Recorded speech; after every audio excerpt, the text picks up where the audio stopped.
detected bold rogue behavior in the host, rewarding 666 villain points. At this moment, lying on the bed is a plump woman, but facing my rogue behavior, she remained unresponsive, simply because she is a speechless vegetable. This accident was caused by being hit in order to save the male lead Yihan. As a cannon fodder villain who transmigrated into this book, it is not normal to dare to have such behavior towards the protagonist's woman, because the male protagonist Yihan, who possesses a great fortune, is on a business trip, while this woman is the target I need to protect. Lu Qingxuang, after waiting for 3 years, I finally got this opportunity. Just as I was thinking about going further, the phone in my pocket suddenly rang. After seeing the phone note, a slight smile appeared on my lips, then I deliberately lowered my voice and said, "Hello, boss, is there anything else you need to instruct?" "What? You'll be out for so long this time. I will keep an eye on Fei Rant's side as you wish, but Qing Shuang became a vegetable for you after all. I begged the boss to let me continue to protect her." Ding! Detected that the host has caused discord between the male and female leads, rewarding the antagonist with 666 points. Sure enough, I knew that Lu Qingxuang could hear the sounds around her. After hanging up the phone, I silently said, "System, start the draw." Congratulations to the host for drawing proficiency in ancient martial arts skills. It's really worthy of being a good sister-in-law. I didn't expect that even in this situation, she could still provide herself with negative value. Looking at Lu Qingxuang's charming red lips, I couldn't help but swallow my saliva. Then, uncontrollably, I slowly bent down. Suddenly, another round of phone ringing interrupted me again. Interrupted for the second time, I was a bit annoyed, and answered the phone with a cold tone. "Who is it? What's the matter?" "Xiaofan, can you come over for a moment? Room 204 at Golden Capital Hotel." Yi Yuro's timid voice came from the phone. It was the first time I heard her sounding so aggrieved. As the younger brother of the male lead, no one dares to provoke wherever she goes.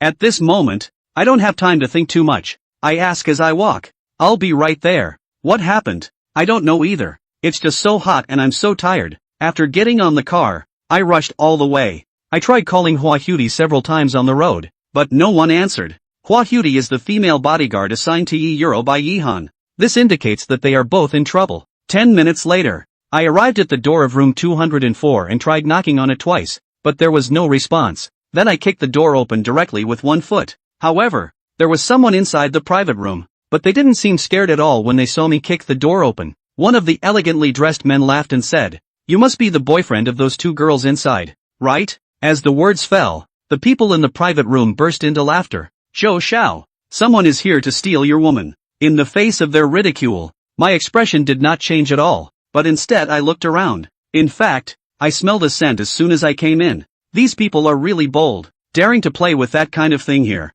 Seeing that I didn't respond, Zhou Xiao stood up. "Kid, if you don't want to die without a burial, I advise you to leave immediately." He has been pursuing Yi Yuro for a long time, but has not succeeded as graduation approaches, so he set up this trap. At worst, he thought he could just give her some money after getting her. Little did he know, he would pay a huge price for this behavior. However, upon hearing Zhou Hua's warning, not only did I not leave, but I turned around and closed the door, then provocatively looked back at Zhou Hua. "Leave? Are you even qualified?" Sure enough, the next moment, Zhou Hua's face turned dark, and he grabbed a fruit knife from the table and walked towards me. "Tell me, how long would it take for someone to find you if you died here?" Upon hearing this, I shrugged and said, "I don't know, but I do know that if you die here, you'll probably be found immediately." Little did I expect that this remark would completely enrage Zhou Hua. "Alright, let's see how long it takes for you to be found dead here." With that, he took the fruit knife in his hand and stabbed towards me.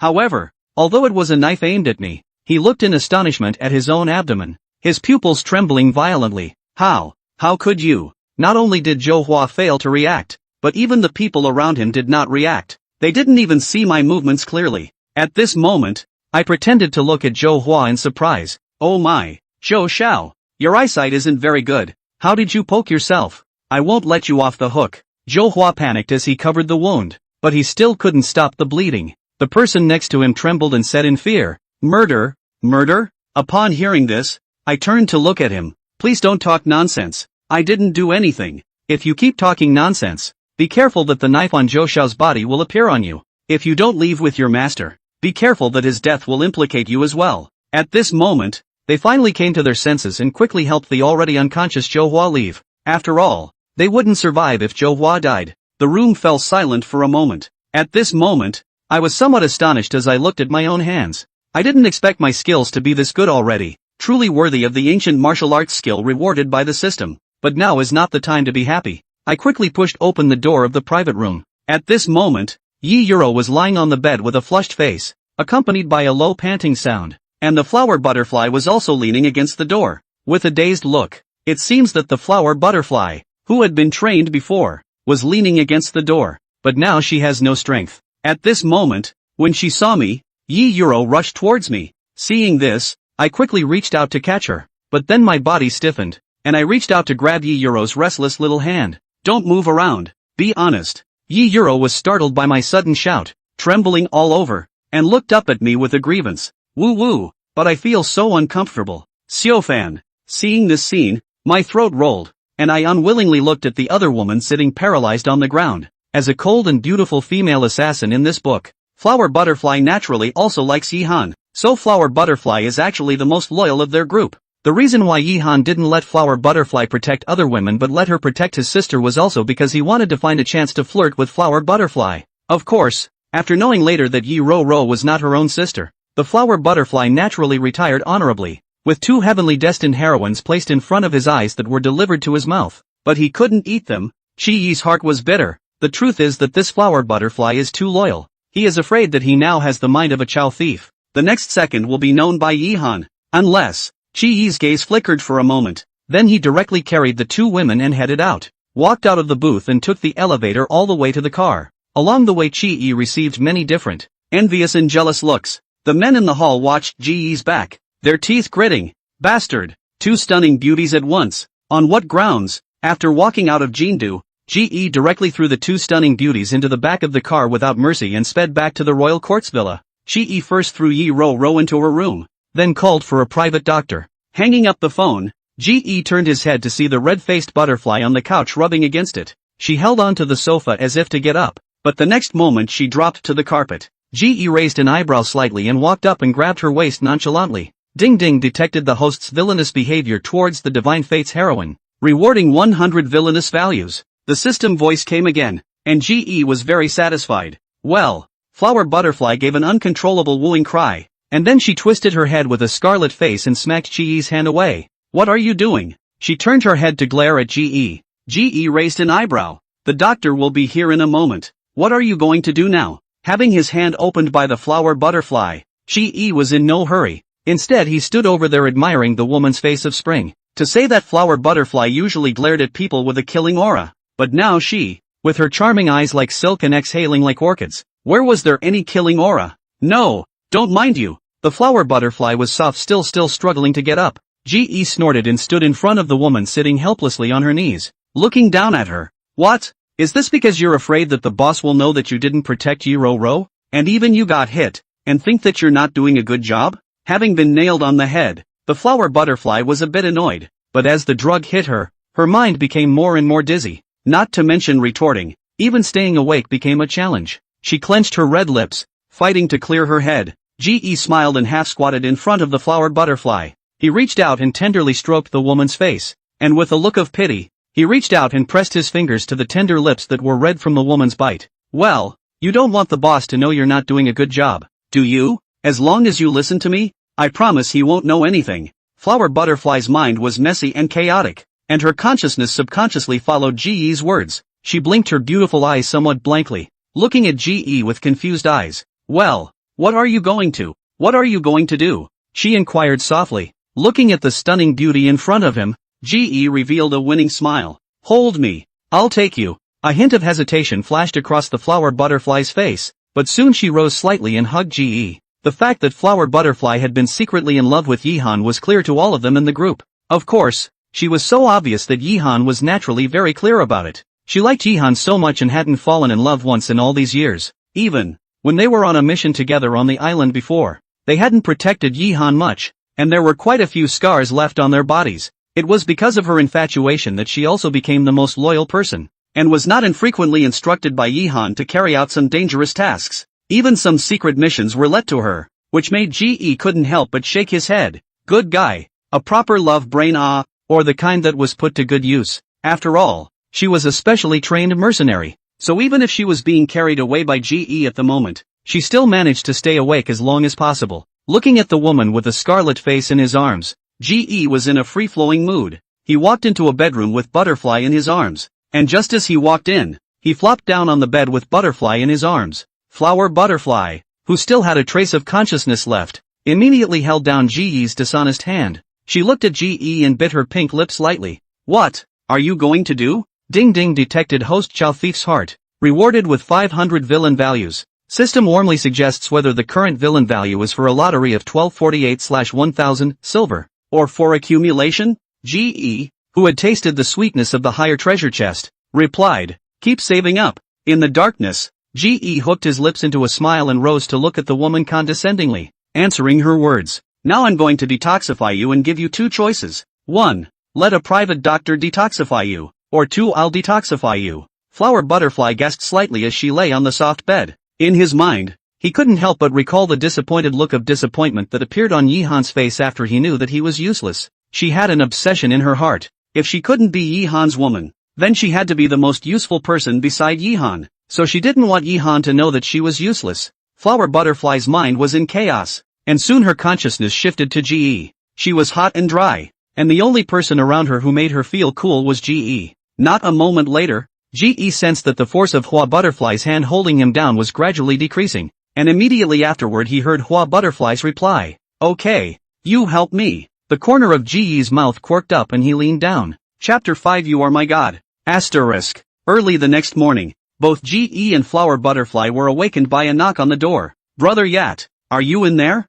Breakfast is ready. Do you want to get up and eat? Both had only been resting for a short while and were now a little confused at being woken up. However, the Flower Butterfly still reacted immediately. She moved quickly and instantly pulled the quilt aside and wrapped it tightly around her body. GE. He rubbed his brow helplessly. Is that Haru? I slept late yesterday, so I'll skip breakfast for now. Song Ching was the nanny that Yihan had hired specifically for Lu Qingfeng, a college student who was close to graduation. Of course, she had excellent looks, and that was the point that Yihan really looked at. Oh good, then I'll heat it up for you when you get up. Now go up there and rub Qingfeng's sister's body first. Qi answered, turned his head to look helplessly at the Flower Butterfly. Good guy, this is not a bit of quilt left for him. Flower Butterfly froze and sat over there, and when she saw GE looking over, she threw the quilt over GE's head with a face of blushing indignation. By the time GE looked up to remove the covers, Butterfly had rushed into the matching restroom with her clothes. Hey, don't you recognize me? GE shouted at the restroom in a bad mood. He was also a bit of a charmer. Didn't she take advantage of that? Flower Butterfly didn't bother with him, but it was the system's pleasant voice that rang out. Ding ding, congratulations to the host for taking down the Divine Fate heroine Flower Butterfly. Rewarded with 666 villain value. System warmly suggests, is the current villain value for a 67914/10,000 supreme draw, or continue to accumulate? GE rubbed his eyes bright. This time the reward can be more than those small fights to come. However, before GE could take a closer look at the system panel, the door to the restroom on the side was violently pushed open. The Flower Butterfly with a mist appeared in front of GE's eyes. She dropped her hands to her side and nestled them into fists. She then looked at GE and took a deep breath. What happened to GE yesterday, was a last resort, so I hope we can all pretend nothing happened. Although Flower Butterfly had eased up for a while in the bath, but at this moment, standing in front of GE, she was still shy and her little face was red. Strangely, though, there was no disgust in her heart when she remembered last night. It could be because they had worked together for so long and she knew that GE was a good person. Or it could be because GE was really handsome. So much so that it made the Flower Butterfly surprisingly not even remotely resentful. GE raised an eyebrow, knowing that he couldn't eat hot tofu in a hurry, while cold tofu was just as good. Hot tofu is ultimately better. So he nodded after raising his eyebrows slightly. Good, then we'll do as you say. After receiving GE's answer, the Flower Butterfly was relieved and walked out lightly. At this point in time Yi Ro should be waking up soon, and she couldn't let anyone find out that she was with GE. GE didn't pay attention to the Flower Butterfly that walked out, but opened the system's lottery page.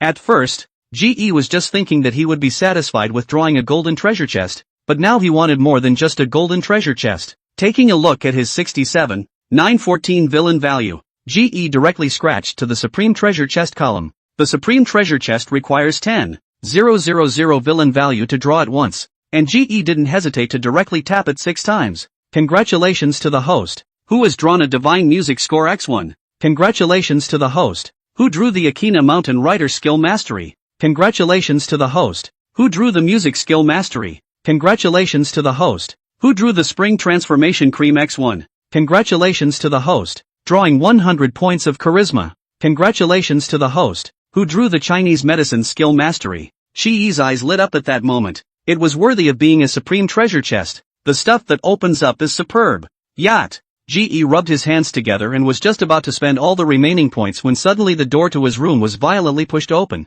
Before GE could react, a soft and delicate body was spread in his arms. Surrounded by the refreshing fragrance of the young girl at the tip of his nose, GE looked at the little witch in his arms with a crying smile. What's going on here? Early in the morning? Yi Ro didn't avoid hugging GE's waist in the slightest, her eyes shining brightly as she looked up at GE. Brother Yacht, thank you for saving me yesterday. Now you're my god. Yi Ro stared straight at GE, and she was surprised that she was only now realizing that GE was so good looking. Why hadn't you noticed it before? A flustered flower butterfly with a tense face followed over, and after seeing the dressed GE, and the sheets that had already been changed down, she then and unaccountably breathed a sigh of relief. But when she looked at GE again, the flower butterfly froze for a moment as well. How come it's only been a few minutes since we've seen each other, and GE seems to be looking better again? In the next second, Flower Butterfly looked at the young girl in GE's arms and pursed her lips slightly. It's amazing how the heart can feel a little stuffy. Unlike yesterday when Yi Ro treated herself as a bodyguard,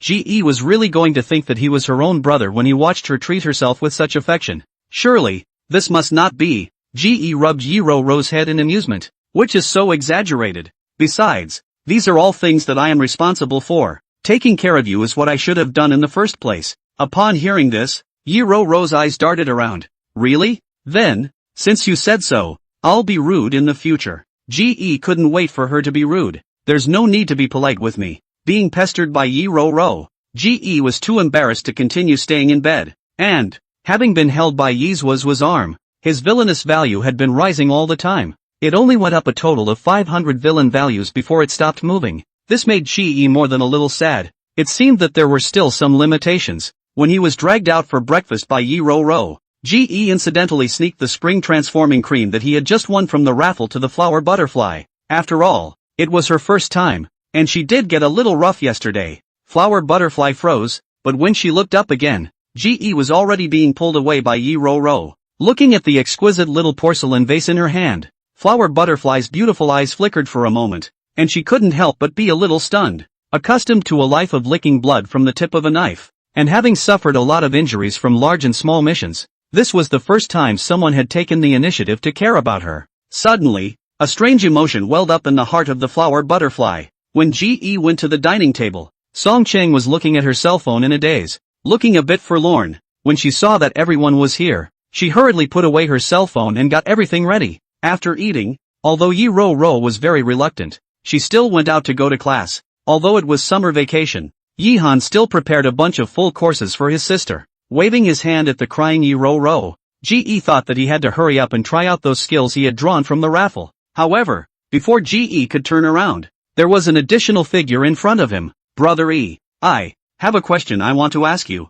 Song Ching shyly stood in front of GE and embarrassedly whispered. GE raised his eyebrows slightly, not thinking that the other party was so shy because of himself. What is it? Just ask. That. Song Ching crossed her hands in front of her body, her face scarlet. Chapter 6, I'm just a little worried about you. Is the cold brother out of the country suddenly? I know you and cold brother relationship close. Want to ask, cold brother to go abroad how long when to come back? As she spoke, Song Chang looked up at GE with an expectant face. GE is helpless. Another love brain. No wonder when I came over just now, I saw this chick looking at her cell phone with a forlorn face. Feeling that Yi Han didn't reply to her message, Brother Chill left suddenly this time, and things are rather urgent. So he hasn't determined when he'll be back yet. Chi-Yi said expressionlessly with his arms around his chest. Song Ching laughed sardonically, looking at Ji-Yi's expression. Her face inexplicably burned a little. I have to say, Song Ching is a qualified relationship brain plus a watcher. Chi-Yi originally wanted to find a chance to spend time alone with Lu Qingfeng. It didn't occur to me that this whole day froze without a chance. Chi-Yi was helpless. This little wife was guarding the first wife quite well. Brother E, are you staying here for the next 2 days? Near the end of the day, Song Ching narrowed her eyes at Ge. The betrayal had started long ago, so even if he was now being stared at by Song Chang, Ge wasn't the least bit vain. What? You want to live with me? Ge slightly raised his eyebrows, teasingly said. Song Chang sniffed and looked at Ge with a slightly reddened face without a good look. Who said this? I just think that you and Xingfeng's sister alone here is not very good, and besides brother cold certainly. Ge narrowed his narrow eyes at Song Chang, a cold aura flashing through his eyes. What do you mean? You're questioning my life and death friendship with Chill for so many years? Ge has always treated people gently, plus his appearance is still good. People are actually not afraid of him. And at this moment, facing Ge's eyes, Song Chang unexpectedly couldn't help but tremble. She waved her hand in a panic, realizing that she was overstepping her bounds. After all, Ge in the sight of Yihan so many years, is his right-hand man, is certainly the most loyal is. No, don't misunderstand. It's getting late. I'll hurry home. At the end of the sentence, Song Chang hurriedly turned around and left in quick steps. Seeing Song Chang's figure fade away, Ge then walked back to the villa with satisfaction. Great, with the nanny gone and Zoe Yi and Butterfly not at home, it's really just a lone man and woman now. Ge walked into Lu Qingfang's room in the dark without turning on the lights. His big hands held Lu Qingfang's tender waist and directly gave Lu Qingfang a whole set of massage. Ding Ding detected the host's villainous behavior towards the Divine Fate heroine, rewarding 50 points of villainous value. Ding Ding detected the host's villainous behavior towards the Divine Fate heroine, rewarding villainous value of 100 points. Ding Ding detected the host's villainous behavior towards the Divine Destiny heroine, rewarding 150 points of villainous value. Ding Ding detected the host's villainous behavior towards the Divine Destiny heroine, rewarding 200 points of villainous value. Ding Ding detected the host's villainous behavior towards the Divine Fate heroine,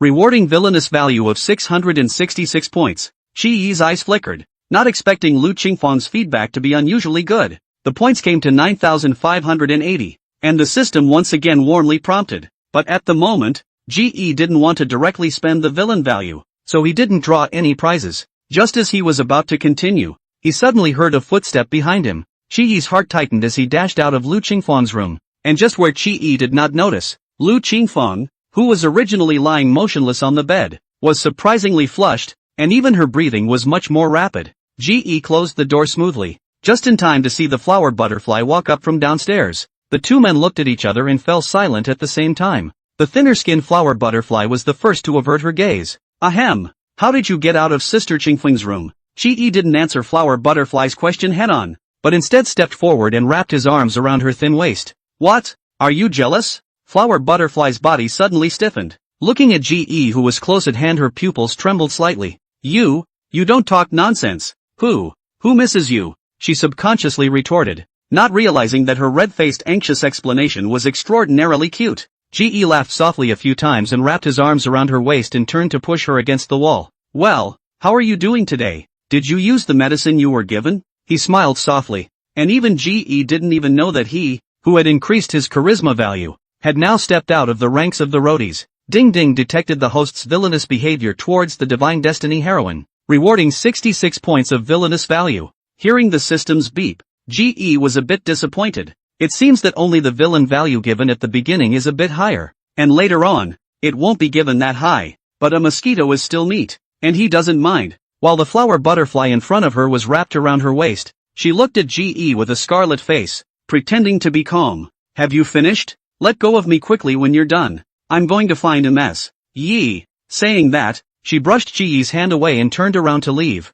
Ge raised his eyebrows. Yihan had a hard time leaving. He wouldn't let go of the slightest opportunity. Ge's big hand exerted force. The flower butterfly was not aware for a moment, and fell directly into his arms. Wanna go? Let me check before you do. Flower butterfly leaned in Ge's arms, angry and annoyed. She subconsciously struggled a few times, even though the two had the same training. But after all, there was still a difference in strength between men and women. So even though flower butterfly struggled hard a few times, Ge's hand that was holding her still didn't move a muscle. And after hearing Ge's words, flower butterfly's mind went blank for a few moments. She subconsciously raised her head and looked at Ge with some consternation, inquiring blankly, "Inspection? Check what?" Just after saying that, flower butterfly then instantly reacted to something, and a delicate little face instantly turned red as if it was about to drip blood. You rascal, let go of me." This was, after all, Lu Qingfang's house, which was also considered Yihan's territory. Although she knew that no one was at home, the flower butterfly was still a bit weak, and even when she spoke, her voice was very low. But compared to flower butterfly's faint-heartedness, Ge was frank and open. He recklessly wrapped his arms around flower butterfly's waist, his hot palms gently kneading at her waist. Almost instantly, flower butterfly felt a surge of weakness in her loins. Flower butterfly didn't hold back and screamed in annoyance. Seeing the flower butterfly looking at herself in annoyance, Ge realized that the woman in front of him was really angry. Moreover, there was still a person lying in the bedroom next to him, and for fear that Lu Qingfang would hear the sound of the flower butterfly and have some bad influence on himself, Ge then hugged the flower butterfly and turned his feet around, and directly wrapped his arms around her and went into the restroom on the side. Good girl, be good. I'm just a little worried about you. Knowing that the woman was angry, Ge softened his voice and gently whispered in flower butterfly's ear. Chapter 7 High-End Game. Hearing Ge's words, looking at the mirror behind the man's worried look, which let the flower butterfly could not help but be stunned, and even some trance. After all, just like before, she had lived alone for a long time, used to being alone, used to the days of the sword. She had never been cared for. Even when she came back from each serious injury, she just lay alone and lonely in a hospital bed, quietly waiting to recover from her wounds and carry out her next mission. For some reason, flower butterfly inexplicably felt her nose a little sore and her eyes a little watery. What's wrong with this? Ge was thinking of slightly flirting with the flower butterfly, but he didn't want to directly make people cry. No, it's fine. Flower butterfly had always been very stubborn to the outside world, so now she just lowered her head and hurriedly wiped her tears. Unbeknownst to her, this pretense of strength looked very pitiful to Ge. Ge helplessly sighed, completely rested to flirt with her mind. He hung his head slightly and reached out his hand to help flower butterfly wipe her tears, but she dodged right through it. Ge, let's just say that yesterday's incident didn't happen, so our relationship will be just like before, and you don't have to pay attention to me. Flower butterfly quickly calmed down, brushing aside Ge's hand as she froze. Ge slightly raised his eyebrows. Good guy, he just in the heartache her it, now engaged in this out? Sure enough, the heartache of a woman who isn't close is for nothing. You misunderstood. I didn't pay much attention to you. This was the truth. Originally he was prepared to get closer to Qingfang's sister-in-law. Who would have thought that she would suddenly come back? Ge loosened his arm around the waist of the flower butterfly and said with a cold face, after all, it's also because of me. That's why I'm thinking of caring about you a little bit. And when you're well, I naturally won't meddle in your business. It was the turn of the flower butterfly to freeze. She didn't expect that in an instant. Ge's attitude towards herself had gone cold, suppressing the loss and blockage in her heart. Flower butterfly nodded sullenly and was about to head out. But, the next second she was once again pulled back by Ge's forceful tug. Before flower butterfly could react, the person was already pressed against the sink by Ge. Ah, what are you doing? Her body touched the cold sink, which made the flower butterfly couldn't help but let out a gasp of surprise, and looked at the man behind herself in the mirror. Ge, on the other hand, kept his face cold, said I'd let you go after the inspection. This means that you can't be let go before the inspection is complete. Without waiting for flower butterfly to ask Icky what he was going to check, the hem of his shirt was already lifted by Icky. Soon, the white back appeared in front of Ge. Ding Ding detected the host's villainous behavior towards the Divine Fate's heroine, rewarding 100 villainous values. Butterfly looked up at the mirror in front of her and watched as the man looked at her back with some consternation, which made her gaze flicker for a moment. Ge was scrutinizing the woman's back. It was too dark last night to look closely. Then I heard the flower butterfly's trembling voice biting her lip. You think it's ugly too, don't you? Yes, unlike other women whose backs are like snow without a single blemish. Butterfly's back is full of scars from injuries. Ahem. Of course, now naturally there are still some traces left behind by Ge. No, why should I find it ugly? Don't you think it's an honor to be in what this business is? I've got a lot of it on me too, and it's hard to believe that you felt ugly last night too? Ge replied to flower butterfly's words with his face as usual, but it made flower butterfly freeze over there. He raised his hand again to touch the flower butterfly's body and wrinkled his nose slightly. Where's the spring transforming cream I sent you? Over here, over here. Flower butterfly returned to her senses, fearing that Ge would touch her a few more times, and hurriedly took out the spring transforming cream. Ge received the spring transforming cream with a careful expression and applied it to the flower butterfly's back. This thing is precious. You can't give it to anyone else, you know? Ge instructed. Well, no.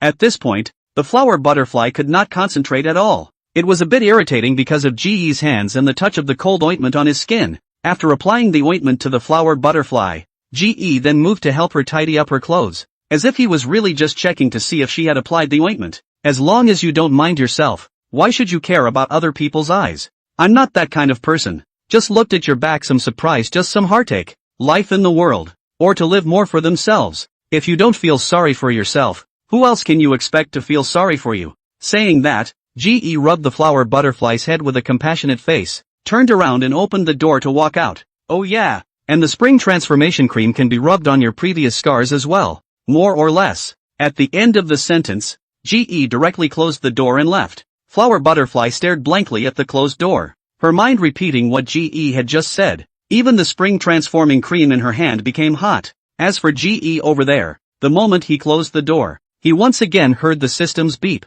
Ding ding, detected the host's villainous behavior. Rewarding 100 points of villainous value. Ding ding, detected that the host has strayed from the male and female host's relationship. Rewarding 666 points of villain value. Ge let out a smug laugh in his heart. He just wasn't being soft. It was just a high-end bureau. Ge didn't immediately go back to Lu Qingfang's room, but returned to his own room. As expected, it didn't take long before he heard someone hovering at his bedroom door several times. Finally, perhaps running out of time, Ge then watched as Flower Butterfly went downstairs distractedly and drove away. But not a moment later, a white sedan drove into the courtyard of the villa. Looking at the car, Ge couldn't help but frown. That car was given to Song Qing by Yihan not long after she became a nanny. It was euphemistically called to make it easier for her to go out and buy meals and such, but it was really just a way to curry favor with this harem. Only, Song Chang had just gotten off work not long ago. What was the meaning of coming back now? Ge inexplicably had a bad feeling in his heart.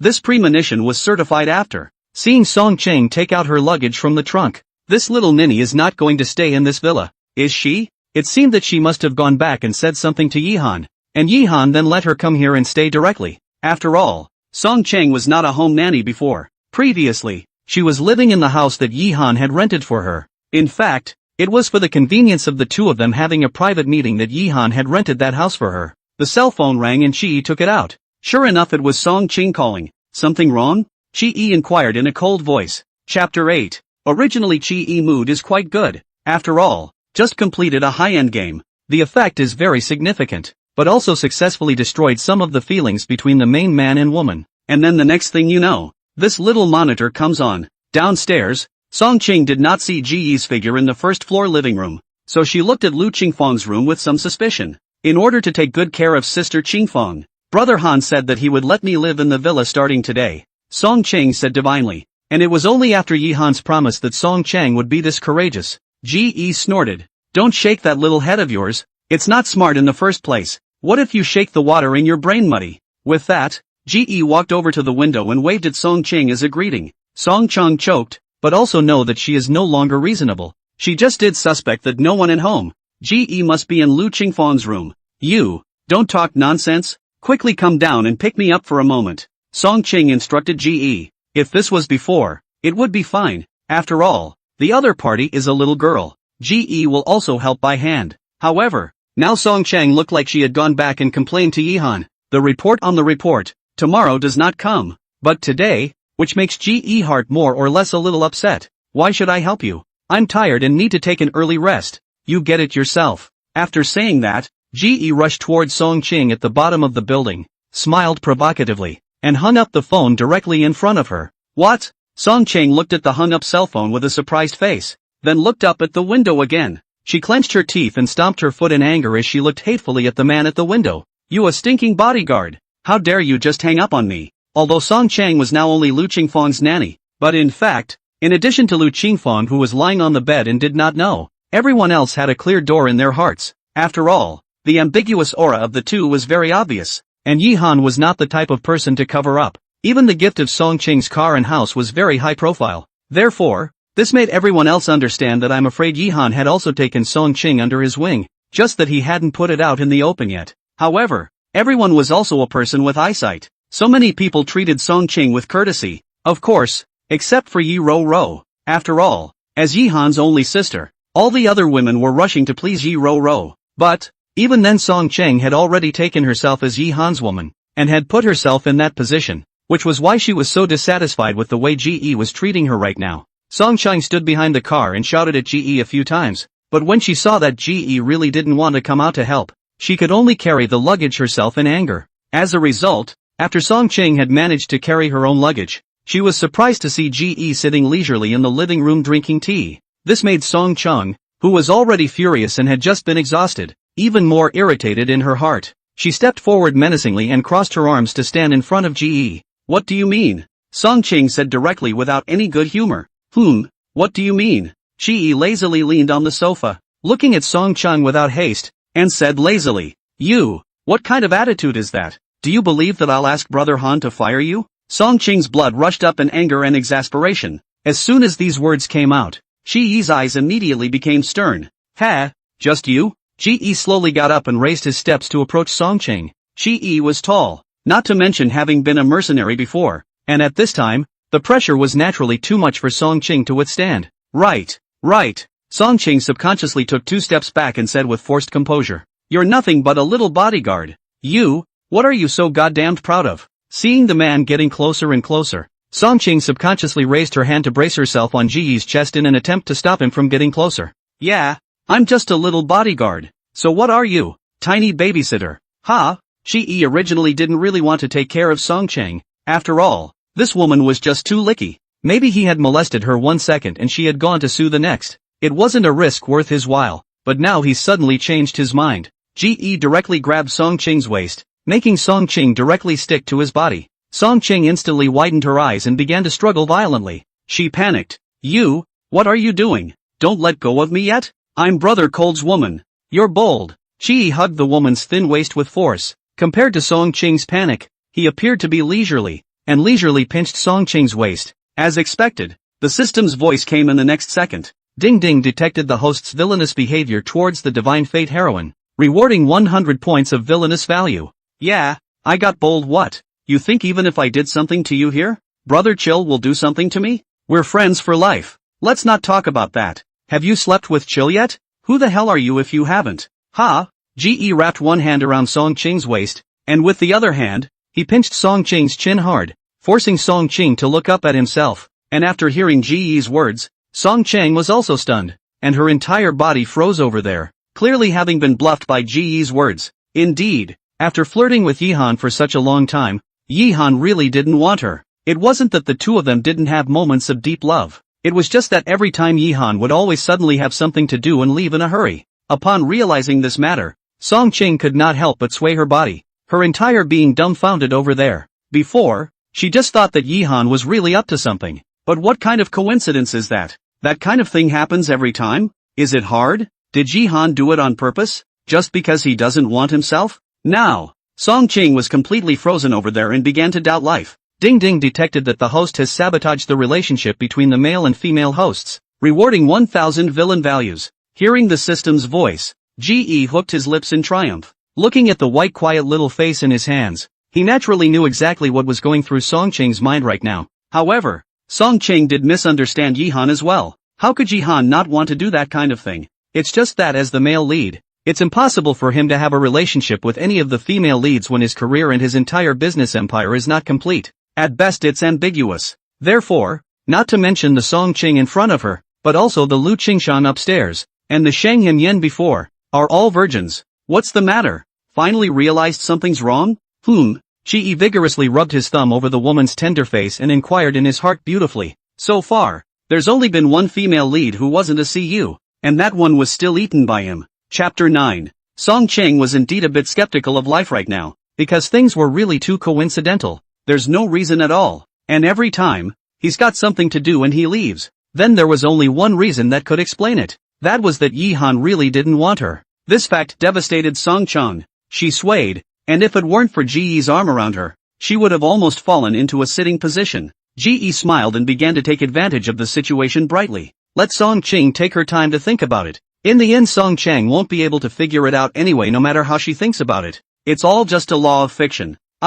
Don't you talk nonsense. Brother Han said that he likes me. Song Ching forced herself to look at Ge with composure. To say you're stupid? Or what to say about you? But you are indeed very good at fooling around. Brother Han has so many women, and you are the only one he didn't want. Besides, my many sisters-in-law, which one is not better looking than you? I like Brother Han's people, a lot of people. Those starlets also have a lot of want to climb Brother Han's. It is not possible to Brother Han engaged in ambiguous after? You want to accept them all? Ha! Seeing that Song Qing's face became more and more pale, Ji Yi's mouth also became more and more unforgiving. It's just that chill wanders through the flowers, and it's still the first time for a fresh college student like you to come into contact with him, so he does feel fresh to him. Ding Ding detected that the host has strayed from the male and female host's relationship, rewarding 1000 points of villain value. Ding Ding detected the host's villainous behavior towards the Divine Fate's female lead, rewarding 100 villainous values. Now, Song Qing was completely taut. She had been indulging in the fantasy that she had become Yi Han's woman,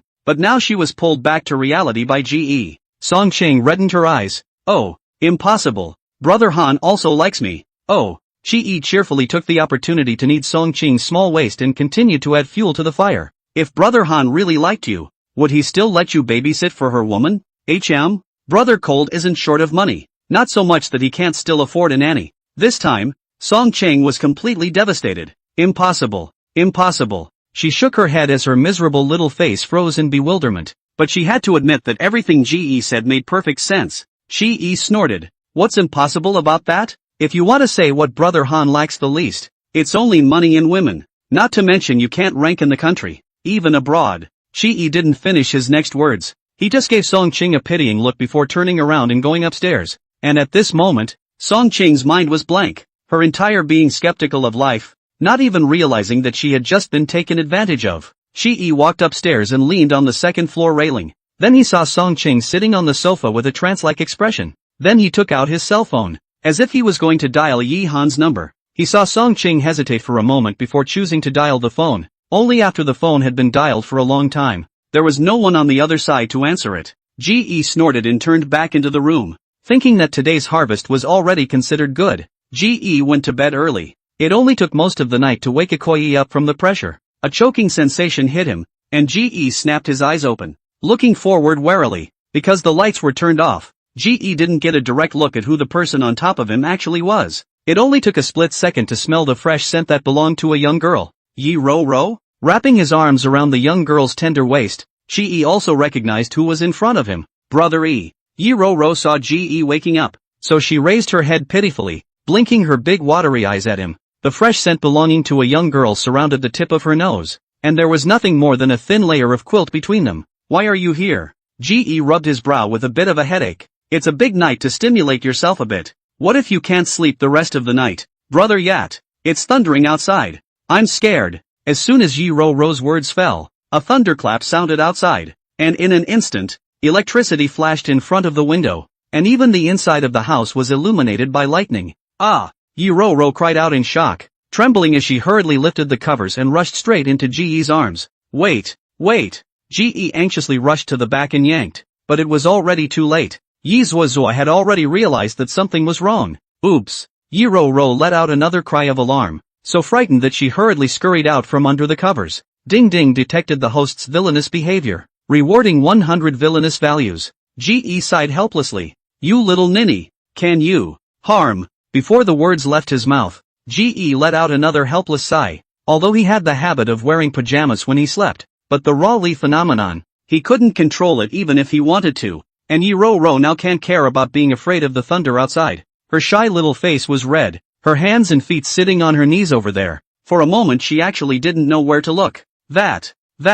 Sorry, she blushed and whispered. Ji sat up helplessly. Where's Flower Butterfly? Normally at this time, there should be a Flower Butterfly following Yi Ro, and the only possibility was that the Flower Butterfly wasn't there. Sister Butterfly said my brother sent her to get something and she's not back yet. Ji realized. No wonder he left Yi Ro behind. It was probably also because Song Qing was now staying here as well. So Yi Han was thus relieved to let himself face Yi Ro. However, Yi Han probably hadn't counted in 1,000 ways that Yi Ro would take the initiative to come looking for himself. The two of them looked at each other speechless for a while before Ji rested his fire. Thunder rumbled outside, and Yi Ro shivered once again, and even her eyes were red to the naked eye. Ji had no choice but to do so he opened his arms at Yi Ro. Yi Ro froze. Then with a crying little face, she excitedly jumped into Ji's arms. Ding Ding detected the host's villainous behavior, rewarding 60 villainous values. Although the system was becoming more and more stingy, it had to be said that this process was still enjoyable for Ji.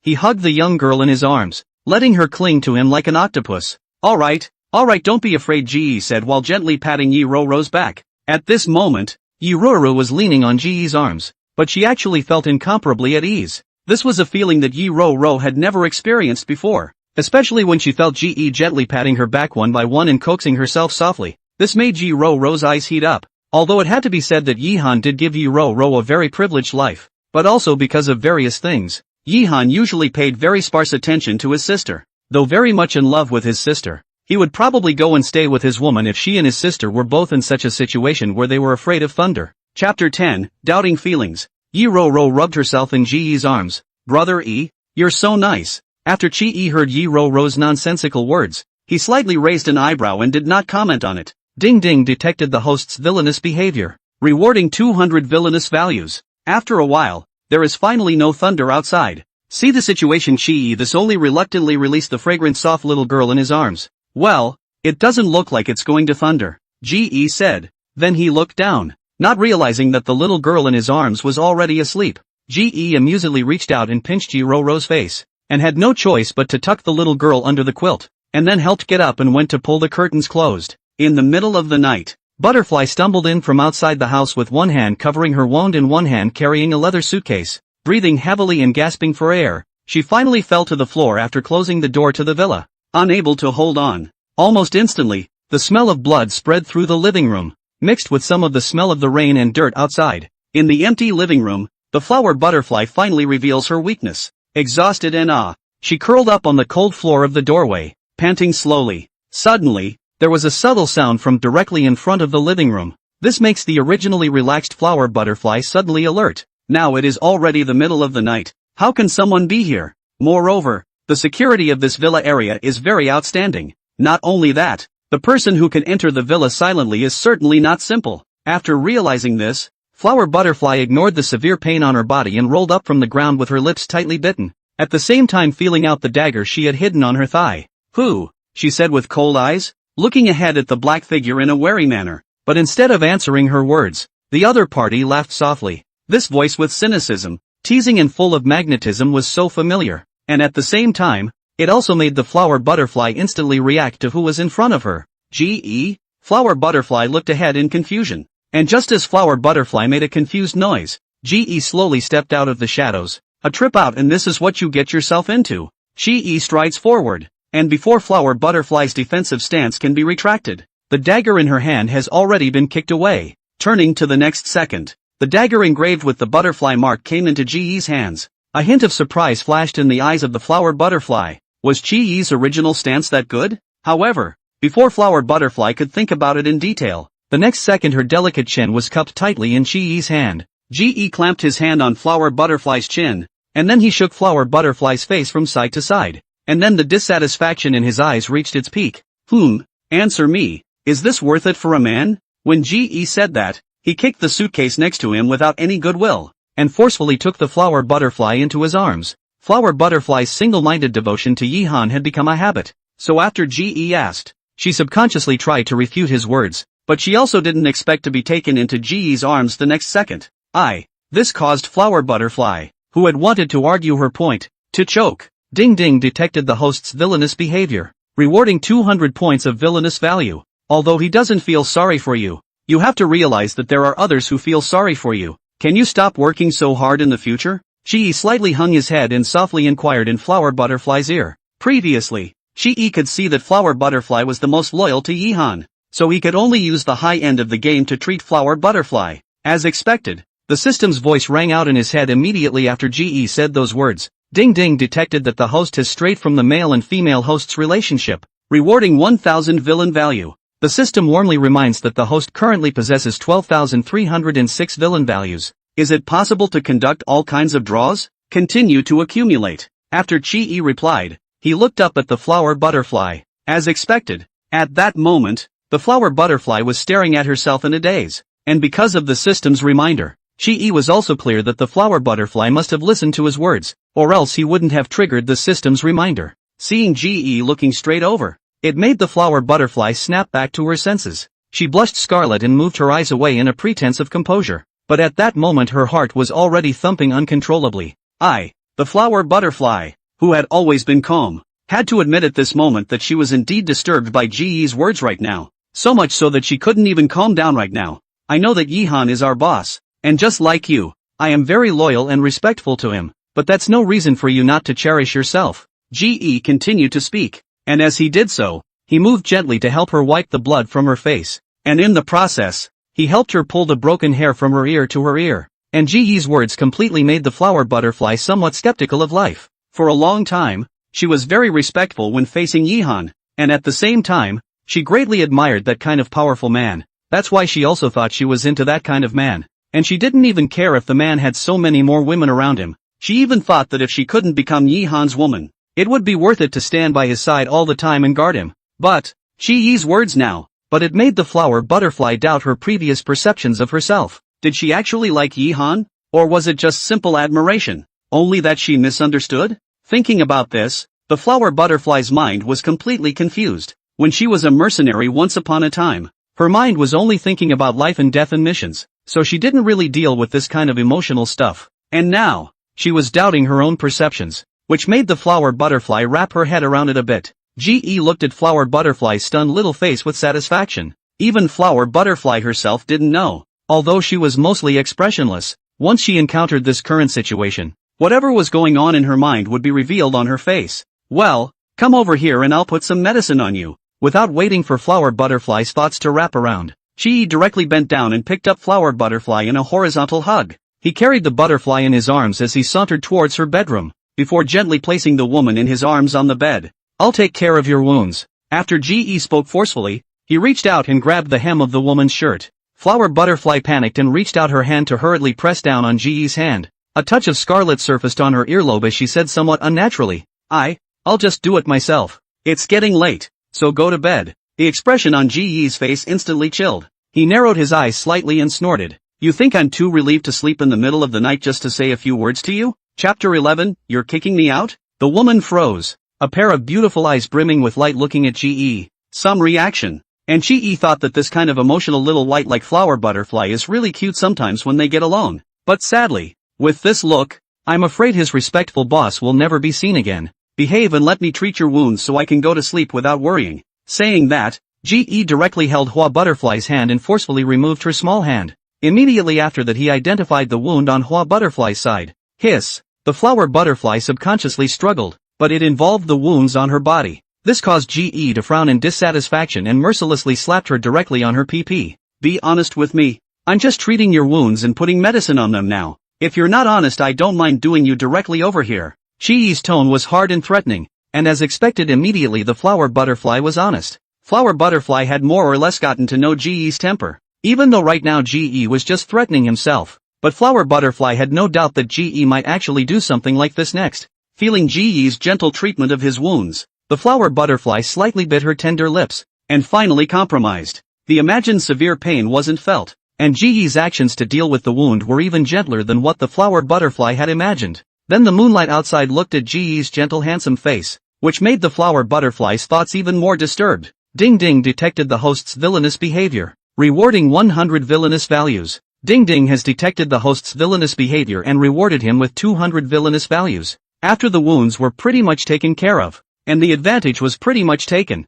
Ji-Yi then let go of flower butterfly's thin waist, and got up to straighten his back. Well, pay attention to water lately, and you can apply a little bit of spring cream, and it should clear up quickly. After the instructions, Ji-Yi didn't look at the flower butterfly again and didn't linger at all, directly turning around and leaving. It's as if she's really just here to treat her wounds. Looking at Ji-Yi's back, the flower butterfly's mind instantly recalled what Ji-Yi had just said. Suddenly, with an impulse in her brain, flower butterfly jumped off the bed and took a big step to catch up with Ji-Yi, pulling his arm with all her might. Ji-Yi! Flower butterfly shouted. It had to be said that this sudden move of the flower butterfly made Ji-Yi freeze as well. Then Ji-Yi was ecstatic in his heart. Sure enough, the high end of the gain was indeed useful. What? Although he was already laughing out loud in his heart, Ji-Yi's face remained cold and unmoving. I just wanted to say thank you. Flower butterfly had just excitedly taken Ji-Yi's hand, but sobered up a bit when Ji-Yi turned his head. She didn't know what she was trying to do when she just excitedly pulled on Ji-Yi's hand,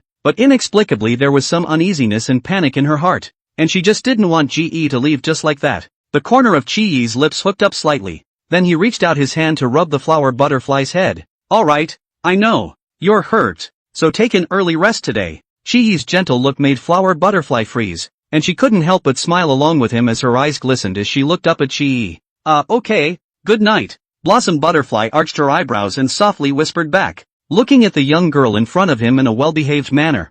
Chi-Yi's throat twitched slightly, but in the end, he just restrained himself from reaching out and pinching the flower butterfly's face. It's also just today that you're hurt. Sighing softly, Ji-E then turned around with a smile and left the flower butterfly's bedroom. And the moment Ji-E closed the door to the flower butterfly room, the system's voice came again. Ding ding, detected that the host has strayed from the male and female host's relationship, rewarding 666 villain value. Ji-E walked up the stairs with light footsteps. It still has to be a high-end game. Looking at the door of the room that closed in front of her, Flower Butterfly pursed her lips slightly and blushed scarlet as she raised her hand to cover the area of her chest. It had never been like this. Never since she was a child had her heart beat so fast. Her emotions had never been as out of control as they were today either. And the last words that Ji-E had just said before he left the room were also circling around in Flower Butterfly's mind. If he hadn't been injured today, it's hard to believe that he would really want. The next day, early in the morning, Ji-E was stirred awake. Hiss. Ji-E snapped his eyes open, frowning and rubbing his waist. Then he looked at the culprit on the side with a bad expression on his face. He. Brother E, you're awake, ah? Yi-Ro sheepishly sat over there with her legs crossed, and when she saw Ji-E looking over, she smiled shyly twice. Ji-E sneered. If you hadn't kicked me, maybe I would have continued to sleep. When these words came out, Yi-Ro became even more vain. She matched her fingers, slightly pouted her lips, and whispered, I'm sorry, but I really didn't react. I'm just sleepy. Yi-Ro said while looking at Ji-E pitifully. Brother E, do you hurt? Ji-E was helpless. Isn't that nonsense? Then I'll rub it for you. Saying that, Yi-Ro quickly climbed to Ji-E's side, making a gesture that she was going to extend her hand to help him rub his waist. However, just as Yi-Ro's hand touched Chi-Yi's waist, it was opened by Chi-Yi's slap. It hurts. Brother, what are you doing? Yi-Ro raised her hand with teary eyes and blew out air in small bites. Chi-Yi got out of bed and stood up, slightly leaning down to pinch Yi-Ro's face. Little thing, do you know that you can't touch a man's waist? Even after you kicked me? You still want to touch it? Chi-Yi said in a flirtatious tone. Yi-Ro's face was burning, but she still kept her mouth shut. Her tiny nose wrinkled as she looked at Ji-E with a puff of air. Humph. I'm just afraid you'll get hurt. Okay? Fine. Chi-E laughed helplessly twice, then directly reached out his hand to pick up Yi-Ro. And who are you calling a little thing? I'm 21. Not little anymore. You. Oops. What are you doing? Yi-Ro crosses her waist in dissatisfaction and says, only to be picked up by Ji-E before she can finish her sentence. Ji-E swept Yi-Ro's gaze up and down with a smile on his face and laughed. Well, it really isn't small anymore. Ding ding, detected the host's villainous behavior, rewarding 200 points of villainous value. After hearing the system beep, Ji-E then saw Yi-Ro instantly whiten her eyes, then crossed her arms to protect her chest. Brother, where are you looking at? You. Only. This time, before Yi-Ro could even finish her sentence, she was directly carried by Ji-E and thrown out of the doorway. Yi's was stood in the doorway, more or less messy. You kicked me out? She looked at Ji-E incredulously. Just now she thought that Ji-E was also mesmerized by herself for a little while. She didn't think that she would kick herself out in the next second. Is it hard to believe that you are not at all attractive? Chapter 12, Hacking Skills Mastery. Looking at the young girl in front of him, who was about to jump out of her skin, Ji-E leaned in front of the door with his arms wrapped around his chest and looked at her with interest. It's not that I'm kicking you out. It's that it's not good for people to see us alone together. So you're just so quick to kick me out? The little witch still can't accept this fact. After all, Ji-E's action to drive people away is really a bit fast. She was just about to say something with her huffing and puffing, when she heard a female voice from behind her. Zoe, what are you doing early in the morning? Upon hearing this, Yi-Ro subconsciously turned her head to look over, but when she saw Song Chang, a hint of surprise flashed across her face. Yesterday, Yi-Ro and Flower Butterfly came back late, so they didn't meet Song Chang, and now that she saw Song Ching standing in front of her eyes in a housecoat, Yi-Ro was a bit unresponsive for a moment. Not. Who let you live here? Yi-Ro screwed up her little face and inquired with a frown. Although she knew that Yi-Han was interested in Song Chang, Yi-Ro didn't really like Song Chang. After all, which of those women beside Yi-Han before were not talents in their respective fields? Song Chang, in his own age, has already begun to hook up with people, which makes Yi-Ro more or less some cannot see. Before, When her brother sent Song Ching a car and rented a house, she wouldn't have agreed to it if it wasn't for the fact that Song Ching wouldn't be allowed to live here. But she didn't expect Song Ching to come when she wasn't paying attention. Yi Ro's tone is really not good, so it makes Song Ching more or less embarrassed. She smiled sarcastically and pulled back her hair, her face slightly embarrassed as she explained. It was Chill who said to let me stay in. Why? Yi Ro inquired relentlessly. It wasn't that she didn't know that Yi Han was merciful in every way, but Lu Qingfang was very kind to her. Plus she had saved Yi Han before, so Yi Ro's impression of this sister-in-law was still very good. That's why she was very spiteful of Song Ching waving directly in front of Lu Qingfang's eyes. This. Song Ching was instantly stumped by the question. She looked around sheepishly, just not sure how to answer the question. After all, she can't just say that she told Yi Han about Ji, so Yi Han that's why she let her live in it. Seeing Song Ching embarrassed to no end, Ji stood by and watched with great amusement as he silently gave the little witch a thumbs up. Sure enough, it had to be Zoe Yi. What are you doing? In the far corridor, Flower Butterfly stood fully dressed in the doorway of her room, looking at the trio standing in the doorway of Ikoyi. Seeing Song Ching's delay in giving a reason, Yi Ro gave a grunt in an unkind manner and turned around to walk into her room. Bang! The sound of the door closing sounded, and Song Ching was embarrassed as well, especially after Ji Yi's words yesterday made her doubt her life. She didn't sleep very well last night and she still hasn't turned the corner, and she was more or less uncomfortable standing in front of Ji right now. Ahem! I'm going to cook. After saying that, Song Ching hurriedly left from beside Flower Butterfly and went downstairs. Seeing this, Flower Butterfly was more or less at a loss. She looked at Song Ching's back and blinked, then looked at Ji with a bewildered expression and blinked as well. Trying to cute me to death this early in the morning? Ji slightly raised the end of his eyebrows and looked at Flower Butterfly with a flirtatious face. Flower Butterfly froze before reacting to what Ji had just said, but by now Ji had already turned around with a smile and returned to his room. In the empty corridor, Flower Butterfly raised a hand to her slightly burning cheek. Does Ji mean that she, Meng? Before the Flower Butterfly has always felt that they and these words cannot hook up. She still remembers before following Yi Han to attend an occasion. The opposite also flirted with their own lack of femininity. She closed the door and had just walked to the closet when he heard the system beep. Ding ding detected that the host has sabotaged the relationship between the male and female hosts, rewarding 300 villain values. At those words, Ji stretched lazily. Looks like it's a good day. How much villain value do I have now in the system? Ji inquired as he suddenly remembered something and shuffled around. The system warmly reminds the host that he currently has 13,772 villain value, which allows him to conduct a Supreme Treasure Chest draw. Conducting a draw for the Supreme Treasure Chest. Congratulations to the host. He has gained hacking skill mastery. Shi was helpless. It was true that the lottery still depended on luck, but this skill was also considered good. I just didn't know if it was useful to myself. However, drawing a skill is much better than not being able to draw it. Thinking like this, Shi's heart felt more or less better. Everyone had their own thoughts about breakfast today, and Butterfly, whose personality was already cold, didn't say a word at breakfast today. However, Ji did find that she was sneaking a look at herself, and after being discovered by herself, she also hurriedly lowered her head with a red face, which was really a bit cute to look at. There was also Song Ching, who would get close to Yi Ro during the meal before, but today was also quite silent. Rather, it was Yi Zuozua who had always been that character. So annoying, I still have to go to class in a while. Yi Ro wailed with a bitter little face before directly lolling on Ji's shoulder. Shi was helpless. This just 2 days. The little witch is so close to herself, is really not afraid that she will eat her. Brother E, why don't you take me out to play? Yi Ro directly wrapped her arms around Ji's neck and softly prayed. Listening to this tone of the little witch, Shi really couldn't help but soften his heart. But, soft-hearted as he was, this was not a pit he was going to jump into. Ruthlessly peeling away Yi Ro's arm, Shi said, "Don't try to drag me into this. The butterflies are still here." Yi Ro, oh. Brother E, you're really so heartless. Flower Butterfly reminded in a cold voice. Ms. Zoe, there's not enough time to leave as soon as possible. In the end, Yi Zuozua was still left in tears, and Song Chang, changing from yesterday's arrogance, saw that Ji had finished his meal and hurriedly got up to clean up the table.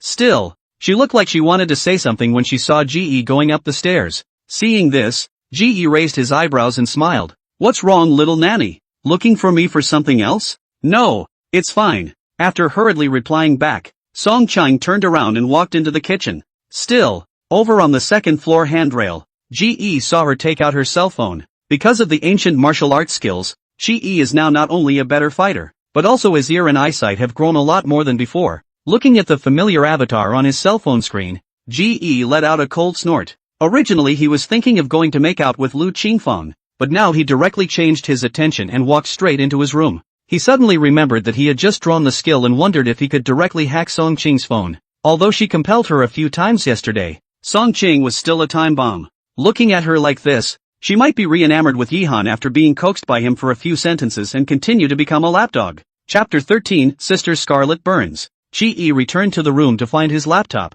Open the computer. Chi-E began to operate skillfully. Chi-E was shocked in his heart, and he couldn't help but be even more shocked when he looked at the code that kept knocking out in his hands. He hadn't expected the system to be that capable. Before that, Chi-E would just use the computer to play games, watch TV shows and whatnot, and at best do a document. He himself confirms that he didn't know how to use a computer before and didn't know about these electronic codes. As Ge operated, Song Qing's cell phone screen soon appeared on the computer screen, and just as Ge thought, sure enough, Song Qing was now chatting with Yihan, but unfortunately the cell phone screen was full of messages sent by Song Qing, and Yihan did not reply. Ge knew that Song Qing was definitely not able to tolerate loneliness right now. He knew that even though he had been scared yesterday, Song Qing would definitely still contact Yihan. Look at how he's caught it now. Song Qing, chill. Are you there? Song Qing, chill. When are you coming back? Song Qing, chill. I miss you so much. When can we make a video call? Ge sneered. Song Qing now just want to let Yihan give her a video call. Want to know urgently? Yihan in foreign countries is not also a woman for company, but even though Yihan was now busy working abroad, there was certainly no shortage of women around him, and the domestic side of the country was definitely going to be put down. So Song Qing was doing nothing but making a fool of herself right now. Ge patiently looked at the screen of his cell phone on the computer, but after half an hour, Yihan replied to Song Qing's message. I apologize for being too busy at work to reply to your message in a timely manner. It may take another month or so if I return home. Shi could sort of see that Yihan did not have the slightest intention of wanting to answer Song Qing's words, but only perfunctorily. After all, right now Yihan was now fighting with the daughter of the head of the foreign mafia gang. How could he still have the time to pay attention to Song Qing? Song Qing, okay then chill. Then call me when you're free. Oh. Yihan, good. When I go back I'll bring you some limited jewelry from this side. Song Qing, okay then you should take care of your health too. Chill. Yihan did not reply to the message at the back. Seeing the delay and waiting for the message, Song Qing also exited the page. Ge is also too lazy to continue to see. Followed by also exited the page. Shi closed the computer and turned around to walk out of the room to go to Lu Qingfang's room. Song Qing would usually be downstairs cleaning up a bit at this time before coming up, so now was a good time for him to make his move. At the same time, Shi also wanted to try out the drawn Chinese medicine skill, although Yihan had found famous doctors at home and abroad for Lu Qingfang. But maybe, the skills used in the previous draws were all very counterintuitive, so maybe he could really wake up Lu Qingfang with his Chinese medicine skills. Sister Qingfang, excuse me. With those words, Shi sat directly beside Lu Qingfang and lifted the wrist of one of her hands. And it was also the moment Shi held Lu Qingfang's wrist that his eyes suddenly changed. He was like an old Chinese doctor who had been proficient in Chinese medicine for many years, easily seeing the problem in Lu Qingfang. After a long time, Ge withdrew his hand, probably already knowing what to do in his heart. But it's a shame he doesn't have any acupuncture needles around right now, or he could be practicing right now. But for now it could be useful to massage Lu Qingfang's acupressure points. Shi lifted the quilt on Lu Qingfang's body and placed his hands on the acupoints on her body in turn. Ding Ding detected the host's villainous behavior, rewarding 60 villainous values. Ge hooked his lips. What a good sister-in-law. He gently massaged the tender acupressure points under his hands, and was about to make a big move for a bit when suddenly his cell phone started to vibrate. Ding Ding. Seeing the caller, Ge couldn't help but raise his eyebrows in some surprise. He swept another glance at Lu Qingfang, who was lying on the bed, before he picked up the phone. Hey, Sister Crimson Burner, what do you want to see me about? Ge quickly picked up the phone, and after calling out his name, he then turned around and walked out of Lu Qingfang's room. And the moment the door closed, the system's beep sounded at the same time. Ding Ding detected that the host has strayed from the male and female host's relationship, rewarded with 500 villain value. Sure enough, just now, Lu Qingfang was awake, just in time to hear herself speak. Ge that, I have a thing I want to find you to help. Can you come to my company to find me for a while? Sheng Yinyan said after hesitating for a split second. Sheng Yinyan was the one who was now in charge of an entertainment company and had quite a few top stream stars and idols on his hands. and she herself is naturally very sultry and sexy looking, with countless suitors behind her. But unfortunately, those men didn't know about the male lead's aura or why Shang Hinyan chose an ordinary-looking man. Although the family is big, but by the looks of it, it doesn't match Shang Hinyan at all. But just like any other male lead's harem, Shang Hinyan was naturally accompanied by a bodyguard. So Ji didn't understand what favor Shang Hinyan had that he needed to do himself. But after all, it was his sister-in-law, so he couldn't refuse what he said. What's the favor? Sister Scarlet Burns, isn't Firefox here? Ji wondered. Upon hearing this, Shang Hinyan on the opposite side paused, then said, "You'll know what kind of favor you're doing when you get here. So let's do this first," said Shang Hinyan unexpectedly hung up the phone in a hurry, which made Ji for a moment somewhat unable to understand. Firefox was the bodyguard that Yihan assigned to Shang Haiman, and if there was anything, Shang Haiman should have looked for him first. Although there were questions in his mind, Ji, who had been hung up on, could only take the car keys and get ready to go. After all, people had given their word, and it wouldn't be good for a little bodyguard like himself not to go. Ji hurried downstairs just in time to see Song Cheng downstairs going up the stairs. "Where are you going?" Hearing the footsteps, Song Cheng, who had been distracted, subconsciously looked up and inquired, "I need to check in with you where I'm going, little nanny?" Ji raised his eyebrows at Song Cheng and teased. Song Cheng choked, but she could not refute it. After all, her current position was indeed just a nanny. Seeing Song Cheng freeze, Ji snorted and turned away. The car sped to Shang's Scarlet Flame Entertainment. And because the receptionist had seen Ji before, plus he had already greeted him, Ji went to the top floor without being stopped in any way. The elevator stopped at the top floor, and the outside facing the elevator when it opened was where the secretaries and assistants worked, while it was inside the door that was Shang Hinyan's office. Seeing Firefox standing in the doorway of Shang Hinyan's office, Ji raised his eyebrows in some surprise. "I thought you weren't here. What did Sister Himitsu ask me to do here?" Ji went up and patted Firefox's shoulder affectionately. Chapter 14 is nothing but a smash. Firefox frowned with some confusion. "I don't know, but this morning a few people came to talk about cooperation, and then Sister Scarlet Burns called you, so be careful." With that, Firefox turned and knocked on the door before pushing it open. Ji looked forward suspiciously, only to realize something at once when he saw all the people inside. Sister Himitsugu. Ignoring Joey over there who was smiling and provoking himself, Ji walked straight to Shang Hinyan's side. Shang Hinyan see Ji came. Face is also a happy. She stood up and said, "Ji, look at these few you recognize. They said it is your friend. So, recognize." Ji looked coldly at Zhou Yi, interrupting Shang Hinyan's words. "A friendship that has stabbed a knife." "Ha!" At those words, Shang Haiman froze. "Ha ha ha ha ha, you're really here. Boy, aren't you quite wild? It's not easy for me to find you." Zhou Yi laughed and stood up, walking over and making a gesture to slap Ji's face, but was dodged by Ji with a frown. Shang Hinyan still didn't understand what exactly was going on right now. "Aren't you guys friends?"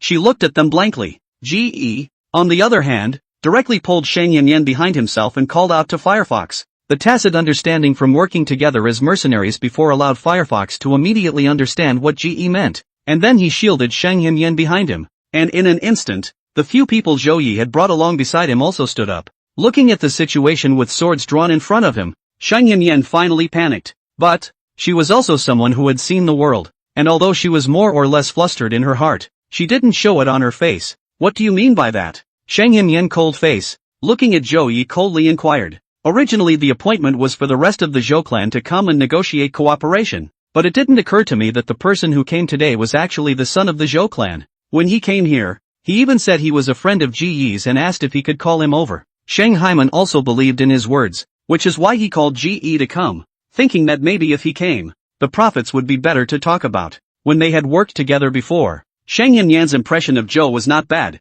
but she also really did not expect that Zhou Yi would suddenly come this way. "Don't worry Ms. Shang, as long as you give Ji to me, today's cooperation is good. I also have to thank you more. I've been looking for this brat for days. Thanks to you, I was able to block him." Zhou Yi laughed maniacally, but he had indeed been looking for Ji for days. But Ji's movements kept stopping somewhere after the neighborhood, and then there was no trajectory, and that villa area was also rather special, so he really didn't have the means to go in and cause trouble. It was also unintentionally known that Shang Haiman and Ji knew each other, and it didn't occur to me that Ji had really come, which was an unexpected pleasure. "Then you're a real loser you. I didn't even hide and you looked for days." Ji couldn't help but speak out sarcastically. "You." Zhou Yi was furious, but after all, he still had injuries on his body, Plus he was concerned about Ji's skill that he had seen last time, so he didn't dare to rush forward. You guys teach him a lesson. Even if you beat him to death, it's fine. Zhou Yi was so furious that his face turned red as he pointed at Ji and angrily rebuked. I'll see you guys dare to. Shang Yanyan shouted angrily once he heard Zhou Yi's words. Firefox protected Sheng Haiman behind her, and her eyes were all full of worry when she looked at Ji. Although he didn't know the origins of those people beside Zhou Yi, he could guess that their skills were definitely not ordinary by looking at the aura around them. Ji turned back and smiled placatingly at Shang Haiman and Firefox, turning back and hooking his lips to sneer at Zhou Yi. Since you want to die, then I'll fulfill you. At those words, the people beside Zhou Yi glanced at each other, simultaneously seeing mockery in each other's eyes. The ashes of anyone who dared to speak up next to them before are nowhere to be found. Kid, you're still young. It's better not to be so wild. A middle-aged man in civilian clothes smiled broadly as he looked toward Ji, and then his palms transformed into claws, heading straight for Ji. Ji was startled. This person's speed was just amazingly fast. Ji was sure of it. If it was his previous self, he definitely wouldn't have been able to dodge this strike. And now, it's different than it used to be. As Ji walked, his body had subconsciously dodged the middle-aged man's attack. Seeing this,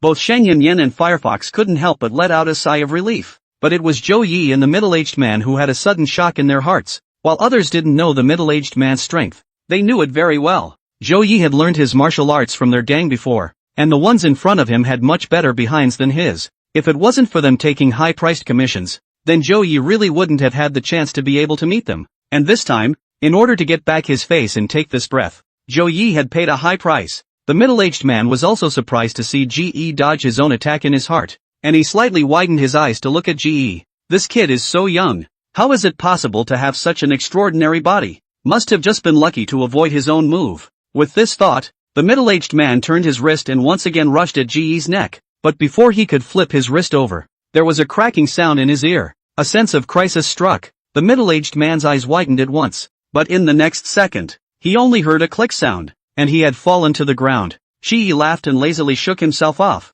Oops, how about using your own moves on yourself? Humph, but a smash. How did you?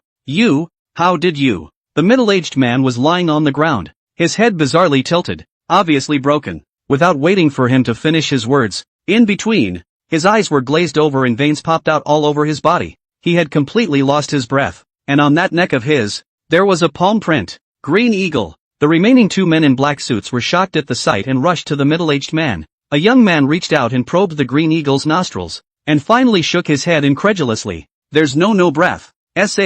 What? Zhou Yi, who was on the side, was stunned when he heard this. Kid, kill my brother. I'll let you die. Seeing people dying alive in front of their eyes, the remaining two men surged with anger and looked viciously at Ji. Ji snorted. His life is a life, but my life is not? If he wants my life, who am I not to fight back? If you two don't want to die, you'd better get out quickly. Upon hearing this, one of the young men's faces hesitated for a split second. After all, they were aware of Green Eagle's stature. But, surprisingly, he was taken care of by the men in just a few moments in front of them. What are you waiting for? Get the guys out? The man on the side warned angrily, before pulling out the dagger he was carrying. And the young man froze and suddenly thought of something, so he drew a soft sword as well. Chapter 15. Yeah, they have weapons in their hands now, and that guy is stronger though, but there's nothing in his hands? Shang Yanyan hid behind Firefox. His heart couldn't stop being shocked. She looked over at the man with his back to her. Even she thought Ikari was going to be unable to hide after what she had just done. It didn't occur to me that he not only dodged it, but also managed to counterattack quickly. This made Shang Yanyan feel relieved while at the same time, he couldn't help but feel a hint of surprise in his heart. However, she still couldn't help but be wary when she saw those two remaining people attacking towards Ji at the same time. After all, it looked like they were not average. Not only that, but even the weapons looked so creepy. Ji, be careful, Shang Yanyan exclaimed. Ji looked at the two people in front of him and hooked his lips in a disdainful smile. Sister Scarlet Burner, don't worry, it'll be sorted out right away. If it was said that just now Ji's bottom was not very full, then now Ji could already be 100% sure that these two people together were not his opponent. After all, even Ji had just realized that the ancient martial arts skills were even more powerful than he had imagined.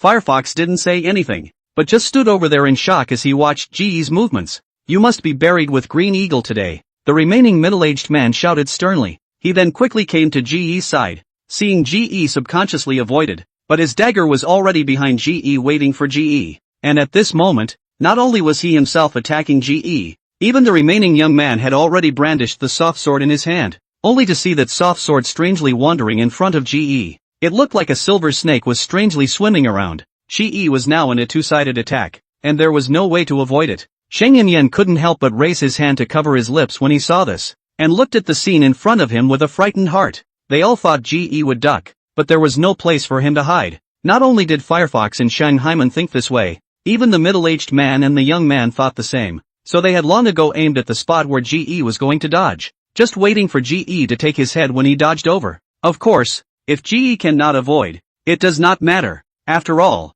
they have long been prepared. GE saw their intentions and snorted coldly. He narrowed his narrow eyes slightly as he watched them, only to see what had been swift movement slow down in front of GE's eyes. He slightly raised his hand easily and directly pinched the soft sword with his index and middle fingers, followed by a shock. Put! Almost instantly, the young man suddenly spat out blood from his mouth, his right arm hanging down helplessly as he stared at GE with wide-eyed horror. But before he could make any movement or open his mouth to speak, the man had collapsed to the ground. Immediately afterward, a pool of blood spread rapidly beneath him, only to see that young man lying on the ground with wide eyes and horror, bleeding from his 7 orifices, already completely unresponsive. No! Shidoshi. GE moved so fast that the middle-aged man didn't even see how he moved before his senior brother was already lying on the ground. Ha! You don't have to be sad. Soon you'll be able to go down and accompany him. Looking at the man with a pained face, GE suddenly didn't want to just get him killed. That would be too boring. He reached out his hand to flick it, and with a ding sound, the dagger in the middle-aged man's hand had already flown out, plunging straight into the wall to the side. What? The man stepped back in horror. Despair then covered his face. After all, it was clear to him now that he couldn't possibly be GE's opponent, even if it's death. Let me die with a clear understanding. Dare I ask where your master comes from? The man clenched his fists and looked at GE indignantly. They spent half their lives to practice hard to acquire the stance, the realm they reached. In today's view, in front of the man in front of them, they were nothing more than ants. Where is the teacher? GE frowned slightly. This question stumped him. Right. The man nodded, even looking at GE with some anticipation. For people like them who practiced martial arts, it was really hard to die for no reason. Hey, if you want to know, get him killed and I'll tell you. GE raised an eyebrow and lifted his chin slightly to point at Zhou Yi behind the sofa. Zhou Yi? A male son. Where had he seen this kind of scene before? So for a moment, he had been stunned, and now he was even hiding directly behind the sofa, trembling as he looked over. And as GE looked over, Zhou Yi's face was even whiter with fear. He sat down on his knees behind the sofa, trembling too. Senior uncle. Senior uncle. You are also considered my senior uncle. How can you kill me? The middle-aged man frowned in disgust as he looked at him like this. He looked painfully at the two people on the ground, and without a hint of hesitation on his face, he walked towards Zhou Yi. If it wasn't for you, how could my senior brother and junior brother die here like this? You have to go down and bury them too. The middle-aged man quickly rushed towards Zhou Yi, followed by a palm that directly and heavily slapped Zhou Yi's abdomen. And Zhou Yi's abdominal wound had only been stitched up for 2 days, and it hadn't recovered well in the first place. Moreover, not only that, even if Zhou Yi was standing here soundly, he wouldn't be able to stand it if the man's palm went down. Ah, you, Zhou family. Zhou family won't let you go. Zhou Yi stared at the middle-aged man with wide, unbelievable eyes, but immediately afterward he was heavily slapped against the floor-to-ceiling window behind him.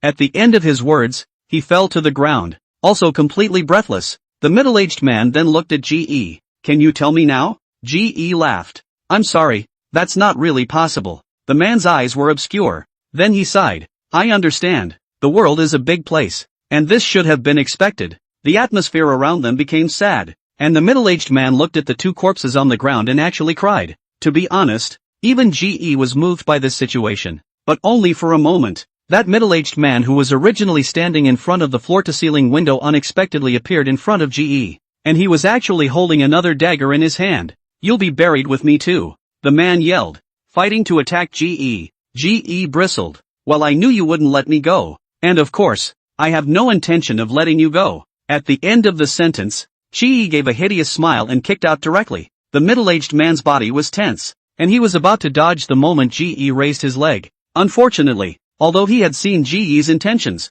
but still, he hadn't dodged that kick. Chapter 16 Worship. Poof. The next second the middle-aged man unexpectedly flew straight out from in front of GE. He crashed straight into the landing and ended up completely out of breath. In less than 10 minutes, the original 4 people who had been flaunting their strength have completely lost their breath. GE frowned at the several people on the ground and turned his head to look at Sheng Hyman, apologizing with an apologetic face. Sister Hyman is sorry for defiling your office, but you saw the situation just now, and if I didn't fight back then I'm afraid that I would be the one who would be lying on the ground. Firefox nodded in understanding. Indeed. Shang Yan also nodded in understanding, but looking at those corpses on the ground, her expression was more or less in a trance. However, both of them were looking at GE with great consternation. After all, after the comparison they had just made, GE's strength was simply too powerful. Even if she's seen the world, she's never experienced what she's experiencing now. Ding Ding detected that the host has received the adoration value of the female host and the male host's minions, rewarding 200 villain values. When I heard the systems beep, I was a bit surprised, and the moment they spoke, the blood of those 4 had begun to spread. Seeing that the carpet she had purchased across half of the world was about to suffer, Shenfian couldn't help but exclaim loudly, "My carpet!" GE subconsciously turned his head to look, and saw that the blood stains were about to spread to the top of the carpet. Seeing this, GE took a step forward quickly, and lifted the carpet to the first step. This time, Sheng Yan then let out a sudden sigh of relief. What are these few people going to do? Sheng Yan frowned, troubled as he looked at the few people on the ground. Also, this Zhou Yi. Sheng Yan did not continue to say, but slightly bit his lips. These traces I and Firefox can help you clean up, but Zhou matter. I am very sorry. Shi knew that. After all, Zhou Yi was here to talk about business, and he was now getting Zhou Yi killed, so this matter really couldn't be said later. Sheng Yan looked at GE with a grave expression. Speaking of which, how exactly did you provoke Zhou Yi? So that Zhou Yi specially invited someone to take your life? GE couldn't help but let out a bitter laugh. I had no choice. With that, GE told the 2 what had happened earlier, and after GE spoke of what had happened earlier, both Sheng Yan and Firefox were stunned. What? He actually drugged Miss Zoe? Firefox said in surprise, then he nodded again. Well, that does deserve to die. Sheng Yan also flashed a trace of surprise on his face. If Yi Han knew about it, he definitely wouldn't let him go. As they spoke, GE and Firefox had pretty much cleaned up the scene, and then GE called for specialized people to get rid of the bodies and such. However, while dealing with the scene, GE was also keeping an eye on Shang Yan. Just like her name, Shang Yan was a sultry beauty with a very strong nature. The long curly hair on her head also made her look even more charming. Not only that, but this beauty knows her strengths and wears clothes that accentuate her figure very well every time. GE had been back and forth over here a few times, and had already been shaken more than once or twice by her snow-white ferocious weapon. Of course, GE wasn't the kind of person who was very immodest. When he was caught in the gaze, GE naturally also saw the sorrow on Sheng Yan's face. How could GE let go of the opportunity to relieve a beauty of her problems? However, just as GE was about to take a step over, his shoulder was held down. GE turned his head to look at the uncomprehending Firefox in confusion. What? You got a thing? The Firefox stared at GE with a pair of eyes that were scorching hot, and even the expression on his face was very excited. This look GE goosebumps are going to come out. Recalled, this Firefox big brother should not have a broken sleeve fetish after he was relieved. Lone Wolf, where did you learn this stance? I see that it's much more refined than before.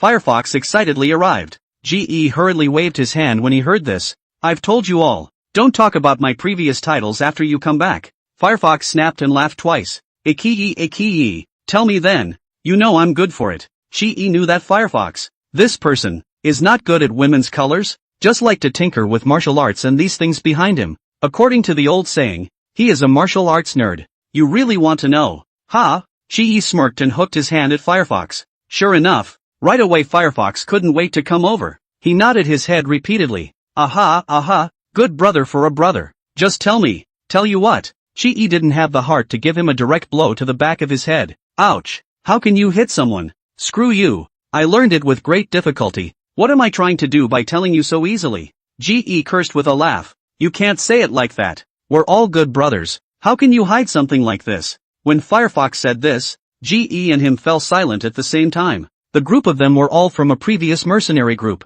A squad. Then if you want to say who has the best hands among them, it would definitely be their boss, Yi Han. Compared to their kind of behind that came through exercise, Yi Han was as if he had learned some martial arts secrets. But every time these people of theirs asked Yi Han, they would be perfunctorily passed over. Or Yihan would say that this was a secret skill uniquely passed down, and he couldn't break his trust and teach it to others. Therefore, after 2 or 3 times of this matter, there was no one to ask Yihan anymore. Forget it. Thinking about this matter, Firefox was also a bit deflated. You should be like the boss. I'm not learning. Hey, who said that? Get your ass back here. Something suddenly came to Chi-Yi's mind. If one wanted to trip up Yihan before he returned, it could be more than just prying his harem. In that case, it wouldn't have any threatening power to Yihan at all. However, if all those people under Yihan were pried away, it would definitely be a great help to himself. We were born into death together before. I also give you the truth. We are all brothers. There is no such thing as I don't teach you.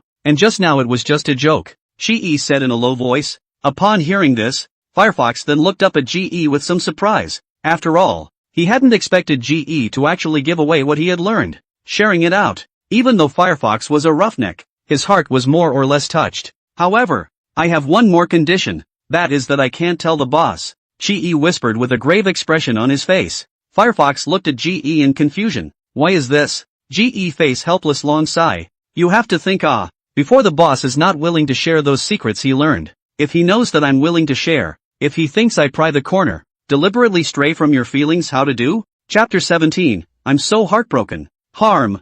I don't want to let the boss think that way. So if you want to learn, let's sneakily learn. Don't worry, I definitely won't hide it, Ji said with a sincere face, but still very quietly. After all, there was still a Shang Yen in front of him. Firefox froze and looked at Ji with a touched expression. Ji, you're so thoughtful. Don't worry, I'll definitely keep it a secret.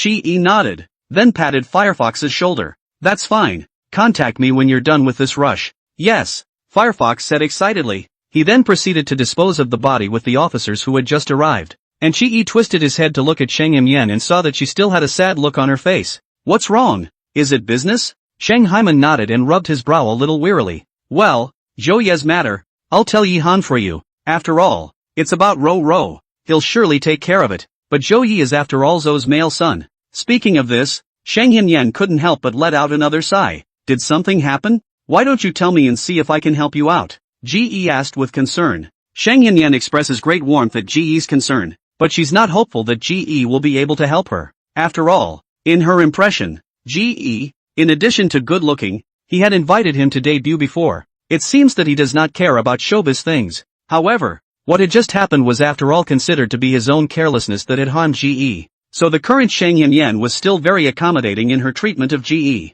It's like this, our company's artist, Yan Fei will be returning soon. You know, for a top stream singer, the most important thing is the return song. During the time that Fei Yan was sick, newcomers have been popping up one after another like bamboo shoots after the rain, which not only puts pressure on her, but on us as well. Even though Fei Yan is good looking, I'm afraid that if she doesn't have some songs of strength, she'll be drowned out by the times as well. Speaking here, Shang Hyman rubbed his brows again with a saddened expression. Zhou has an arranger who was recognized as talented. Although he has gained fame in the past 2 years, he has stayed in the Zhou family because of the kindness they have shown him, and this time he has arranged a meeting to talk about this as well. As she said that, Shang Hyman couldn't help but sigh again. A tune? Chi suddenly had a flash of insight and thought of something. He flipped through the system, and sure enough, he found a sheet of divine music. I hadn't bothered with this before because I didn't think it would be useful to me, but I didn't think it would come in handy now. Sister Scarlet Burns, if you trust me,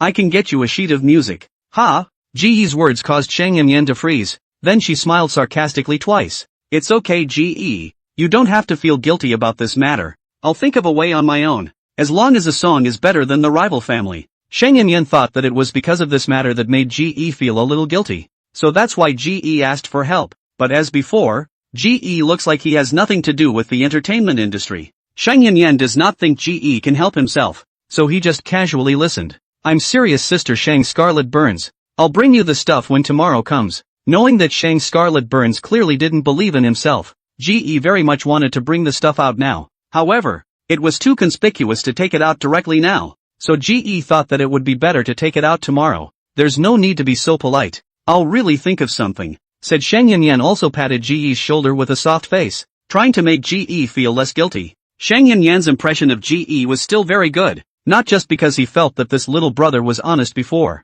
Now it was even more so that he felt that this person was of extraordinary skill, and that he was so sincere. Seeing that Shang Yanyan still didn't believe in himself that much, Ge, although very helpless, still shrugged his shoulders and then turned to leave. Now that Shang Hyman had started dealing with work matters, he couldn't do much by himself by staying here. Moreover, after this happened today, Shang Hyman would definitely call Yihan, and it was more or less bad for Yihan to see that he was still standing with Shang Hyman. The main thing is, Firefox, the eye candy, had poked his head in through the doorway several times. Shi walked to the door without any good humor, and sure enough, after waiting for a while, he saw a burr head poking in. When he saw that, he slapped him straight across the face. This handful of slaps was not light, but because Firefox was originally very weak-minded, and because Shang Hyman was still standing over there, he had to swallow the pain hard into his stomach. Ge walked out and closed the door looking helplessly at Firefox. What's wrong? You have something else? Firefox hammed and hawed. I just wanted to ask when you could teach me. I'm taking it easy every day now. I'm not busy. He still remembers what Ge said just now, so after finishing the matter at hand, he directly blocked here while Ge was still here. Looking at the burly man in front of him, Ge suddenly cried and laughed a little. Not bad for a martial arts nerd. Don't be in a hurry. I haven't taught anyone either. You have to let me go back and organize and tidy up my knowledge so I can teach you. Ge patted Firefox's shoulder, then added, it just so happens that I'm still coming tomorrow. Why don't I teach you properly tomorrow? The Firefox, who had originally been a bit frustrated upon hearing Ge's words, was instantly happy upon hearing the second half of Ge's sentence. Okay, then good buddy. I'll wait for you. Waving his hand with Firefox, Ge then stepped into the elevator. It had only been a few days and his gains were quite good, but in order to have the strength to fight against Yihan before he returned, Ge decided that he still had to speed up in order to do so. Thinking of this, Ge drove back to the villa area. When he entered the house, Ge walked all the way to Lu Qingfang's room without seeing Song Cheng. There was something strange in his mind, but he was not yet guilty of going to her. Sister Qingfang, I'm back. Looking at the beauty lying motionless on the bed, Ge smiled softly and closed the door. Although Lu Qingfang couldn't see now, the drama still had to be done. That's why when Ge sat down next to Lu Qingfang, he first sighed softly, and then began to talk to himself. I'm sorry, Sister Qingfeng. The boss has instructed that something has happened on Sister Crimson Burner's side, so I have to go over there. Ding Ding detected that the host has strayed from the male and female host's relationship, rewarding 200 villain value. Ge slightly hooked his lips, then laughed at himself. Knowing that you can't hear me, I still want to talk to you. After all, it hurts me to see you lying here alone. Ding Ding detected the host's villainous behavior, rewarding 100 villainous values. With this beep, it proved that Ge's words were heard in Lu Qingfang's heart.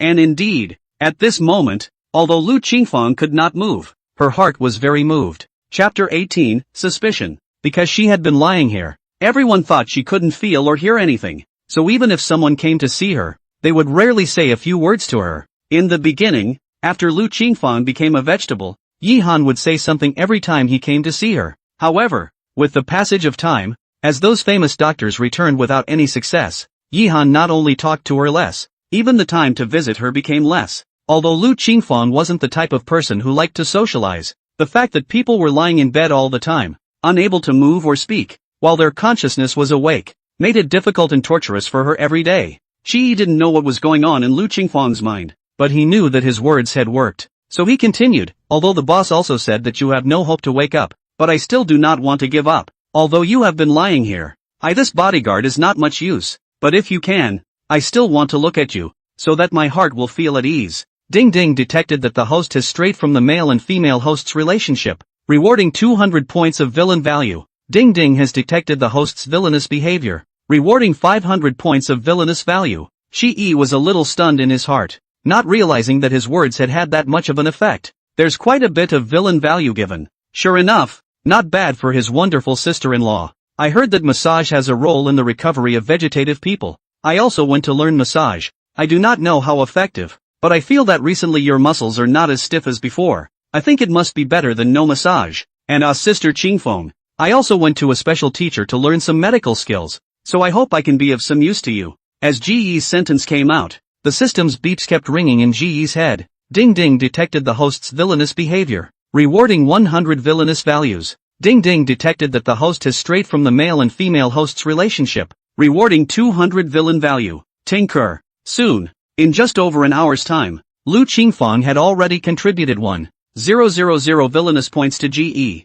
If he didn't know that Lu Qingfang could hear him now, GE would really want to yell out a good sister-in-law over here right now. GE, when did you get back? Just as GE was joyfully massaging Lu Qingfang, feeling the tender skin under his hands, the door to the room was suddenly pushed open. Song Chang walked in and looked at GE with a surprised look on her face, then came over alertly and directly held GE's arm. I'm not here. What are you doing to Sister Qingfeng? She chided. GE helplessly shrugged his shoulders. Heaven and earth can be seen, because he knew that Lu Qingfeng was awake. He would not do some chow thief behavior.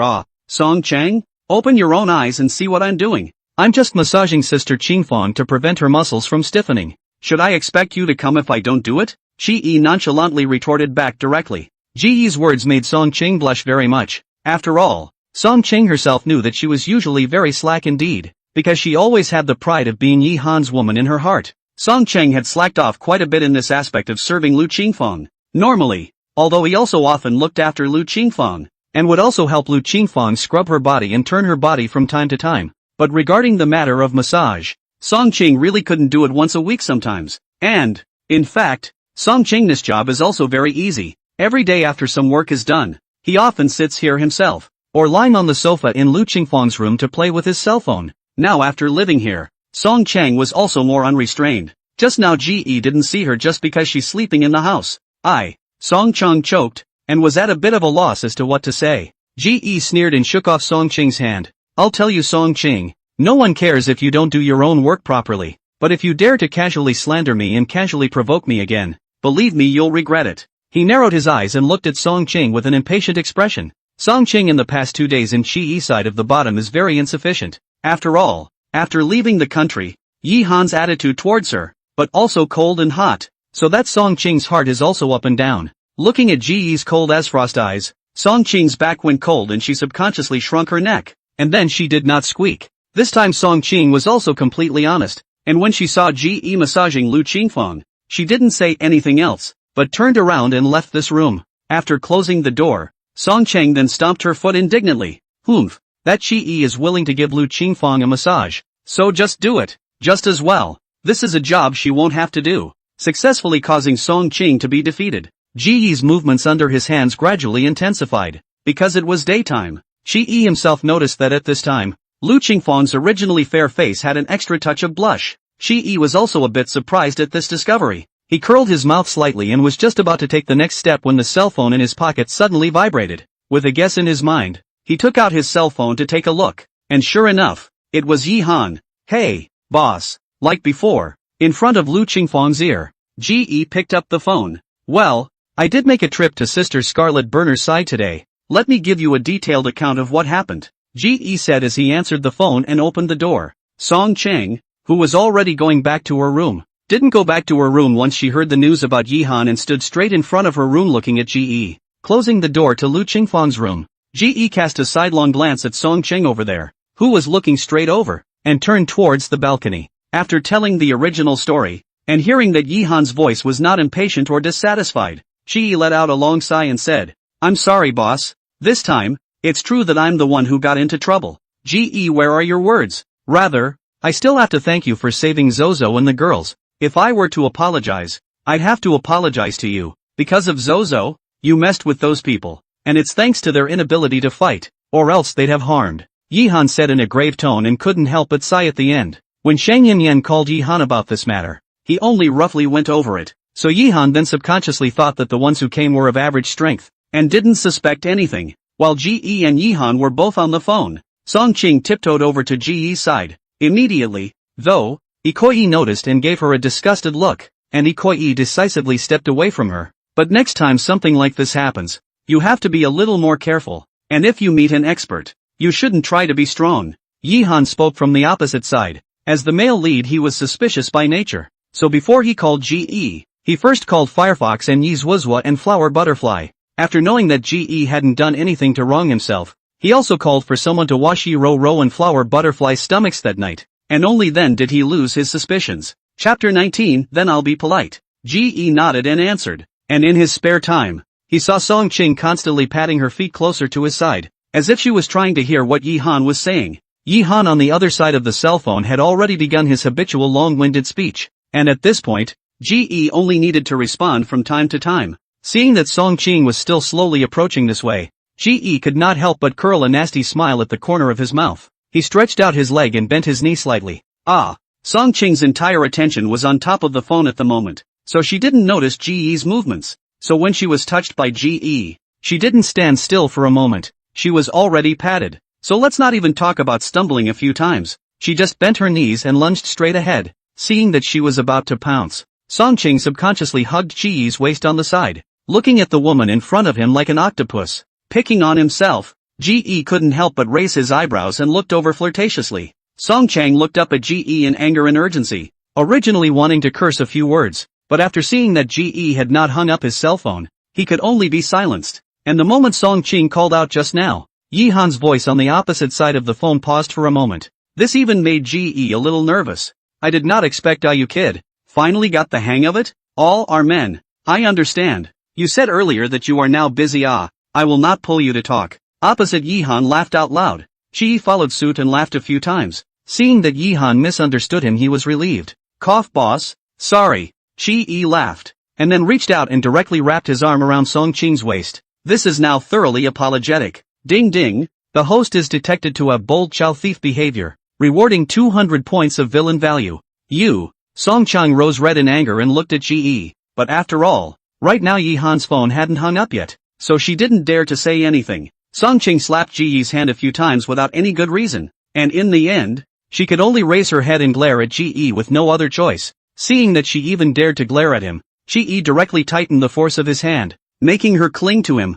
I said before, men don't hang on a tree. Yihan flirted a few sentences on the opposite side, then hung up the phone. After hanging up the phone, Ji couldn't help but sneer. Yihan spoke well and advised himself not to hang himself on a tree. It's really just a matter of laying the groundwork for what comes afterward by staring at his first girlfriend. You stinking rascal. Seeing that Ji finally hung up the phone, Song Chang, who didn't dare to squeak on the side, suddenly became annoyed and pounced forward, biting on Ji's arm. Hiss. Ji wrinkled his nose and looked at his arm. The little thing was really unforgiving, and while it didn't bite through, it did leave a tooth factor. Humph. Next time if you... Ouch. Song Chang inserted her waist and looked at Ji angrily. Only before she could finish her sentence, she was directly pulled over by Ji. Ji wrapped his arms around her waist, confining her so that Song Qing couldn't move even for a moment.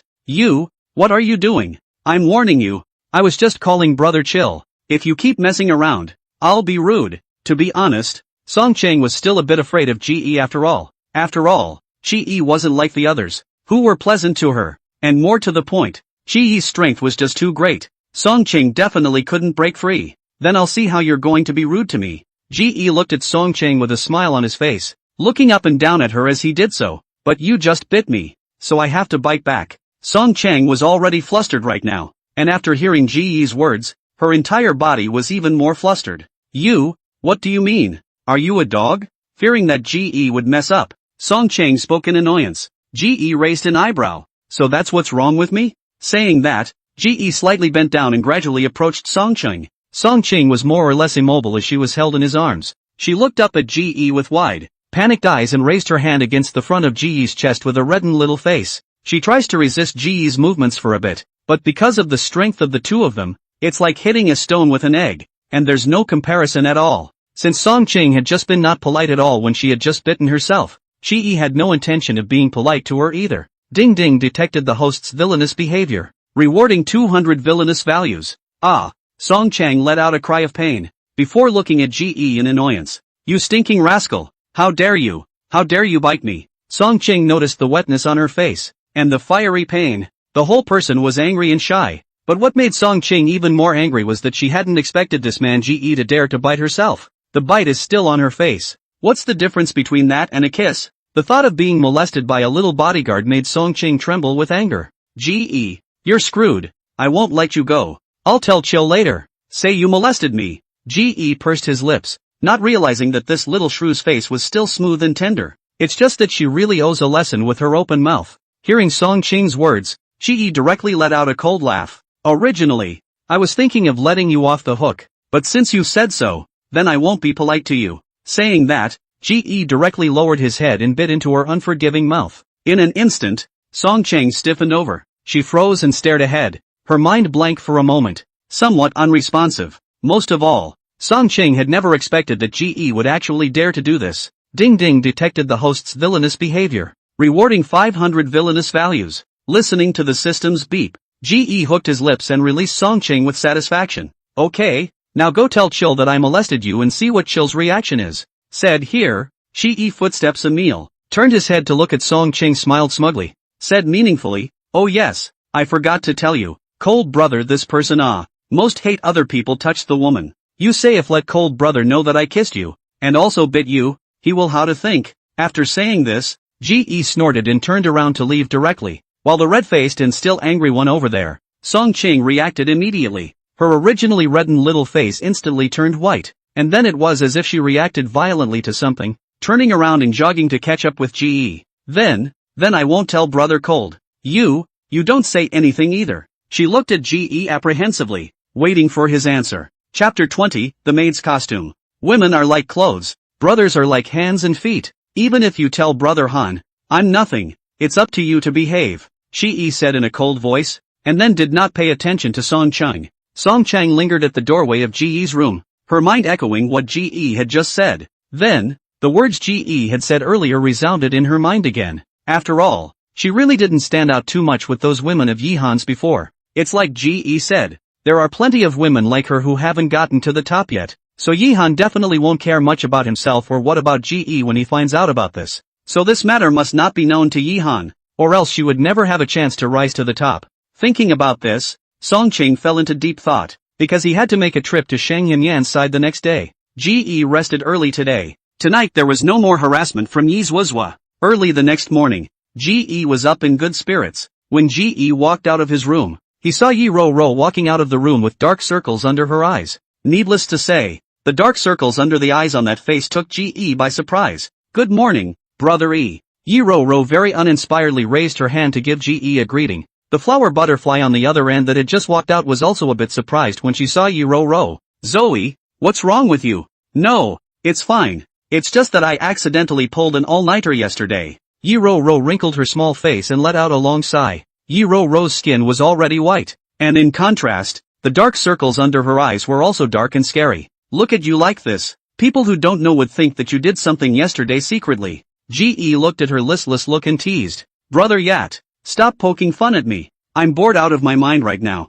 Yi Ro said in a million words, and as she did so, she raised her hand with an annoyed face and rubbed her hair. Seeing this, GE reached out and took her hand. Alright, don't rub it. Originally the amount of hair is not much. If you rub it harder, what if all the hair falls out? GE amusingly opened his mouth and joked. GE was originally just a joke, but Yi Ro, this little girl, took it seriously. What? Do I have very little hair? Yi Ro was so scared that she hurriedly straightened her hair. It's also not bad, say, because of what things are annoying. GE wrapped his hands around his chest and looked at Yi Ro in a good manner. Yi Ro slightly pouted her pink lips. Isn't it near graduation? Everyone is already looking for jobs and internships, and I'm the only one still attending classes. After a while that Lin Weiwei is going to organize everyone to go to a class reunion together, and by then they'll definitely want to compare jobs and boyfriends. Speaking here, Yi Ro's expressionless body leaned on GE's body. Harm. Yet brother you say I have to do I directly say I was hospitalized. Sick not to go forget, but so reluctant Lin Weiwei that bad woman must say bad things about me again. Yi Ro said as she took hold of GE's arm and kept bumping GE's arm with her own little head. Flower Butterfly watched the two from the sidelines, and after seeing Yi Ro intimately holding on to GE, her eyes flashed, but in the end, her palms clenched into fists. She said nothing and silently turned around to leave. GE glanced at the back of the Flower Butterfly, then looked to the crying and laughing at Yi Ro, not thinking that Yi Ro was annoyed because of these things, not resting well for a day. What's the point? You're much richer than able Lin Weiwei. What could be compared to her? GE said in disbelief. That's different. She's been targeting me before at school and now I really don't want to see her. Yi Ro drooped a small face in confusion. Even her normally bright and sparkling big eyes were now devoid of luster. Yi Ro looked up at GE, and suddenly her eyes lit up, instantly reacting to something in general. She excitedly reached out and grabbed GE's shirt. That's right brothery. You can pretend to be my boyfriend. You're so handsome. They'll definitely envy me. Yi Ro looked like she had discovered some new continent as she excitedly walked back and forth around GE. Brother E, why don't you go to the class reunion with me the day after tomorrow? You'll definitely look good in your gown then. Yi-Ro blinked her big eyes and held Ji-Yi's hand with both hands, shaking it pitifully. Ji-Yi froze. What good things are going through your head? Not going. No time. Ha, don't. Yi-Ro, where did she think that Ji-Yi would reject so decisively? At that moment, she directly jumped into Ji-Yi's arms, and began to be pampered and playful. Brother Yat, my good brother. Brother Yat, just promise me please. Yi-Ro softly pleaded, her delicate eyebrows drooping, her big watery eyes, as if she was about to cry out in the next second. I have to say, this little loli is really unbearable when she pouts. Ji-Yi covered his face helplessly. Then what's in it for me if I follow you? I work for nothing? Speaking here, Ji-Yi raised his eyebrows at Yi-Ro and waited for Yi-Ro to give himself a condition. Well, I'll give you a salary? Yi-Ro's eyes fluttered. She really didn't know what to offer. Ji-Yi raised the end of his eyes. I'm the one who lacks money? Indeed not, huh? Yi-Ro said bitterly, then frowned her small eyebrows. Then, brother E, do you have anything you want, ah? Ji-Yi laughed and teased. There really isn't anything I'm missing, but there is indeed one thing I want you to do. Then you say chant. As long as you agree to my conditions, anything I do is fine. Yi-Ro smiled curtly. How about this then? Since you yourself have said that you can do whatever you want, then wear a maid outfit and serve me for a day. Ji-Yi joked. Then he looked down to observe Yi-Ro's expression. As expected, after hearing Ji-Yi's words, Yi-Ro was instantly dumbfounded. She blinked her big eyes and froze over with her pink lips slightly parted. Female, maid outfit? Serving? Yi-Ro felt at this moment that her little head was suddenly a bit turned around. What's wrong? Can't do it? It's fine. Just reject me. Ji-Yi directly used the method of provocation. After all, this kind of agitation was most useful to a haughty little loli like Yi-Ro. As expected, after Ji-Yi uttered these words, Yi-Ro immediately said stubbornly, what can't this be done? It's just wearing a different skirt at home. Ji-Yi smiled and nodded along. Well, you're right. It's just at home. Chapter 21, Fei Yen. Yi-Ro's face was hesitant, but she finally nodded in the end. Then say yes. Oh, only at home. Say yes, I promise you. Yi-Ro in the end or some hesitation. Seeing this, Ji-Yi directly let out a laugh. This depends on you. Anyway, it doesn't matter if I answer or not. I have nothing to lose. Yi-Ro instantly became anxious when she heard Ji-Yi's words. Ji-Yi has nothing to lose. But she can't. No. Brothery, I promise. Yi-Ro said anxiously. Ji-Yi laughed twice in his heart in triumph. That's a deal. You're the one who wants to wear it. Aha! Yi-Ro raised her head and looked at Ji-Yi pitifully. When the two went down to dinner, the people below were already seated. Flower Butterfly had her head down in a daze, not sure what she was thinking. On the contrary, Song-Ching stood up enthusiastically when she saw the two of them coming downstairs. You two come down. The food is a bit cold, or else I'll heat it up for you, she said very enthusiastically, and then looked at Ji-Yi somewhat nervously. How could Ji-Yi not know what Song-Ching was thinking right now? It was nothing more than the fear that he would tell on Yihan. Before, he was still threatening himself with Yihan under the guise of a fox and tiger, but now he was still being held by himself? Ji-Yi took Yi-Ro and sat down, directly ignoring Song-Ching. Yi-Ro was rushing to please Ji-Yi right now, so naturally, she didn't have the time to pay attention to her. In the end, Song-Ching, who had no one to talk to, could only smile awkwardly, then turned around and sat down. After dinner, Yi-Ro followed the butterfly and left, and Song-Ching looked at Ji-Yi to say something, but finally packed up the things into the kitchen. Ji-Yi gave her a sidelong glance, then he turned around and cleaned up, grabbing his car keys and getting ready to go out. Brother Yat, what are you doing now? Seeing Ji-Yi about to leave, Song-Ching hurriedly came forward. Ji-Yi raised an eyebrow. What do you care? Now he knew to call Brother Yat, and he didn't know who the person who had been yelling after him before was. Song-Ching choked. If she had been yesterday, I'm afraid that she would have argued with Ji-Yi by now, but the current Song-Ching could only swallow her anger into her stomach. No. Song-Ching smiled curtly and then took out an umbrella. Didn't I look at the sky outside and think it was going to rain, so I brought you an umbrella? You're quite meticulous. Ji-Yi hadn't expected Song-Ching to make it this far. Okay, see you are so good now. I'll tell you where I'm going today to find Sister Scarlet Burning. If you want me to say these which you can't compare to, so I advise you to be a little more honest good. Ji-Yi mocked slightly and walked out. Seeing Ji-Yi's car gradually moving away, Song-Ching's smile suddenly stiffened on her face. It's true as Ji-Yi said. All the other women have their own colorful places and their own careers. Only her, relying on a face, ignoring what Song-Ching behind him was thinking. GE sped all the way to Crimson Burn Entertainment. This time, he went straight to the top floor. Ding! As the sound of the elevator rang out, Firefox, standing in the doorway, instantly lit up. You're here, GE? Are the courses all done? With that, Firefox attentively walked over to GE's side, rubbing his hands together impatiently.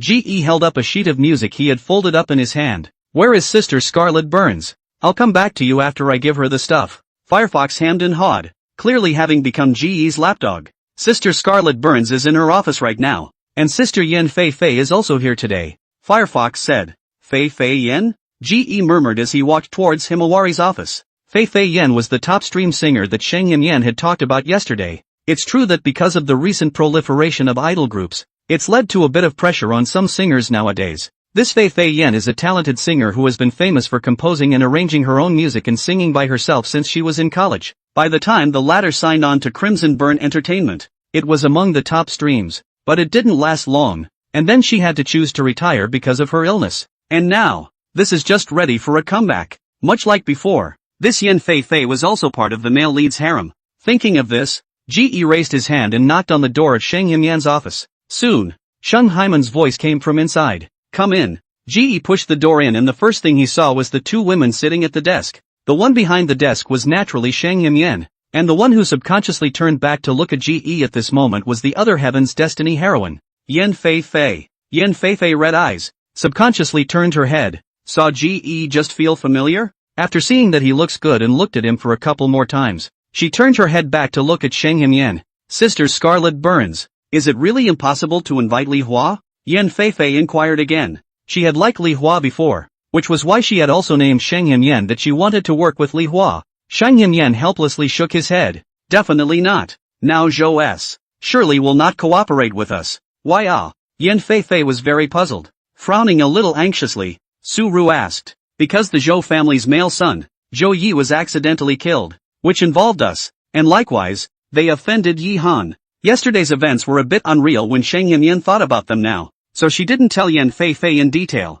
but at least Yen Fei Fei was also a smart person, so she naturally heard something from Shang Haiman's words, and in the end, she could only let out a long sigh of helplessness, only that her eyes did get redder and redder. It had to be said that even Chi admitted that Fei Fei Yen was a person I felt sorry for when I saw her. Originally, she looked tiny, and with the added bonus of possibly being sick, her little face was also deathly white. The red eyes and nose now look very endearing indeed. Shang Yinyan followed suit and sighed helplessly. But don't worry, consort. Although Li Hua can't work together anymore, I'll contact other arrangers. After Yen Fei Fei heard Shang Haiman's words, she unexpectedly shook her head directly. No, Sister Scarlet Burns. Since I can't collaborate with Li Hua, I'd rather choose to arrange my own music, she said stubbornly. Shang Yinyan instantly had a bit of a headache. Fei Fei, you have to know that your album this time can't be just one song. I admit that you do have talent above arranging songs as well, but after all, you've already retired for 2 years, and you know what's been going on in these 2 years.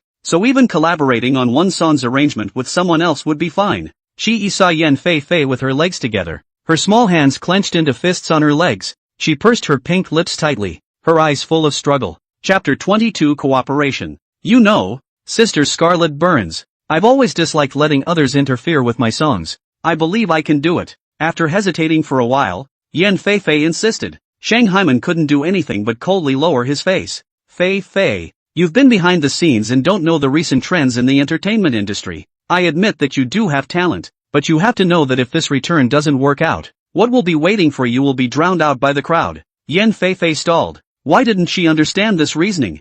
It's just that for those of them, their songs are like their own children, so she can't get past her heart more or less. Watching the two people in front of him fall silent with each other, even the atmosphere around them solidified. GE finally walked forward with the things in his hands. Seeing GE walk to his front, Shang Haiman suddenly reacted. GE is still there. She rubbed her brow and looked over at GE with some embarrassment. I'm sorry GE. I was a bit busy just now. You're here today? Yesterday, GE said that he would help to solve this matter. Shang Yinyan originally did not put on the heart. Not to mention that this is only the past night. Even her huge Crimson Flame Entertainment hadn't even gotten this thing done yet. So how could GE possibly get it done? Sister Scarlet Burner, I'm here to deliver the sheet music to you, said GE and handed over the somewhat crumpled sheet music in his hand. Sheet music? Shang Yinyan took the folded up, somewhat crumpled paper in his hands, and then he looked up at GE with some surprise. She hadn't expected GE to actually bring the sheet music. In the face of Shang Hyman's face of surprise,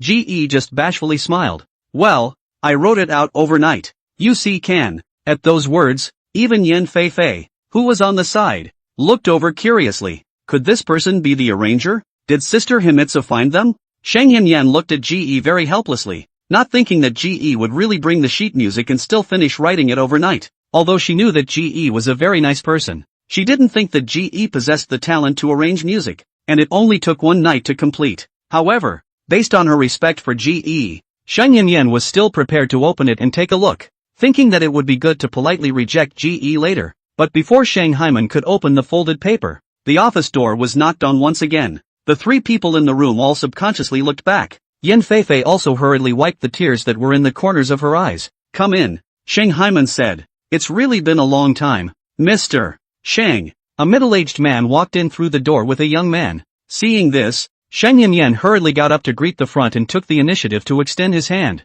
We really haven't met for some years, Mr. Zhao. I heard that you've set up a studio on your own now? Hearing Shang Hyman mention this, a hint of smugness flashed across the general manager Zhao's face. He shook Shang Hyman's hand in his grip, but hesitated to let go. Instead he even rubbed his thumb a few times. Almost instantly, Shang Hyman frowned slightly. Hi, it's not like I've been in that kind of stubborn place for too long and want to come out and have some fun on my own. Oops, this is Ms. Yen Fei, isn't it? After glancing at Yen Fei who was sitting on the chair, that general manager Zhao then let go of Shang Hyman's hand, and finally came closer to Yen Fei with a smile on his face. Looking at the lewd smile squeezed across his fat face, it made Yen Fei couldn't help but retreat backward in some discomfort. That Mr. Zhao acted as if he hadn't seen Yen Fei's movements, or the stiffened look on his face as he insisted on walking forward and extending his hand. Miss Fei, I am the founder of Extreme Bliss, Zhao Gang. Zhao Gang's greedy eyes swept over Yen Fei's face and smiled. Yen Fei's character is actually very introverted, and she didn't appear on the program often before, and she has not appeared in the public eye since she got sick later on. It was also because Hyman Entertainment was Shang Hyman, the woman in charge, so there were many things within the circle that Yen Fei had not experienced. But the Zhao Gang in front of her made Yen Fei very uncomfortable. She subconsciously ducked back, but still politely extended her hand to give him a shake. She thought of holding a little and then hurriedly took her hand back, but she didn't realize that her hand was held tightly by Zhao Gang, and she couldn't pull it out in the slightest. Yen Fei subconsciously raised her head to cast a pleading gaze towards Shang Yan, but helplessly. The current Shang Yan was chatting with the young man that Zhao Gang had brought with her with his back turned to her, and did not see this side. But soon a figure flashed before Yen Fei's eyes, and not only that, even her hand was pulled out. Mr. Zhao, nice to meet you. She pulled Zhao Gang's hand out and took the initiative to shake his hand and smiled. The smile on Zhao Gang's face stiffened, but after all, in this occasion, it was too embarrassing to be cold, so he could only smile. By the way, this time I heard that Mr. Shang was looking for an arranger, so I brought this kid Zhang Li here, Zhao Gang said as he patted Zhang Li's shoulder. Shang Yan laughed. Just now I talked to Zhang Li. I didn't realize that Zhang Li not only graduated from a prestigious foreign school, but also surprisingly won quite a few awards at such a young age. The expression on that young man's face became lonely and arrogant, and he even glanced at GE with disdain. GE raised an eyebrow. It seemed that this was thinking of himself as a competitor. Mr. Shang might as well do this, or else just give all of Miss Fei's albums to Zhang Li, who is still very good at these recent styles. This, Shang Hyman frowned with some difficulty. To be honest, she was still looking for cooperation, but she didn't expect Zhao Gang to come on his own accord. It had to be said that Zhao Gang's studio was also relatively famous in the circle, so it wasn't easy for her to refuse. But it's kind of hard if the whole album is going to them. No way. Without waiting for Shang Hyman to open his mouth, Yen Fei, who was on the side, had already vetoed it in one breath. Is it hard for Miss Fei to have a suitable candidate to work with? Zhao Gang was puzzled. Yen Fei shook her head. No, I plan to compose and arrange my own music. What? Zhao Gang laughed out nonchalantly. Miss Yen Fei, are you sincere? Your previous songs were indeed very good, but it's been a few years since then. That's all in the past for you. Popular music nowadays is very changeable. You won't be able to grasp it. Zhao Gang's unceremonious words caused Yen Fei's already white face to turn even whiter. Shang Yan was aware of Yen Fei's stubbornness, but her words still didn't end. Otherwise, how about this? Does Zhang Li have any unreleased works at the moment? Can you bring it over and let's all listen to it together? Upon hearing this, Zhongli, who had been quiet on the side, flashed a hint of smugness on his face.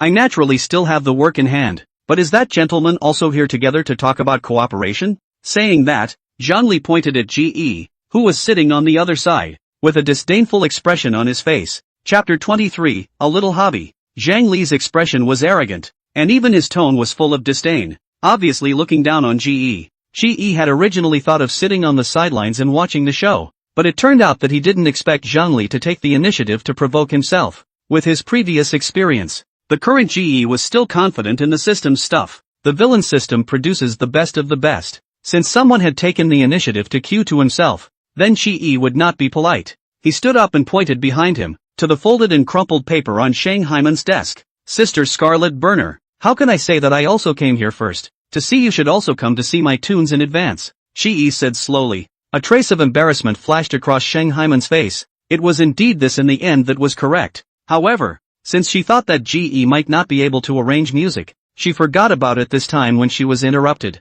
Zhao Gang was a human savant. His eyes darted around and then sized up Ge. This young man looks really not bad, but does not have the temperament of an artist, especially just ruined his own good deed. So Zhao Gang is also how to look at Ge, how to feel bad. Oh, I didn't realize that this young man is also an arranger? He's also here to seek cooperation? I wonder where he's working now. I'm not in the entertainment industry. Arranging music is just a small hobby. Ge color indifferent, shrugged his shoulders. After hearing Ge's words, Zhao Gang and Zhang Li once again exchanged glances. The smugness on their faces increased, and Zhao Gang even had a sneer at the corner of his mouth. Ha ha ha, in the end is still young but since it is young people, or to give a chance, you say is to put Mr. Shang? Zhao Gang's tone made Shang Yanyan more or less uncomfortable. After all, these two people in front of him were close to writing looking down on Ge on their faces. Ge is a friend of mine. He's just arranging music as a hobby, but as a newbie, I think he should be pretty good.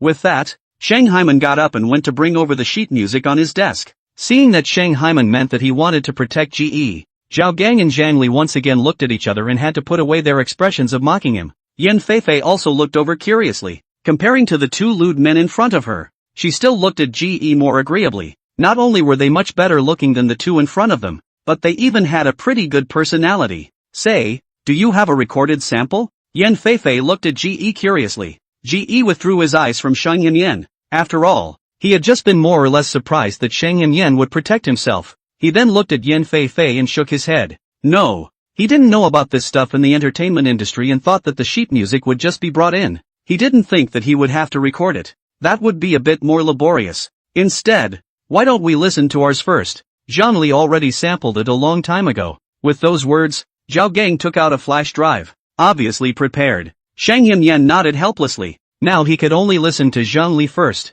Shang Haiman took the flash drive and plugged it into his computer. It didn't take long for the music to kick in. It had to be said that Zhang Li's strength was indeed impressive. At least even Ge, an outsider to the circle, felt that the tunes were quite good when he listened to them. Even Shang Haiman nodded in satisfaction. Not bad indeed. At this Zhao Gang laughed out loud. Mr. Shang, I told you, Zhang Li is powerful. While the people over there were talking, Yan Feifei suddenly turned her head to look at Ge as she pointed at the paper in his hand. So what? Can I look at it first?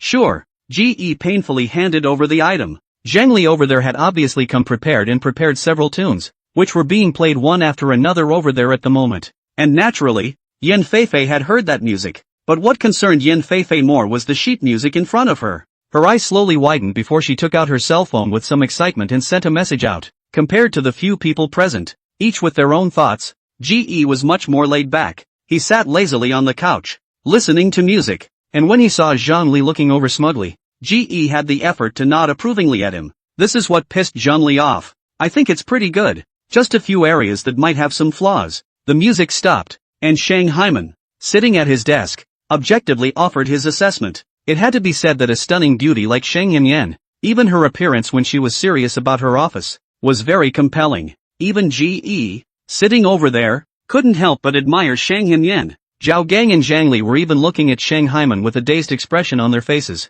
And even after Shang Haiman finished speaking, both of them didn't come back to their senses. Seeing that no one answered, Shang Yanyan subconsciously raised her head, just in time to see the expressions of those two people, which caused her heart to immediately frown with some discomfort. Ahem! She coughed lightly with an unsettled look on her face. At this, Zhao Gang and Zhang Li then instantly came back to their senses. This is not a problem. Just wait until Ms. Fei Fei and Zhang Li rub it in later and change it together. Don't you think so? Saying that, Zhao Gang reached out his arm to corner Zhang Li who was on the side. Zhang Li's face was greedy as he swept over Shang Haiman. And once he thought that he would be able to see Shang Haiman and Yan Fei Fei often in the back, his heart was instantly happy. He nodded. None of what Mr. Zhao said is a problem. Everyone behind us is together can solve it. Upon hearing this, Shang Yan nodded, but his face wasn't as kind as before. After all, these two people in front of her were really hard to make her look good. If it wasn't for the fact that the tunes were okay to listen to, and that Zhao Gang was more or less a famous person in the circle,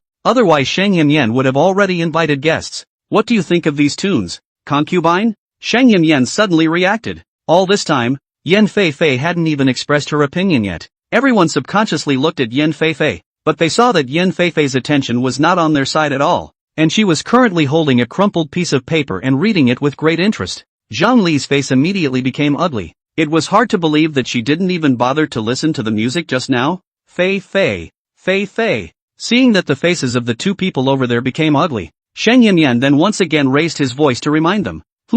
Yan Fei Fei looked up at Shang Haiman. What's wrong? Seeing her like this instantly gave Shang Yan a bit of a headache again. She rubbed her brow.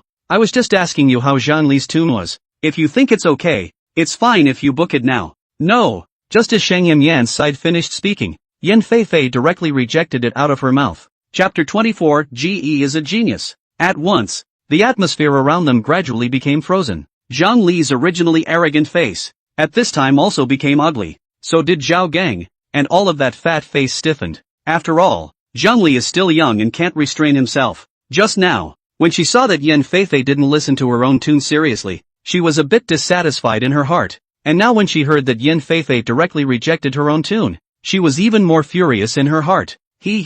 Miss Yan Fei Fei doesn't like one song either? I don't think you've been listening carefully either. Is it possible that you didn't want to work with me? Or is Ms. Fei Fei Yan determined to arrange her own music? Don't blame me for not reminding you, Ms. Yan Fei Fei. I'm afraid no one will like your style now. Zhang Li sat on the sofa and looked at Yan Fei Fei with a sneer on his face. Connoting, Zhao Gang, who was on the side, did not stop Zhang Li either, and was obviously also dissatisfied with Yan Fei Fei's behavior just now. Yan Fei Fei, this social terror, where has she ever been spoken to like this? Where had she experienced such a scene? So after hearing Zhang Li's words, she directly froze there. Shang Yan subconsciously frowned, and just as he wanted to open his mouth to retort back, he was already preempted. Is Mr. Zhang Li angry because he's embarrassed by the rejection? She laughed and said cheerfully. The gloating expression on his face was very obvious. When these words came out, Zhang Li's face immediately turned red. What qualifications do you have to talk about me, you piece of trash? Zhang Li red-faced rubbed himself up and chided. Zhao Gang also stood up. This gentleman, do you think that Zhang Li and Fei Fei is not satisfied? It's hard not to look at you. If you ask me, Zhang Li's tunes are wanted by many people, but those tunes that no one wants are just like garbage. No different from the toilet paper in the toilet. Who says I'm not satisfied? A soft, but very sure and tough voice rang out. Yan Fei Fei's face reddened as she stood up with the sheet music in her hand, looking at the two people in front of her without any good humor. Compared to Zhang Li, I think this tune by GE is simply perfect. He's a genius. With that, Yan Fei Fei waved the paper in her hand with unusual excitement. Zhao Gang and Zhang Li didn't think so, thinking that this was just Yan Fei Fei deliberately defending this man right now. Even Shang Haiman froze over there thinking the same thing. Zhang Li snorted. There has to be a basis for talking. How can he write any good tunes if he's an amateur? Yan Fei Fei was anxious to see that the crowd didn't believe her. GE couldn't help but hook his lips when he saw that her anxious look was really cute. Then if you put it that way, why don't we just compete? I'm confident anyway. GE also stood up and looked at Zhang Li with disdain. Compared to Zhang Li, who was about 5 feet 6 inches and 5 feet 7 inches, GE's size was already considered good. Seeing the nonchalant look on GE's face, both of them instantly wimped out for a moment. After all, this sub does look pretty scary. Alright, since we won't force ourselves if concubine isn't satisfied, we'll trouble Mr. Zhao to make a trip. Seeing this, Shang Yan, who was on the side, coldly lowered his face and started to drive away the customers. Originally, Zhang Li and Zhao Gang's faces were already ugly, and now after hearing Shang Haiman's words, they became even more ugly. Zhang Li's temper was now completely suppressed. He stepped forward and just wanted to say something. the office door was knocked. "Come in." Without waiting for Shanghai Hyman to speak, Yan Feifei, who was standing beside Ge, spoke up. Like the others, Ge also gave Yan Feifei a curious look, but Ge didn't expect Yan Feifei to happen to look at himself at this moment as well, only to see Yan Feifei winking wryly at herself, signaling that she was relieved, and then rushing towards the doorway with leaping little steps. At this moment, the Tsanging outside happened to also push the door and walked in. In seeing Ge, he was more or less a bit surprised. However, after looking at the people in the room, he knew that they were now talking about work, so he didn't say much, and just turned around and went out after handing over the things in his hand to Fei Fei Yan, nodding at Cthulhu as a greeting. Like him and Firefox, Song Ying was Fei Yan's bodyguard. "What are you up to, Fei Fei?" Shang Yan looked at Yan Fei Fei curiously. Fei Yan took her guitar out of the case, already a little impatient. With a rosy little face, she said excitedly, "I want to play some of Ge's tunes."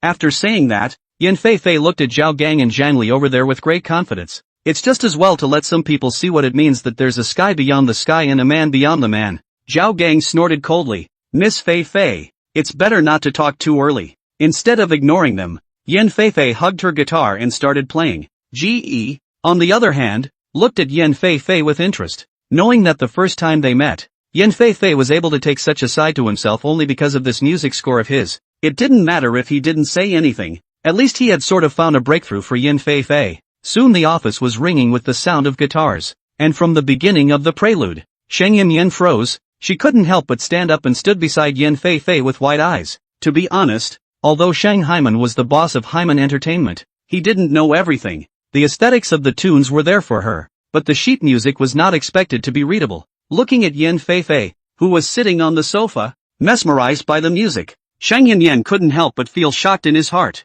She looked up at Ge with some excitement. She hadn't thought that Ge would really have a talent for this. Noticing Shang Hyman's line of sight, Ge slightly raised his eyebrows and helplessly shrugged at Shang Hyman. A scarlet blush surfaced on Shang Hyman's face, and he smiled at him with some embarrassment. It was indeed her who had been one-sided just now. Mainly, she hadn't expected Ge to be so versatile either. And in the beginning, Zhang Li and Zhao Gang froze over there. Although Zhao Gang didn't know much about music either, he could hear that this song was much better than the ones Zhang Li had just brought out. And that's with no treatment. Just a tune played on guitar. He looked at Zhang Li with complicated eyes, then looked at Ge thoughtfully. And among them, the one who reacted the most was Zhang Li. Zhang Li's eyes widened in disbelief. His jaw dropped as he took a big step forward and picked up the crumpled piece of paper on the coffee table. And after scanning through the content on it, Zhang Li was also completely frozen over there. How could this amateur have this kind of talent? How could he possibly make this kind of tune? After a song was played, Yan Fei Fei and Shang Yan were more or less still a little unfulfilled. Zhang Li over there, on the other hand, grimaced and glared at Ge as he chided. Impossible. This is simply impossible. Chapter 25, The Heart Leaks a Beat. I think you took someone else's song on purpose. How could you have made this song yourself? If you can make this kind of tune, there's no reason why you didn't have a song before. Zhang Li clenched his fists and yelled. Ge helpless. I'm not a vulgar person like you. I'm not looking for fame and fortune. Just a hobby. Besides, what do you care if I send out a tune or not? Facing Zhang Li's grumpiness, Ge said very bashfully, only that what he said was justified and quickly disliked Zhang Li. Zhang Li was trembling with anger, but he still couldn't believe how this person in front of him could possibly make such a tune. Well, since everyone is in a bad mood, I don't think there is any intention to cooperate. Mr. Zhao will go slowly and not see you off. Shang Yan cold face, directly said. Zhao Gang's face wasn't very good in the first place. When he knew that Shang Hyman was looking for a partner for Yan Fei Fei, he immediately brought someone with him. After all, he knew in his heart that it was a big piece of pie. Mr. Shang, this is not good enough. Since Ms. Yan Fei Fei we cannot cooperate, but other cooperation is not impossible. You so treat is not too unkind? At least we have traveled a long way. Seeing that he hadn't gotten anything out of it, and had inexplicably been connoted, Zhao Gang was getting angrier and angrier the more he thought about it. Shang Yan wasn't fooled by his words. She wrapped her hands around her chest and looked at him with cold eyes. Mr. Zhao, this can be a little wrong. This is not we let you come. You also did not greet in advance came over. I think we are also considered good hospitality, but your company this young man's temper we really cannot agree. What Shang Hyman said was indeed the truth. Although she had long since released the news that she was looking for an arranger for Fei Fei Yan to work with, but while other companies were contacting Shang Hyman, polarization did come directly without a single greeting. When these words came out, Zhao Gang's face, on the other hand, was green and red and green. It was really ugly, but after all, he was also a person who had been in the entertainment industry, so even though his face was very ugly, he didn't say anything else. After all, he himself knew that it wouldn't do to offend Shen Haiman completely. Just because he has the strength to come out and start his own studio doesn't mean he can stand up to a big company. So Zhao Gang snorted coldly and was about to leave. Only it was obvious that Zhang Li on the side was not someone who could keep his composure. Only hearing him shout angrily, he directly rushed towards Shang Hinyan, who was standing over there. With large strides, Shang Haiman's eyes widened, but it was too late for him to dodge over. Yan Feifei, who was on the side, cried out in shock, "Sister Haiman!" Shang Hinyan stepped back and subconsciously raised her hand to protect herself, but the next second she fell into a wide embrace. Ji coldly lowered his face and clutched Zhang Li's hand in his hand hard. Hitting a woman? And Zhang Li, who was still overbearing just now, had his face twisted, because Ji's strength was just too great. He wanted to struggle to pull his hand out, but no matter how much strength he used, his hand didn't move at all. This made Zhang Li's heart very surprised. He stared at Ji. Afterward this felt some panic. What do you want to do? Zhang Li said with forced composure. At those words, Ji directly let out a cold hunger. What do you think I'm going to do? The side of Zhao Gang saw the situation, hurriedly came up to make peace. Hey Zhang Li, after all, is still young, there is a temper well this way.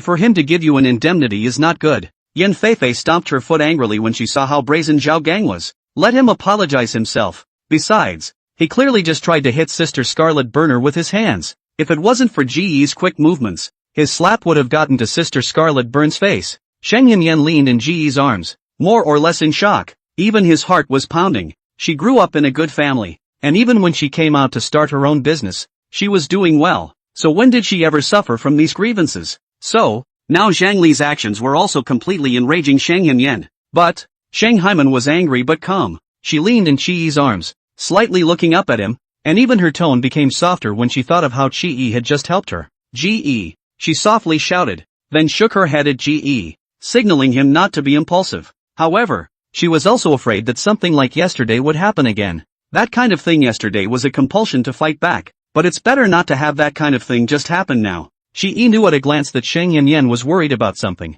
which instantly made Chi cry and laugh a little. Does he seem like the kind of guy who just kills people whenever he feels like it? He slightly lowered his head to look at Shang Hinyan, then opened his mouth and softly said, "Don't worry, I won't do anything, I'll just slightly help you fight back." At this moment, Shang Hinyan was leaning on Ji's arms, so Ji slightly hung his head, making the distance between the two become abnormally close. This caused Shang Haiman to freeze, and even his face, which had always been calm, showed a hint of chicanery. After all, other than Yi Han, she had never been this close to any man. However, before Shang Hinyan could react, he heard a "pa" sound.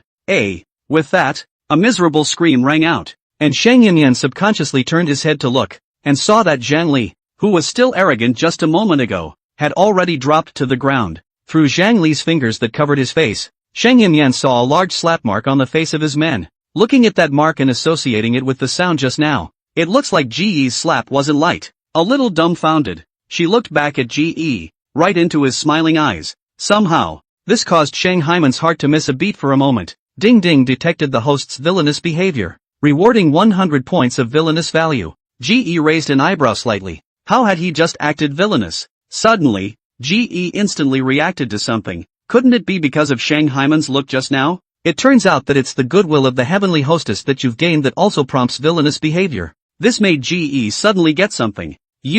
How dare you hit me? Zhang Li dropped to the ground. The slap he just received left his head dizzy. After reacting, he trembled with anger. Do you know what kind of person I am? You just dare to hit me with your hands? Zhao Gang on the side was so scared that he hurriedly came forward to serve Zhang Li up. Zhang Li, are you alright? Ji still had his arm around Shang Hinyan's waist as he snorted. What do I care who you are? At the end of his sentence, Ji directly shouted at the outside, and immediately Firefox pushed the door and walked in. Chapter 26 Worship.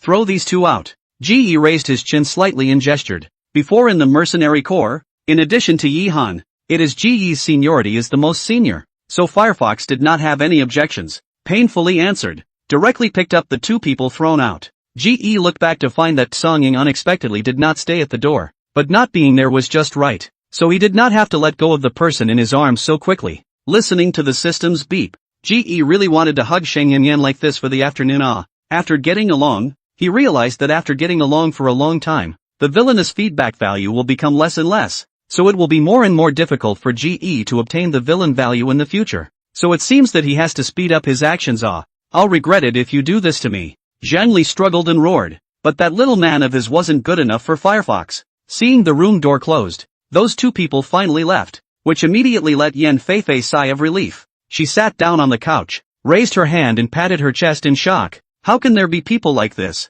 It really gave me a fright. Sheng Yan subconsciously wanted to go forward to talk, just took a step, then realized that his waist was still being GE embraced. Cough. She blushed scarlet and coughed lightly, looking up at GE promptingly. GE hung his head to look into Sheng Yan's rippling eyes, pretending that he didn't understand as he looked at her suspiciously. This made Sheng Yan shy and anxious. She anxiously twisted her head to look at Yan Feifei in front of her, who had her back turned to them, then raised her hand and pushed GE's hand. That just thank you. But now you. Sheng Yan was more or less embarrassed to meet GE's eyes, so she reddened her earlobes and lowered her head and said, now that Sheng Yan had hinted so obviously, GE was too embarrassed to be pretending that he didn't understand. He smiled twice and withdrew his hand with intent. Sorry about that. No, it's fine. Sheng Yan hurriedly said. In her eyes GE was a very honest person. Just now it was only because he had to protect himself, which he had no choice but to do. GE. Just a moment after the two had just separated, Yan Feifei in front of them stood up excitedly with the crumpled sheet of music. Sheng Yan was coldly startled by Yan Feifei's agitated voice, then thankfully fortunate that GE had let go of her just now. What's wrong? GE couldn't help but smile in his heart as he looked at Sheng Hyman's little expression, then looked up at Yan Feifei in front of him. Yan Feifei trotted over to GE's side with the sheet music in her hand, and she excitedly held his hand as she looked up at him. Yan Feifei, who had always been socially terrified, was so excited at this point that she had forgotten that she was meeting GE for the first time today. She flushed her little face. GE, let's collaborate together. I like the tune you wrote very much. GE snickered. Now you know my tunes are good? Yan Feifei and Sheng Hyman were both a bit embarrassed at these words. I'm sorry, it's because I have eyes that don't recognize MT. Tai. Yan Feifei scratched her nose in embarrassment and blushed. Ahem. Yes, GE, it's us who underestimated you because we didn't expect you to be this good. But thank you very much for providing such an outstanding tune at this critical moment. Having seen GE's strength, the thought that Yan Feifei's matter would finally be settled made her sigh with relief. The three of them chatted a bit more in the office, and Fei Yan said that before she only wanted to arrange and compose her own music. Before, she had also reluctantly said that she would let Li Hua arrange a song for herself,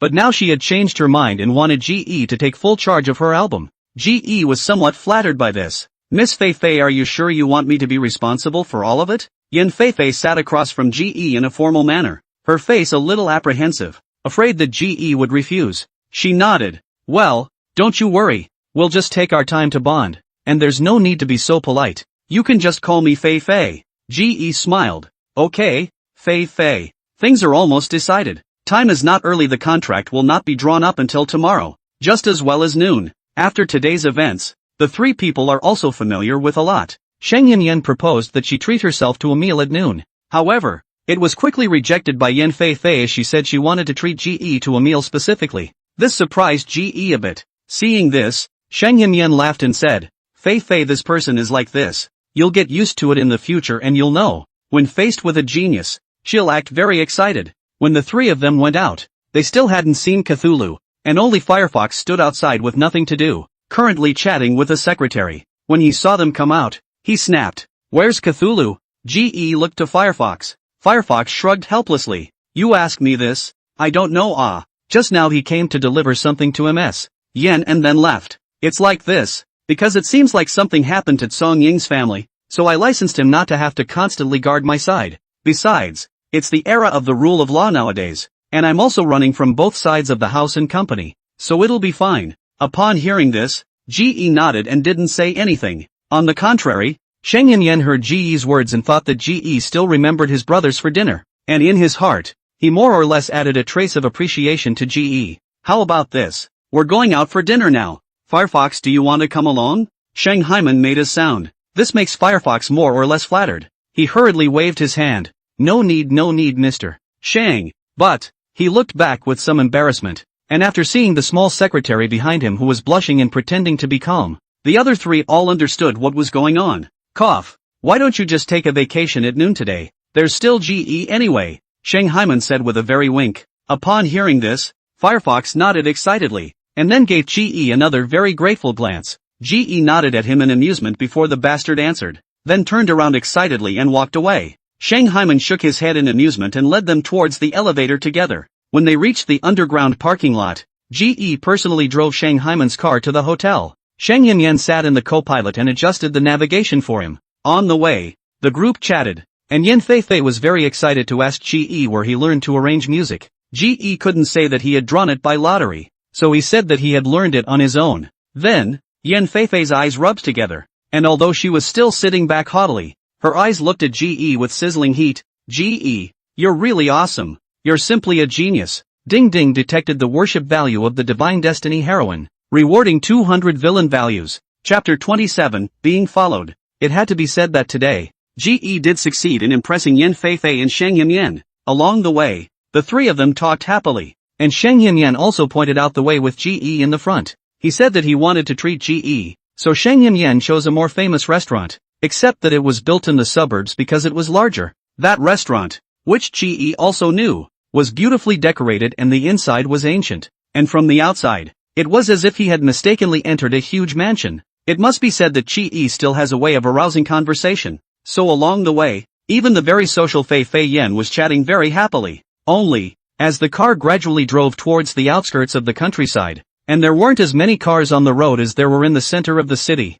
GE suddenly glimpsed something in the rearview mirror. This makes GE's face suddenly cold down, because just been chatting, plus the back of the car is very much, so he did not notice what. Only now, GE could tell at a glance that there were two cars behind him that were very suspicious. Ikii, what do you say? Yan Feifei looked at GE with gusto. However, seeing that GE didn't respond, this made the two beauties in the car very puzzled, and after seeing GE's cold down face, even Shang Yanyan sensed that something was wrong. After all, in her opinion, GE is generally smiling, rarely so directly cold face. What's wrong? Shang Haiman wondered. Someone is following us from behind, GE said calmly as his speed did not decrease. What? Upon hearing this, Yan Feifei was dumbfounded as she looked back and saw that there were two cars in hot pursuit behind her. All sit tight, GE said with a cold smile as he looked in the rearview mirror at the two cars in hot pursuit. Just as well, he could try out the skill of Akira's car god in the meantime. Upon hearing this,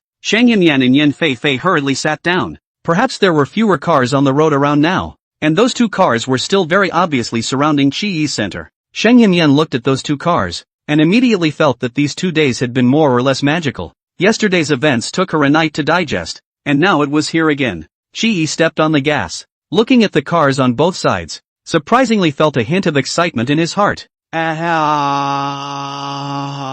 Chiyi and the others are going to crash through. Looking at the gradually approaching cars, Yan Feifei panicked, and even Shang Haiman, who was sitting in the front, tightly gripped the seatbelt on his body, and then somewhat panically looked at GE. It's fine, they can't crash into it. Saying that, GE slammed the steering wheel and directly dashed out from the two cars' surroundings, and those two cars were obviously running to get them killed. So after GE left that side, those two cars didn't have the time to brake the car immediately, and actually collided together. However, it can also be seen that the opposite side is also a little bit of technology in the two cars just cut each other a little bit, and then quickly separated. GE slightly narrowed his narrow eyes and hooked his lips with interest. Very good. This is exciting. GE skillfully gripped the steering wheel. While looking at the two cars that had been chasing behind him, he violently hit the steering wheel and directly rushed into another road. Shang Yanyan couldn't help but frown at GE's reckless movements. Where are you going? Wouldn't it be better for us to go directly to the front station?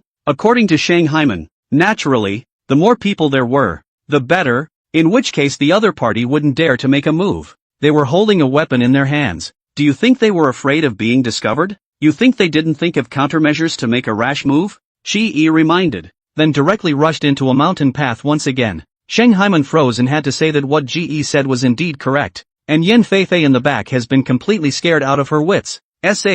What? They're still holding, guys? She said with a trembling voice. Well, so you'd better climb down a bit for the best. After Chi reminded him, he held the steering wheel and steered directly to the side of the mountain road. Who doesn't know how to accelerate in a straight line? Curve overtaking is the real bull. He'd like to see when the two cars behind him would make their move. As As the car made a sharp turn, both Shang Haiman and Yan Feifei didn't sit still and their bodies shook violently. Only because of the seatbelt, both of them were fine. But this made Yan Feifei in the back even more scared. Her eyes closed, a miserable little face, holding the seatbelt hard. Although Shang Yan in the front looked a little better than Yan Feifei, she could see the road in front of her because she was now sitting in the front, watching the car in the jittery and uneven road, driving at breakneck speeds. Shang Haiman Giant at this time more or less feel a little dizzy in the head, not just because of being panicked, but because of that it feels like this situation is just unreal right now. Shi was driving the car while keeping an eye on the situation behind him, and sure enough, after watching the distance between the two sides grow larger and larger, the people on the other side had apparently become a bit sullen. Seeing a person behind him with a gun in his hand poking his hand directly out of the window, Ge hurriedly turned the steering wheel. With a bang, sounded, the bullet struck the side of the car. Yan Feifei was sitting at the back and couldn't help but tremble when she heard this voice, but she still kept her eyes tightly closed and didn't raise her head. Instead, it was Shang Yan on the passenger side whose face suddenly turned pale, and the most common here is only Ge. If it is the previous Ge, meet now this kind of situation in fact will also panic, but the current Ge already knew the strength of the skill through the driving he had just done, so naturally he didn't panic. Even as the car was driving at breakneck speed, Ge took the time to look at the other two people in the car. It's okay, don't worry, I'll take you all back in good shape. Yan Feifei in the back was already too scared to hear anything, while Shang Haiman's eyes flickered as he looked fixedly at Ge in the driver's seat. For some reason, after hearing Ge say this, she actually felt a little more at ease in her heart. Turn after turn, Ge managed to lose sight of the two cars behind him, but until Ge is about to arrive at the top of the mountain, unexpectedly do not know where out of the two motorcycles chased closely behind. Yan Feifei's side had just breathed a sigh of relief when she saw this, and suddenly that breath hung up again. Is this one of theirs too? Shang Yan frowned tightly as he looked at the motorcycle behind him. Who the hell is it that would lay such a deadly hand? Such a hot pursuit.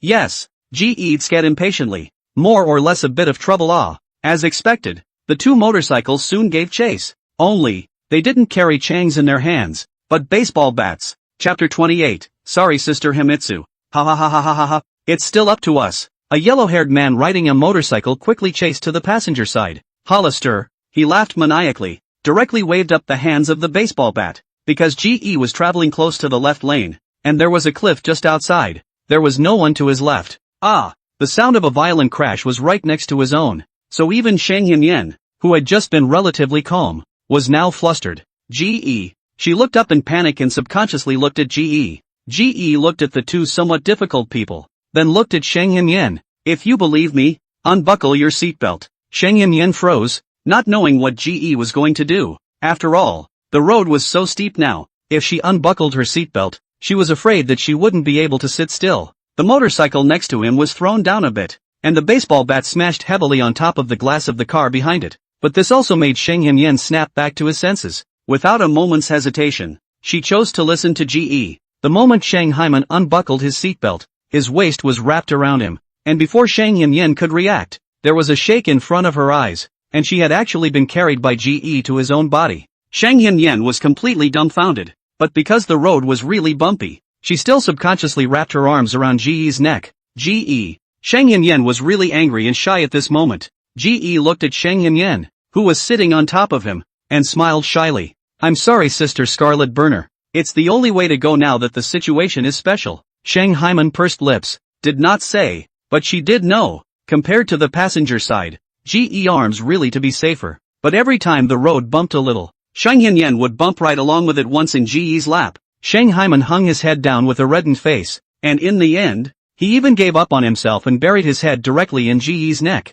and where Shang Yan could not see, Ge had already secretly hooked his lips, especially after hearing the system's bellowing beeps. The corners of Ge's mouth were simply getting more and more curled as well. Ding Ding detected the host's villainous behavior, rewarding 100 villainous values. Ding Ding detected the host's villainous behavior, rewarding 200 villainous values. Ding Ding detected the host's villainous behavior, rewarding 300 villainous values. And as Shang Yan muffled a hum in Ge's ear, the system's rewards exploded. Ding Ding detected the host's villainous behavior, rewarding 888 villainous values. Ge was about to burst out laughing. This kind of opportunity to take advantage and get cheap. He really had to thank those two motorcycle brothers in the back. When the hell will Ge get rid of them? Sheng Yinyan struggled to suppress his voice that was about to scream out. Then with a flushed face, he inquired in Ji Yi's ear. Ji Yi straightened up and said very calmly, "Don't worry, Sister Scarlet Burner. When we get to the top of the mountain, we'll be able to shake them off." Sheng Yinyan tightly hugged Ji Yi's neck, her shell teeth similarly tightly biting her lips. Instead of answering, she nodded, and then flopped back down into the crook of Ikari's neck. Ji Yi saw that the system didn't have any more beeps, so it was clear that it was time to get rid of those two behind him. Just now, in order to not let Sheng Yinyan feel that he had done it on purpose, Ji Yi had deliberately let that yellow-haired brother smash the passenger door again, and now the passenger's glass had been smashed out of a hole. Even the passenger door had been dented. "Come down and fight one-on-one if you damn well can." At this time, that yellow hair was obviously already a bit anxious. Every time he saw that he could completely smash the door open, he was inexplicably thrown down, which made him more or less uptight. Ji Yi didn't say anything, but only twisted his head to look at the yellow-haired man. Then the corner of his mouth hooked into a sarcastic smile. Asterisk asterisk asterisk asterisk. You mother asterisk asterisk asterisk asterisk ing a dash. The yellow hair was directly enraged. He stared at Ji Yi with his eyes wide open, but before he could finish his sentence, Ji Yi directly turned the steering wheel. Before that yellow hair could finish his words, he was directly knocked crooked by the car, and he didn't stabilize the motorcycle in time. Just like that motorcycle was directly crooked on the ground, and even the one behind it had been swept up in it. That's right, if Ji Yi wanted to get rid of them, it would still be quick. Only, it doesn't mean as much that soon. Ji Yi smiled and emptied a hand to pat Sheng Haiman's back, softly comforting, "Sister Haiman, it's fine, it's fine, it's fine already." Luckily, Sheng Yinyan had been lying on her shoulder, and Yin Fei Fei had been keeping her head down in fear, otherwise it wouldn't be good for them to see it. And it was only after hearing Ji Yi's voice that Sheng Yinyan gasped and raised his head. She looked outside with some trepidation, and after seeing that the surrounding area was completely devoid of those people's figures, she then let out a sudden sigh of relief. They've already been left behind? Sheng Yinyan looked at Ji Yi in panic. Ji Yi squared his face and nodded. Well, they've been left behind. At the end of the sentence, Ji Yi once again maneuvered the car to speed through a large pit without changing his face. It shook thoroughly and fiercely, and even Sheng Yinyan wrapped her arms around Ji Yi's neck and lurched a bit on Ji Yi's big 2A. Ah! Sheng Yinyan opened her red lips and didn't hold back her voice. But then after meeting Ji Yi's calm eyes, Sheng Yinyan once again flushed red and shamefully lay on top of Ji Yi's neck nest. This time Sheng Yinyan's brain was completely fried, thinking of Ji Yi's calm and bland face just now, and thinking of her own red-faced exclamation of surprise. Sheng Yinyan was practically dying of shame and indignation. What would Ji Yi think if he saw himself like this? Well, look down on yourself, right? After all, Ji Yi is so calm, but he himself. The more Sheng Yinyan thought about it, the redder his face became. Even his body was red with shame. "I'm sorry, Ji Yi." Sheng Yinyan whispered an apology in Ji Yi's ear. Cough. "It's okay, Sister Scarlet Burner." Ji Yi coughed lightly in a somewhat unnatural manner. Hearing Ji Yi's voice, Sheng Yinyan was more or less puzzled in his heart. What was he squirming about? Could it be that those people were chasing after him again? Only before Sheng Haiman could even look up, he suddenly felt something. "You." She stared at Ji Yi with wide, beautiful eyes, a pair of eyes brimming with waves of surprise. Ji Yi pursed his lips slightly and looked at Sheng Yinyan with a helpless expression. "Sister Scarlet Burner, I'm sorry. You just did that." Sheng Yinyan, who was originally a bit angry, immediately deflated at the words. Indeed she is to blame as well. Chapter 29 Warmth in the Heart.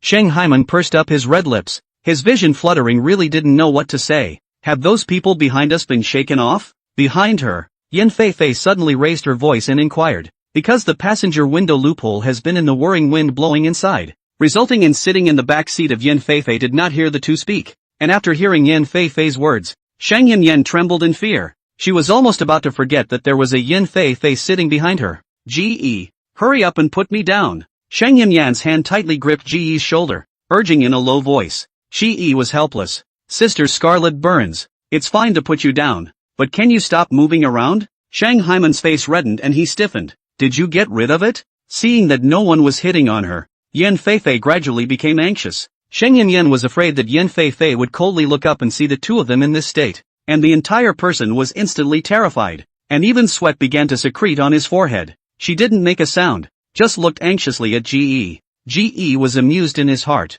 but he didn't move on his face. Sheng Yinyan had been keeping an eye on Yin Fei Fei in the back driver's seat, and when she saw that Ji Yi hadn't made a move for a long time, She couldn't help but anxiously increase her force even on the hand that was gripping Ji Yi's shoulder. Seeing that continue to tease, Shang Yan may be about to become angry. Ji Yi then grabbed her waist, movement quickly and sharply to carry her back to the passenger side. The sky swirled in front of her eyes, and when Shang Haiman could see clearly again, she was already sitting back in the co-pilot's seat. This instantly made Shang Yan breathe a sigh of relief. She glanced at Yan Fei Fei sitting at the back with palpitations in her heart, and couldn't help but raise her hand to pat her chest. Seeing that there was a delay in getting anyone to talk to her, Yan Fei Fei couldn't help but raise her head in some confusion, and then she looked around the car again, and couldn't help but let out a sigh of relief as well. Those people have finally been shaken off. Ji Yi, you're really great, Yan Fei Fei said excitedly, and after hearing Yan Fei Fei's words, Ji Yi just smiled and didn't say anything. Yan Fei Fei was startled when she saw the large hole on top of the passenger side.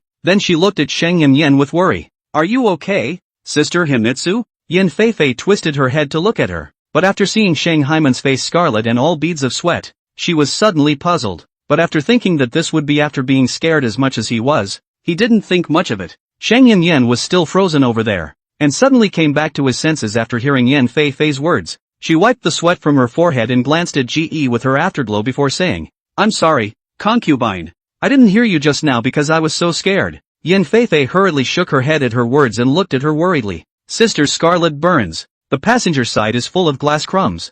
You'd better come sit in the back, Yan Fei Fei said worriedly. It's okay, I don't have, on my side. Upon hearing this, Shang Haiman only then noticed that because of the broken passenger window, there were glass slags all around the passenger side. But then she reacted to the fact that there had indeed been glass on the seat at the beginning when the passenger side glass had shattered as well, but not in the moment she had just sat over, and more broken glass, all of which had been concentrated under his own feet. This caused Shang Haiman to instantly react to something, and then he looked at Ji Yi with some surprise. Ji Yi, who received her line of sight, turned his head and smiled gently at Shang Yan. Where are we going next? Rather, we can still go to a restaurant. But Shang Yan was much faster than Yan Fei Fei in organizing her emotions, and after she looked behind her and saw that there were indeed no more people, her face finally returned to normal. However, it was true that after a chase, they really weren't in the mood to eat either. I have a villa nearby, go there. Shang Haiman rubbed his brow somewhat tiredly. Upon hearing this,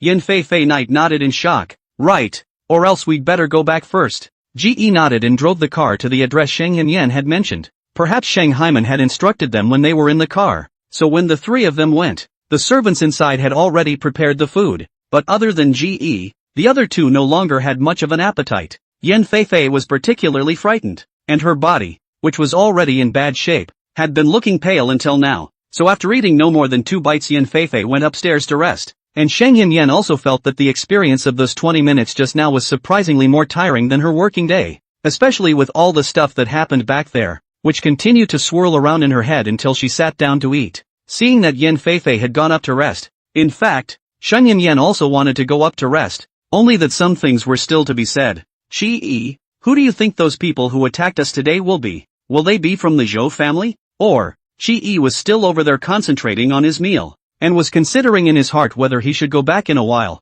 or just rest in this villa. After all, he couldn't let go of any opportunity where he could get in touch with the Heaven's Destiny heroine. And after hearing Shang Yan's words, Ji Yi picked up a napkin to wipe his mouth slowly and methodically, then said, it won't be someone from the Zhou family. Shang Yan subconsciously frowned slightly. Why? Who else could it be? Shang Yan really couldn't figure out who else, in the end, wanted to bring them to their deaths, because the Zhou family's matter has already been dealt with by the boss. That day Zhou Yi was taking the people from the Guhua gang out with him, so the Zhou family is now thinking that Zhou Yi was because of a gang fight. So this is why something accidentally happened. Not to mention that they haven't found out yet. Let's just say that if they did find out, there wouldn't be only this amount of people who would have come. Ji Yi calmly analyzed. Shang Yan sat across from him, once again somewhat impressed with Ji Yi. It had to be said that Ji Yi's analysis was indeed very reasonable and convincing. Until now, Shang Yan's heart actually still has some regrets. Why Ji Yi is not the person beside himself? If we were to say who it is, Ji Yi narrowed his eyes slightly, already having a guess in his heart.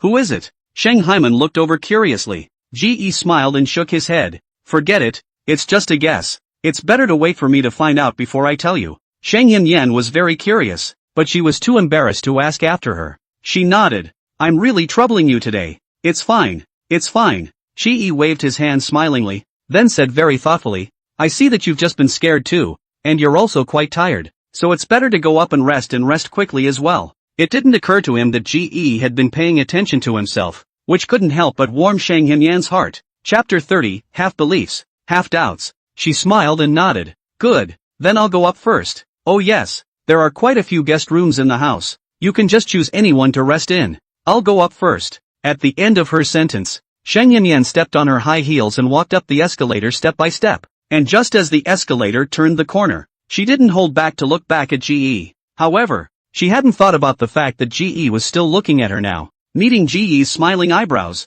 this made Shang Hinyan couldn't help but feel a heat on her face. Then she turned her head and hurriedly stepped on her high heels to leave, closing the door to her room with a bang dash. Shang Hyman leaned against the door with a red face and couldn't help but raise her hand to rub her brow. It didn't help though. The image of what had just happened in the car still kept repeating in his mind. GE is because he wants to save himself, so this is the reason why he held himself in his lap. But the thought that he wrapped his arms around the GE, Shang Hinyan's face was rolling, and she couldn't help but quickly rush into the washroom and rinse her face with cool water, trying to calm herself down. And GE over there hooked his lips and smiled when he heard Shang Hinyan's panicked footsteps. However, before GE could even walk into the room, the system's voice had already sounded. Ding ding, detected the host's villainous behavior, rewarding 100 villainous values. Ding ding, detected that the host has received worship value, rewarded 100 villain value. GE was puzzled. Can't it be that it was all provided by Shang Hinyan? It's not like that. Then GE thought of the other woman in the villa. I have to say, GE had a pretty good nap today, and was accompanied by a beautiful woman in his dreams. Fei Fei, what's wrong with you? Fei Fei, wake up while you wake up. Butler, quick, contact the doctor. Shang Hinyan's scream suddenly came from outside the room, which managed to pull GE out of his sleep. GE instantly woke up and quickly got out of bed and pushed the door towards the living room. What's going on? What happened? GE quickly walked towards the sofa side, only that side was already in a mess. Shang Hinyan had heard about Yin Fei Fei's condition before. Her condition was special and she would suddenly faint from time to time before. It was only that Shang Hyman hadn't encountered it before, and this was the first time, so he was very flustered. Hearing GE's voice, Shang Hinyan seemed to have found his backbone, because all of GE's previous performances were very almighty. Fei Fei fainted. She obviously always had medicine on her before, but I didn't find it. Shang Hinyan said very anxiously, looking at the expression on his face as if he was going to cry out in the next second. The always calm Shang Hinyan was about to cry out, and GE also realized the seriousness of the matter. The butler on the side hung up the phone and walked over. Miss, the doctor said he'll be right over. GE frowned, a little puzzled. Why don't you go to the hospital? Shang Hinyan reddened her eyes and shook her head. It's useless. Fei Fei, this condition belongs to and it's rare disease. The hospital can't cure it. These 2 years is also looking for a master in the conditioning, which is a lot better. GE nodded, more or less understanding something in his heart. I see. After saying that, GE directly half squatted down and pulled over one of Yin Fei Fei's hands to start taking her pulse. Shang Hinyan looked at Yin Fei Fei with an anxious heart, but she couldn't help but be confused by GE's actions. She blinked in confusion. Iki, you, what are you doing? GE didn't answer Shang Hyman's words, but after quickly taking his pulse, he reached out and pressed several of Yin Fei Fei's acupoints. Are you sure the doctor has medicine in his hands that can save Yin Fei Fei? GE looked to the side of Shang Hinyan, who was a bit stunned. Shang Hyman nodded. Well, I'm sure. GE stood up and sat beside Shang Hyman. Then it's fine, as long as he can come over within an hour. Not only did Shang Hinyan find GE's move a bit confusing, even the butler at the side was as well. You know medicine? Shang Hinyan said suspiciously, and forceful, and composing. And this afternoon she'd seen what GE's extreme racing looked like. So, Shang Hinyan really didn't believe right now that GE would even have medical skills? How in the world can anyone be perfect? The first time I saw this, I was surprised to see that I had just seen a couple of things on Yin Fei Fei. Shang Hinyan was a bit surprised in his heart, and seeing that just now, GE seemed to have only clicked a few times on Yin Fei Fei's body. His heart became even more half-convinced and half-doubtful. GE naturally saw their doubts, and half-heartedness, but GE wasn't in a hurry. After all, people with strength were never in a hurry to prove themselves. It wasn't that Shang Hinyan actually didn't trust GE, it was just that she didn't think there were perfect people in the world, especially since Ikoi's span is just too big, and besides, it's about a life. Only, although she was half-convinced, she didn't bother questioning GE, and only looked at the housekeeper with some urgency. When did Dr. Lee just say he'd be here? The butler looked at the time. It says within half an hour. Shang Hyman nodded and didn't say anything. After all, it was true that this kind of thing suddenly appeared, and within half an hour was indeed already considered okay. Looking at the anxious two, Ge was leisurely. He looked thoughtfully at Yin Feifei, who was lying motionless on the sofa, and had to say that this illness of Yin Feifei's was indeed strange. What were the symptoms of her previous illness? Shang Yin froze, but still answered. This condition of hers is strange. At the beginning it was only breathing irregularly, often dizzy, and then directly fainted later on. And again at times she would also have difficulty breathing. This was something that Shang Hyman knew. Ge nodded and didn't say anything, just fell into deep thought. On the other hand, Shang Yan had been paying attention to Yin Feifei, and had been constantly reaching out to test Yin Feifei's nostrils, and every time she felt that Yin Feifei was still breathing, she then let out a sigh of relief.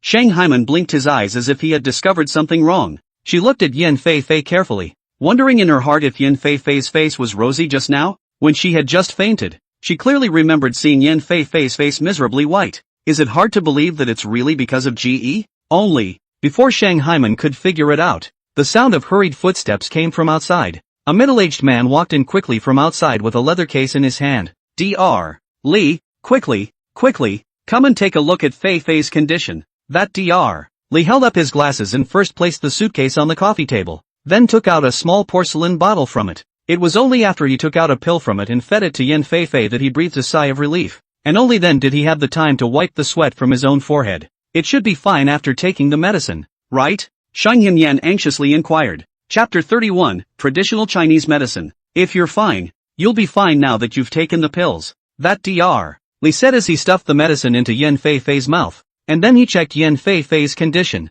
However, not a moment later, that Dr. Li raised his head in some doubt and carefully looked at Yin Feifei's face. Are you sure she's been unconscious for almost half an hour? How come she's in such a good state? Dr. Li looked at Shang Hyman strangely. Shang Yan also froze at his words. Yes, she has indeed been out for half an hour. That Dr. Li frowned, even more strangely, and then disbelievingly examined Princess Yin again. Strange, she's really in a much better state now than when she fainted before, and she's also flushed and looking good. When Shang Yan heard Dr. Li's words, he also instantly realized that what he had just seen was indeed not an illusion. Just after Ge's action, Yin Feifei's color is indeed rosy. He just really did not see wrong. Shang Yan subconsciously looked towards Ge, just in time to see Ge looking at himself with a smile on his brow. Just now, Ge took Feifei's pulse and seemed to have clicked a few acupoints. Then I saw Feifei's face look better. Shang Yan said. Oh, upon hearing this, that Dr.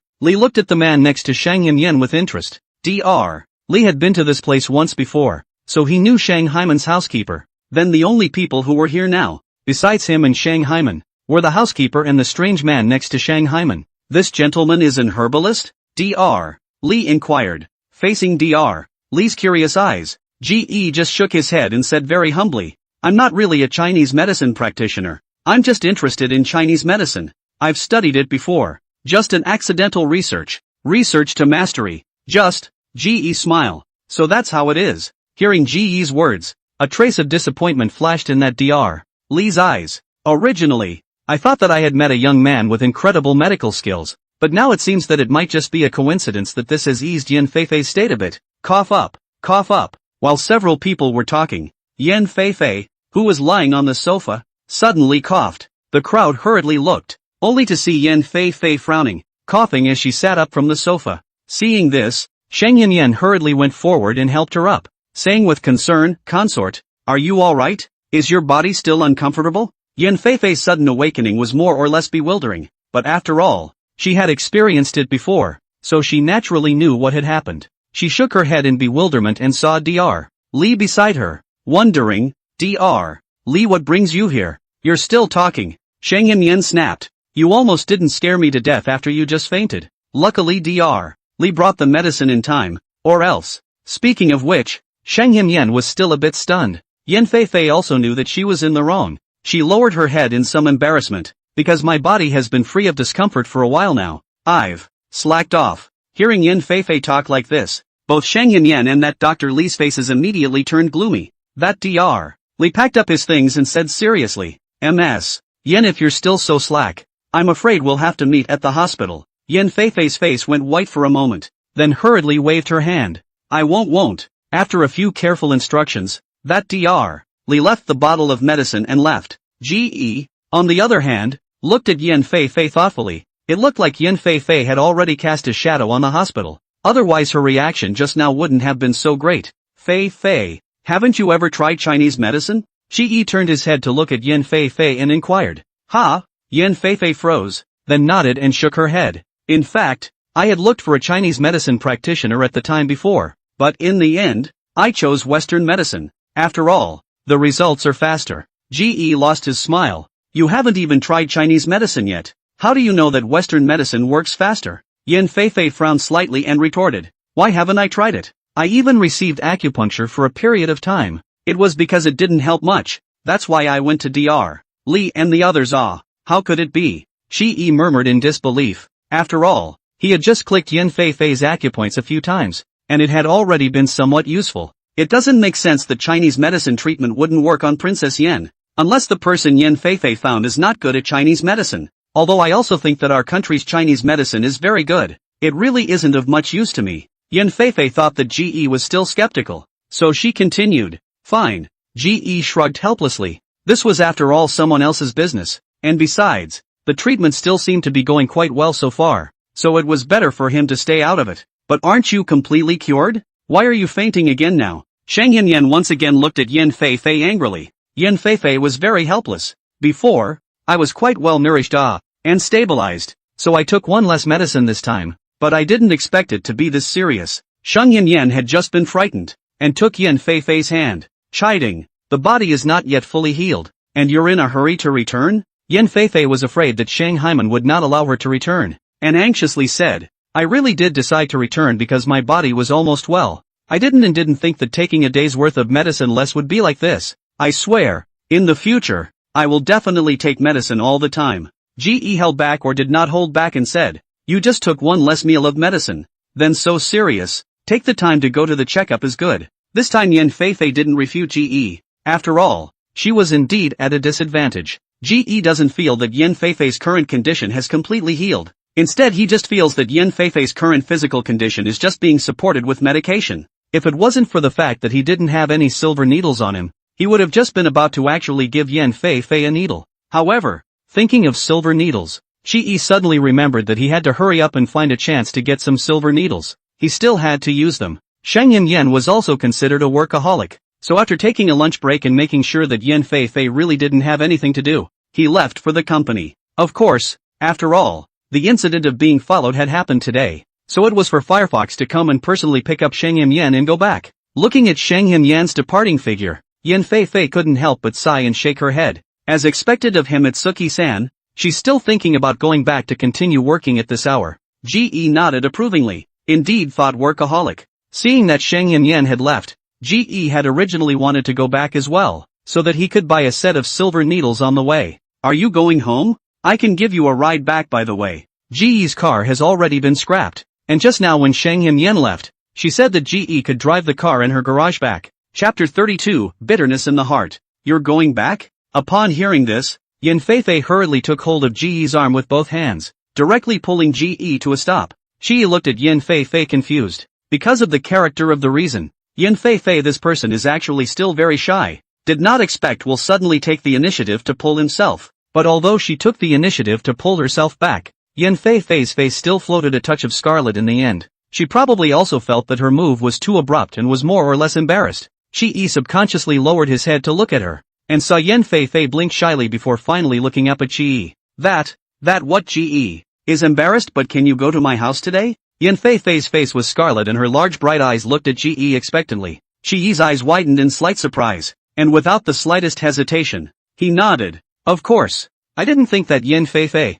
who seemed so introverted and shy, would be so proactive. Upon hearing this, Yan Fei Fei heatedly laughed twice. Great. I was worried that you wouldn't say yes. After all, you're already so tired from today. Yan Fei Fei couldn't help but shake Ge's arm a bit excitedly. Ge laughed. How could that be? Even if I'm tired, I still have to think about you. He. Although but, still a little embarrassed. When the aftermath, I can treat you to a big meal. Ge hooked his lips. That's not good. If it's really after the fact, I have to treat you to it. Yan Fei Fei didn't react. She was just over there giggling excitedly to herself. Very well, reason returned, and Ge didn't think that Fei Yan would invite herself to her house for no reason. Okay, so now you can say what's up. Ge raised his eyebrows at the person holding his arm at his side. Oh, forgot. Look at this head of mine. Yan Feifei slapped her forehead in a bad mood. Then explained. It's like this. Aren't we going to work together? My home is very well equipped in the area of music,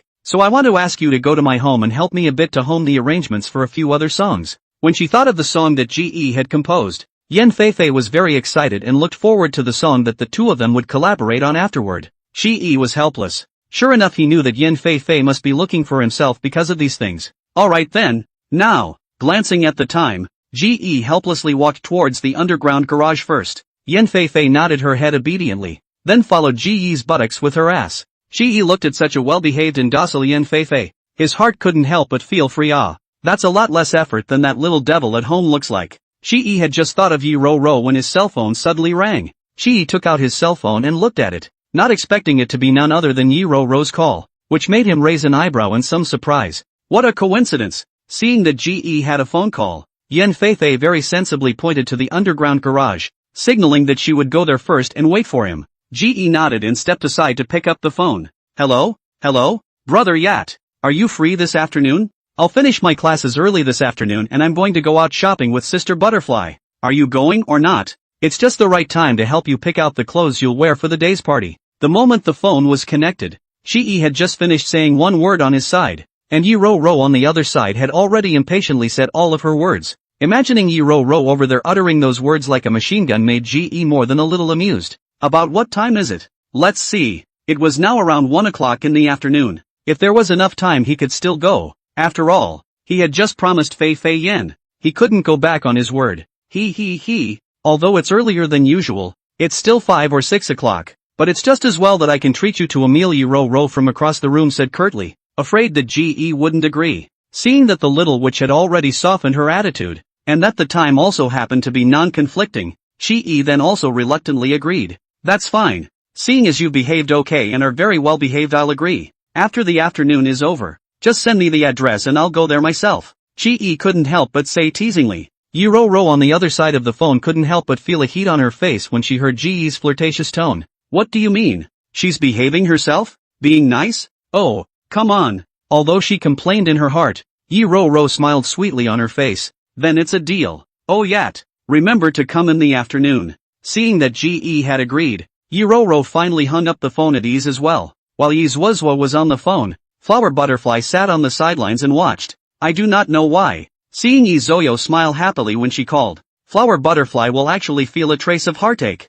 Clogging. Ge agreed? Seeing Yi Zuo hanging up the phone with a smile, Flower Butterfly subconsciously inquired. Yi Ro heatedly laughed, and then patted her breasts with a smug expression on her face. That's for sure. This young lady stepped in. Can he not agree? This was more or less said by Yi Ro. After all, in the conversation just now, it was actually still her who was molested by Ge, only to think that the Flower Butterfly should not have heard the conversation between the two, which gave her a little bit more backbone. Looking at Yi Zo's smile, Flower Butterfly had to admit that she was somewhat unable to laugh at this moment. However, the usual Flower Butterfly didn't like to smile either, so Yi Ro didn't notice anything strange. Seeing that Yi Ro was in a good mood to start the dessert, Flower Butterfly pulled the corner of her mouth, and still didn't hold back inquiring, it seems like your relationship with Ge has gotten better now? Hearing the words of the Flower Butterfly, even Yi Zuo froze. Yeah, ever since Ge saved her, their relationship hasn't been as bad as it was before. Yi Ro looked at Ge with less displeasure than before. Not only this, think of the two people's usual time together. Think of oneself because of the fear of thunder to go to Ge. This cannot help but let Yi Ro face surfaced a touch of scarlet. Ahem. Pretty much. Seeing as he's not bad to this young lady, Yi Ro couldn't help but hang her head a little shyly and said more or less unnaturally. And seeing Yi Ro in this state, the Flower Butterfly couldn't help but feel another trace of bitterness in her heart. Asterisk. Ge over there went straight to the underground garage after hanging up the phone. He had just stepped into the underground garage when he saw Yan Feifei over there with a somewhat agitated expression circling around a motorcycle. Ge raised his eyebrows and looked at the motorcycle. The shape and that big red color scheme looked really cool, and it looked like it was specially customized by Shang Himyan.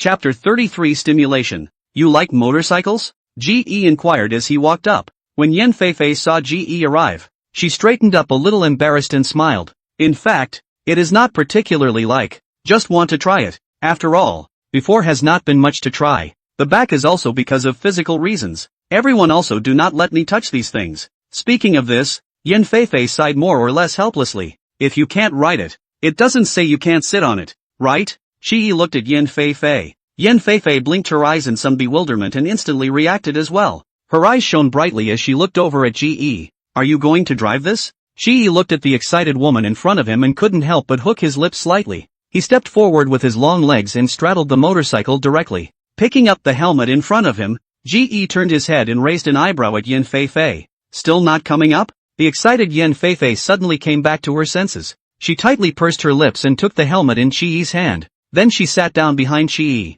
Ge put on his helmet and instructed, "Hold on to me." Before Yan Feifei could hear Ge's words, the sound of a motorcycle starting up came to her ears. Frightened, she hurriedly reached out her hand to embrace Ge's waist, while the next second the car's inertia came. Yan Feifei couldn't help but fiercely stick to Ge's back. Yan Feifei couldn't help but let out a soft gasp of shock, and with Yan Feifei's cry of surprise, Ge's back then instantly felt a burst of softness. Immediately after that, the system's beep sounded in his head. Ding ding, host's villainous behavior has been detected. 100 villainous values are rewarded. Boom! Not waiting for Yan Feifei to get over it, the motorcycle engine underneath her roared, and then the entire vehicle rushed out of the underground garage like a stringed arrow. Yan Feifei tightly wrapped her arms around Ge's waist, so frightened that her entire body was buried tightly in Ge's back. Ding ding, detected the host's villainous behavior. Rewarded 100 villainous value. Ding ding, detected the host's villainous behavior. Rewarded with 50 villainous values. Feeling the touch behind him and hearing the system's beep, Ge immediately felt that when he had the chance, he would have to hurry up and get a motorcycle as well. You're still not sure about my driving skills, are you? Raise your head and take a look, Ge said with a smile in front of him. Looking at the rapidly flashing scenery around her, Yan Feifei couldn't help but feel her heart beating rapidly in excitement. She'd spent most of the last 2 years in the hospital because of her illness and had never been so hyper. Oh, except for today at noon. Hearing Ge's words and remembering Ge's car skills at noon, Yan Feifei was relieved to raise her head cautiously, only that her arm was still tightly encircled around Ge, only to see that on the road where cars were coming and going, Ge drove his motorcycle and kept sprinting before cars and vehicles. Seeing the road with your own eyes can be more than just exciting. Every time Yan Feifei was so scared that she also cried out in shock, thinking that she was going to crash. Ge had easily dodged those cars, until finally, when Ge parked his car downstairs at Yan Feifei's excitement hadn't even eased up yet. She sat back with a small red excited face, still in shock. Ge removed his helmet and looked at Yan Feifei behind him.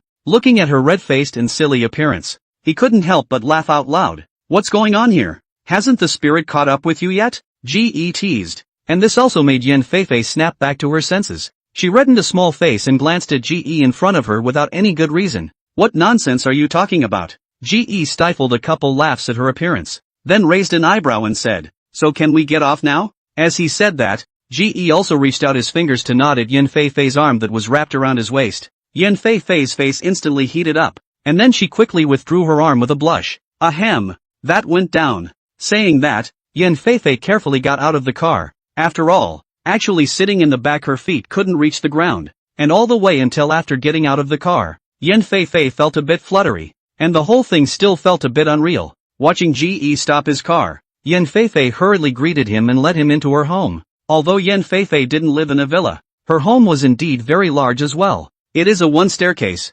one-family type, and is a large flat. What surprised Ge was that he hadn't expected that after arriving at Yan Feifei's home, what was inside after pushing open the door wasn't a cozy little home, but a living room piled high with records and some albums. Although the walls were filled with souvenirs, they were not crowded at all. What also amazes Ge is that Yan Feifei's home even has a recording studio that specializes in recording. Not to mention the recording studio, but other equipment as well. So rich? These are going to cost quite a bit, aren't they? Ge shook his head instead. Yan Feifei was helpless. The family has a little bit of money, but I don't have any money. These are all remodeled with the money I made before, but after remodeling these things, I don't have much money left. Hearing Yan Feifei's words, Ge then vaguely thought of Yan Feifei's family lineage mentioned in the book. It's true that Yan Feifei's family is not that kind of rich and powerful family, but the family has the right roots. It had authority in Yunhai City. This was also the reason why Yi Han had been traveling to various countries to find a famous doctor for Yin Fei. After all, although it was said that Yi Han's business was very big now, it wasn't on the same level as Yin Fei's family. However, if you climbed up to the house of concubine Yin, this would be a qualitative leap. Thinking of this, Yi looked at Yin Fei's leaping back and narrowed his eyes slightly. Boss, you can't blame me for this. These opportunities were hand-delivered to me. Yin Fei was a little embarrassed as she gathered up the things on the sofa, then went to pour a cup of water for Ge. Actually, my family wasn't really on board with me doing this before, but since I've been sick, they think it's good that I'm happy. Ge laughed and joked. It's true that you still need to compare. Yin Fei smiled and nodded. Indeed, that's the right thing to do. Ge sat down on the sofa and looked up at Yin Fei. Have you thought of all the themes for your return song? At the mention of this, Yin Fei was instantly energized. She nodded and sat down directly beside Ge. Aha, I've thought about it before. In fact, I've even written the lyrics. I'm just waiting for the arrangement. Luckily I met you, or else I'd really have to grind it out slowly, one song at a time by myself.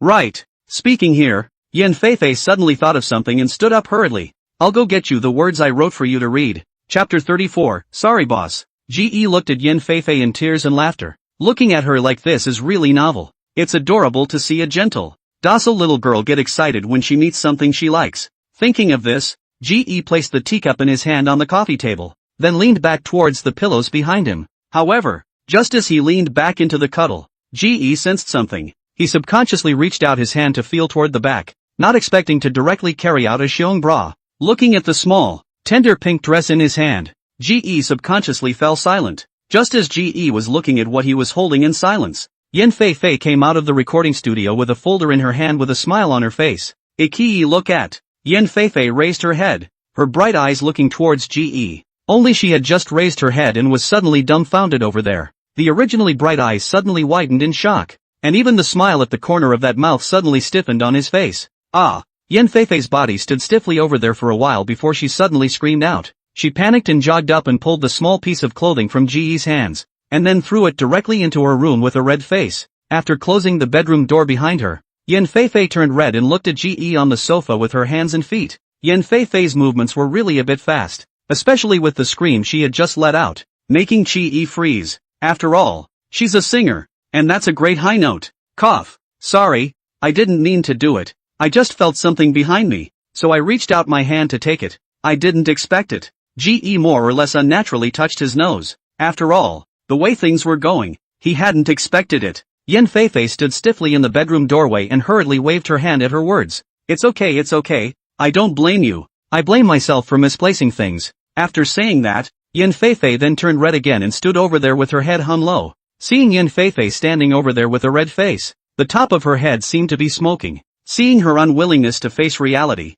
Ge laughed. Yin Fei, this kind of introverted character, just happened that kind of thing. No different from their own noon drag race when hugging Shanghim Yana. He picked up the folder on the coffee table in front of him, which Yin Fei had just thrown over anxiously. Time to talk business, Ge reminded. Yin Fei instantly came back to her senses as she slowly moved to Ge's side with a red face, which then led her to sit next to him. Originally, Yin Fei, who was still shy, seemed to have suddenly changed into a different person after talking about serious matters. She sat over there, excitedly telling Ge about her interpretations and settings, and what she had in mind when she wrote the lyrics. Ge sat patiently by Yin Fei's side, listening to her speak these words. From time to time, she offered some insights of her own, and after hearing that Ge's ideas resonated very much with her own, Yin Fei became even more excited. She couldn't help but hold on to Ge's hand that was resting on her lap and said excitedly, "It's really great that Ge met you. I knew it. If you can make that kind of tune,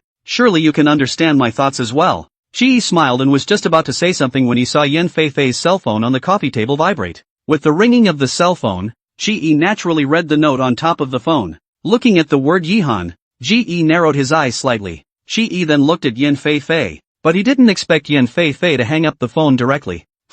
Aren't you going to answer the boss's call? Ge wondered. Boss? You and Song Ying. Yin Fei blinked her eyes in some confusion. Ge nodded. Like Song Ying, I came out of the mercenary group with the boss. Only after hearing Ge's explanation did Yin Fei's eyes widen in realization. No wonder you looked very familiar to me at the start. No wonder. I must have seen you before. Except they were all called code names, so I didn't think about it that way. Yes, after I returned home, I rarely called my codename. After all, I'm no longer in the mercenary group. No wonder you were such a good driver at lunch, but you even know music? You're just too versatile. I didn't think that Yihan would still have a genius like you by his side. Ge smiled shyly at his words. Don't praise me. These are just some small interests of mine. Besides, this little thing of mine is definitely not comparable to the boss. Who said that? Yin Feifei directly interrupted Ge. You're much better than Yihan. You look better than Yihan. The personality is also good. And you know music. Shi looked at Yin Feifei with some consternation. After all, he also really didn't expect that Yihan's harem would say that they were better than Yihan. Ha? Aren't you and the boss not a pair? Ge tentatively raised his question. What? What are you talking about? Yin Feifei's face was stunned as she stood up directly. She looked like she had heard something scary, and her face was very complimentary. Now Ge was a bit baffled, and he tried to recall the plot in the original story, but now belongs to the early stage. In the early stage Yin Feifei cannot appear a few times. Only in the back of the male lead needs Yin Feifei's family history. Yin Feifei which appeared more often. It couldn't be that Yihan and Yin Feifei hadn't confirmed their relationship or hadn't flirted yet, but if that was the case, how could Songying be following Yin Feifei's side? If you have not been good with the boss then, why is Songying by your side? After all, the boss will only arrange bodyguards for those sisters-in-law of mine. Shi pretended to be very confused as he looked at Yin Feifei as if he really didn't know anything. Sister-in-law? Yin Feifei was even more dumbfounded.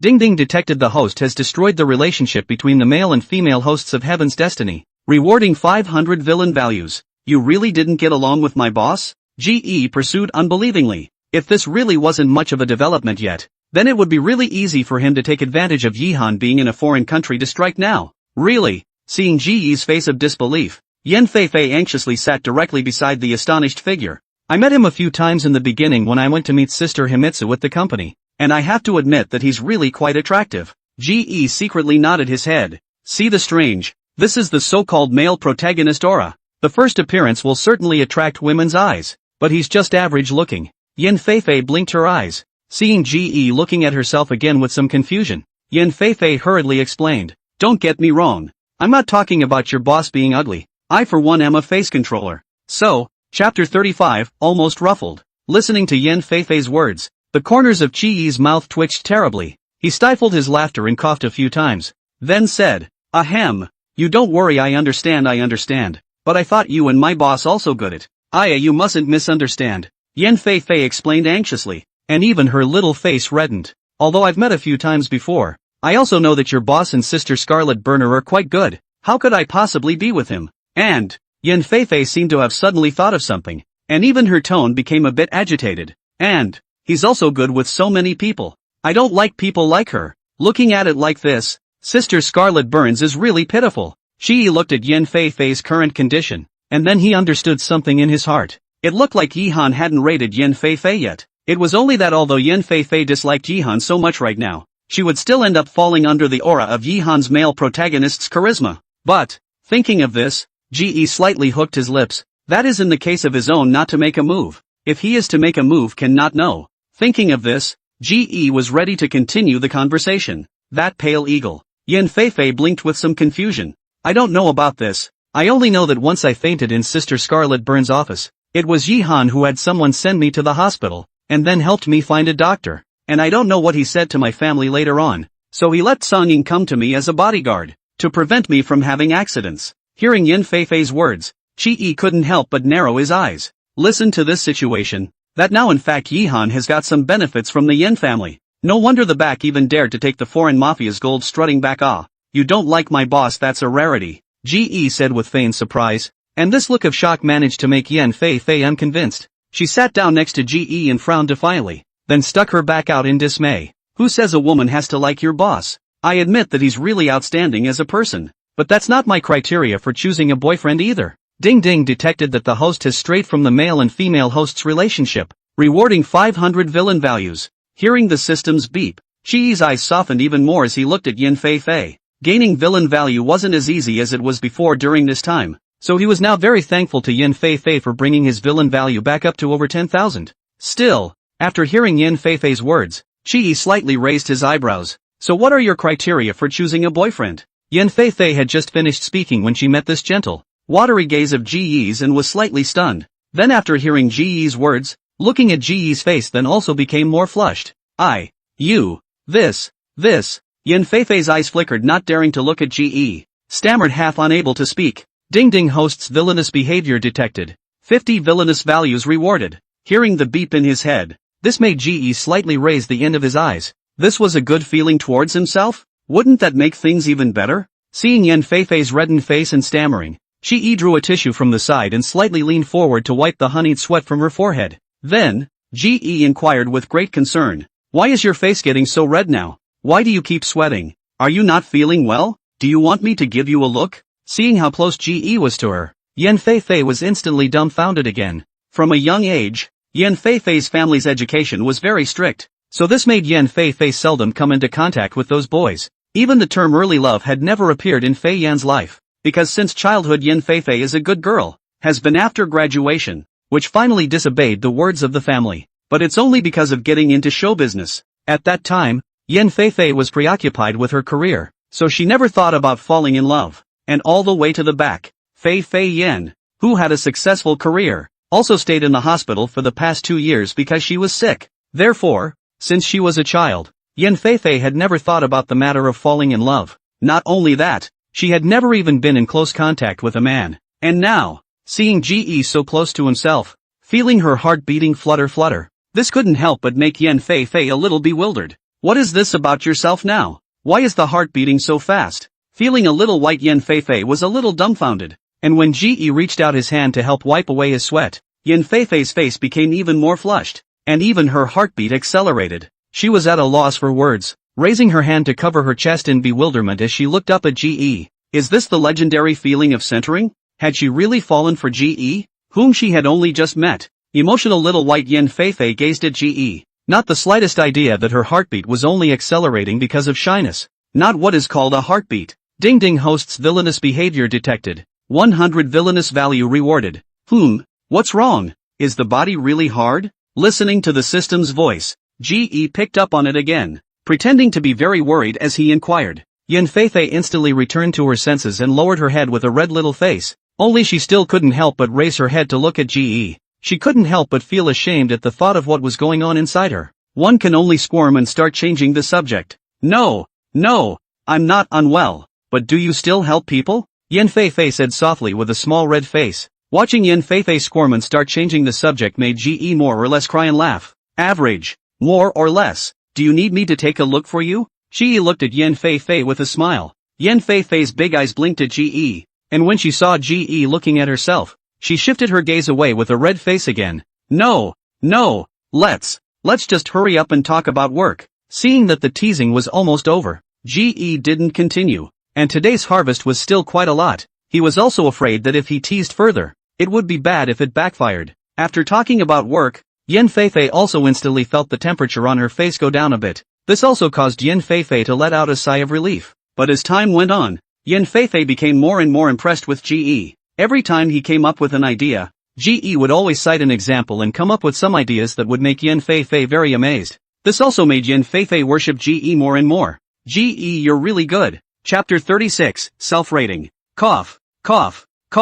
You've complimented me enough. I'm going to float if you keep on complimenting me. Ji coughed a few times and said in a modest manner, ding dong. Just as Ji finished speaking on his side, the cell phone on the side vibrated. He picked up his cell phone to take a look, and sure enough, it was a message from Yi Ro. Seeing Yi Ro say that she would go to XX Square and wait for herself, Ji then realized that time had passed so quickly, and it was already more than 5 in the afternoon. After replying to Yi Ro's message, Ji then put down his cell phone. What's wrong? Is something wrong? Seeing this, Yan Feifei also looked up from her sheet music, looking at the eyes in front of the eyes, good and meek looking at their own women. Ji found that he is now really some cannot leave. But before Ji could speak, Yan Feifei over there was already looking at the time. Seeing that it was already 5 o'clock in the afternoon, Yan Feifei couldn't help but exclaim, oops, it's already 5 in the afternoon. Sorry. I didn't think to delay you for so long. If you have something to do now, just hurry up. After saying this, Yan Feifei slapped her head again with some annoyance as if she had thought of something. I'm sorry, this head of mine is a bit bad. I should have invited you for a meal. Yan Feifei looked at Ji very apologetically. Looking at Yan Feifei, who was a bit annoyed with herself, Ji was more or less in a state of tears and laughter. Alright, I didn't think that time would pass so quickly, nor did I think that I would chat with you so much, but I still have a few things to do, so I just have to leave first, said GE, then picked up his jacket and stood up. Seeing GE standing up, Yen Feifei also hurriedly got up to escort him to the door. Then why don't I treat you to a meal again next time if there's a chance? Yen Feifei said with a small red face. GE smiled darkly. That's exactly what he wanted to do. Although he was happy in his heart, GE's face remained unchanged. He nodded with a smile and rubbed Yen Feifei's head before walking out of the room. Well, you don't have to be so polite. No need to send it off, it's windy down there. You're still not well. I'll just go down myself. After saying that and not waiting for Yen Feifei to refuse, GE had already stepped into the elevator on the side. And as Yen Feifei, who was on the side, watched in awe as GE left, she couldn't help but raise her hand and touch her head. The thought of Ikee, who had just been sweet, or Ikee saying that the two were very close, and finally the thought of Ikee smiling and rubbing his head, this made Yen Feifei couldn't help but raise her hand to cover her face. Could it be that GE was interested in himself as well? Standing in the doorway for a long time, Yen Feifei then hurriedly slapped her face. No, love brain. And GE, who went downstairs over there, still didn't know in the slightest that his side was thinking about how to tease Yen Feifei next time. This little girl over here has already started to rip off herself. Ding ding, detected the host's villainous behavior. Rewarding 50 villainous values. Ding ding, detected the host's villainous behavior. Rewarding 50 villainous values. 2 system beeps in a row, which made the GE's movement to get on the car inevitably stutter.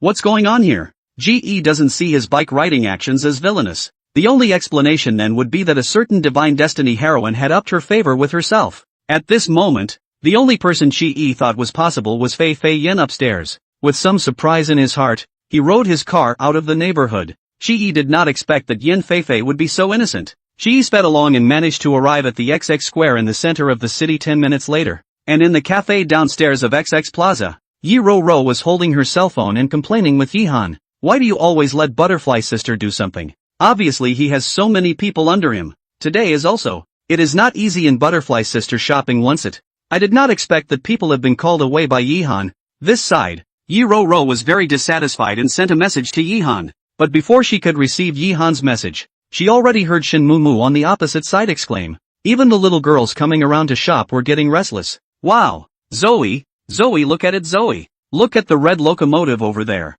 Look at that guy, so handsome, although with a helmet. But look at that body. Shin Mumu excitedly pulled the hand of Yi Ro aside. Yi Ro was not impressed, and when she saw that Yihan still did not reply to her message, she skimmed her mouth in dissatisfaction and put down her cell phone. How much more handsome can it be? Look at you as a nymphomaniac. I'll let you see a real handsome man in a while. Yi Ro laughed. Yi Ro had a period of time before, although she had more or less some opinions about GE, but the two of them were now on much better terms. But it had to be said that GE's face value Yi Ro still recognized. Until now, Yi Ro had not seen anyone more handsome than GE. Ouch. What do you know? These biker dudes are all about a vibe, but this one's even sassier than the ones I swiped online. Shin Mumu gave Yi Ro an angry look. Then she excitedly picked up her cell phone and clicked a few pictures of the man on top of the red motorcycle outside. Yi Ro bristled helplessly, but after turning her head to look at the biker man outside, her eyes paused. You see he's still looking over. Is he looking at us?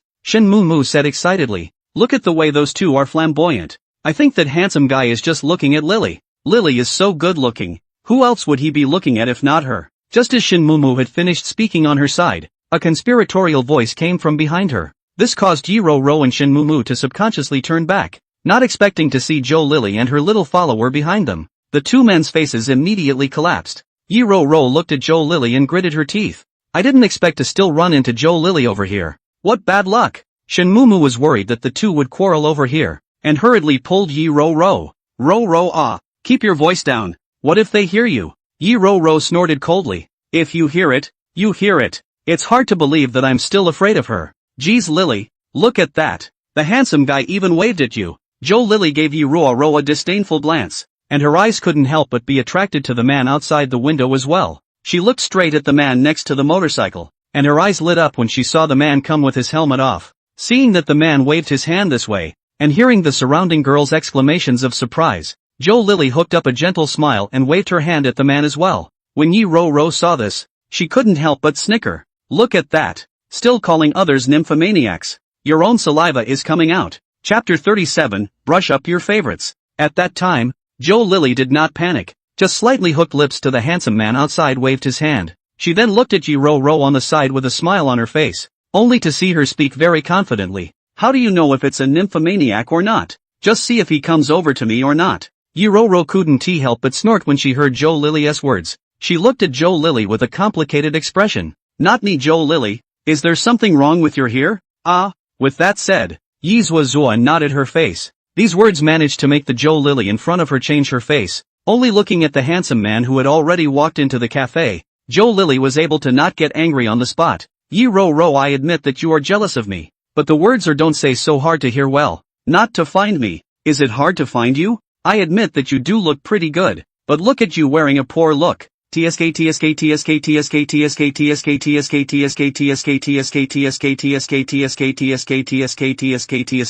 Men are not blind. Zoe Yi. She admitted that it was true that being all set to graduate and having to take classes after her internship led to a lot of resentment on her part. But, she looked down and tugged at her t-shirt, which was still poor, right? After Shin Mu heard Joe Lily's words, she skimmed her mouth following Yi Ro's example. The other handsome guy might be here for an appointment, but you say he's here to look for you. I think you're imagining things a bit too much as well. Joe Lily snorted coldly, raised her hand to pull her hair. You don't understand this. People like you won't know the charm of a mature woman, or we'll make a bet. Yi Ro looked at Ge, who was getting closer and closer and couldn't help but get interested as well. She turned her head to look at Joe Lily. Fine, then just tell me what you want to bet on. I'll be all for it. Joe Lily also didn't expect Yi Ro, who was usually so capable of choking people, to agree so quickly. Let's do it this way. If I win, you'll post a photo of you and Li Feng in your circle of friends and say that you're together. Joe Lily provocatively looked at Yi Ro. Shin Mu on the side heard Joe Lily's words and immediately went to pull Yi Ro's arm,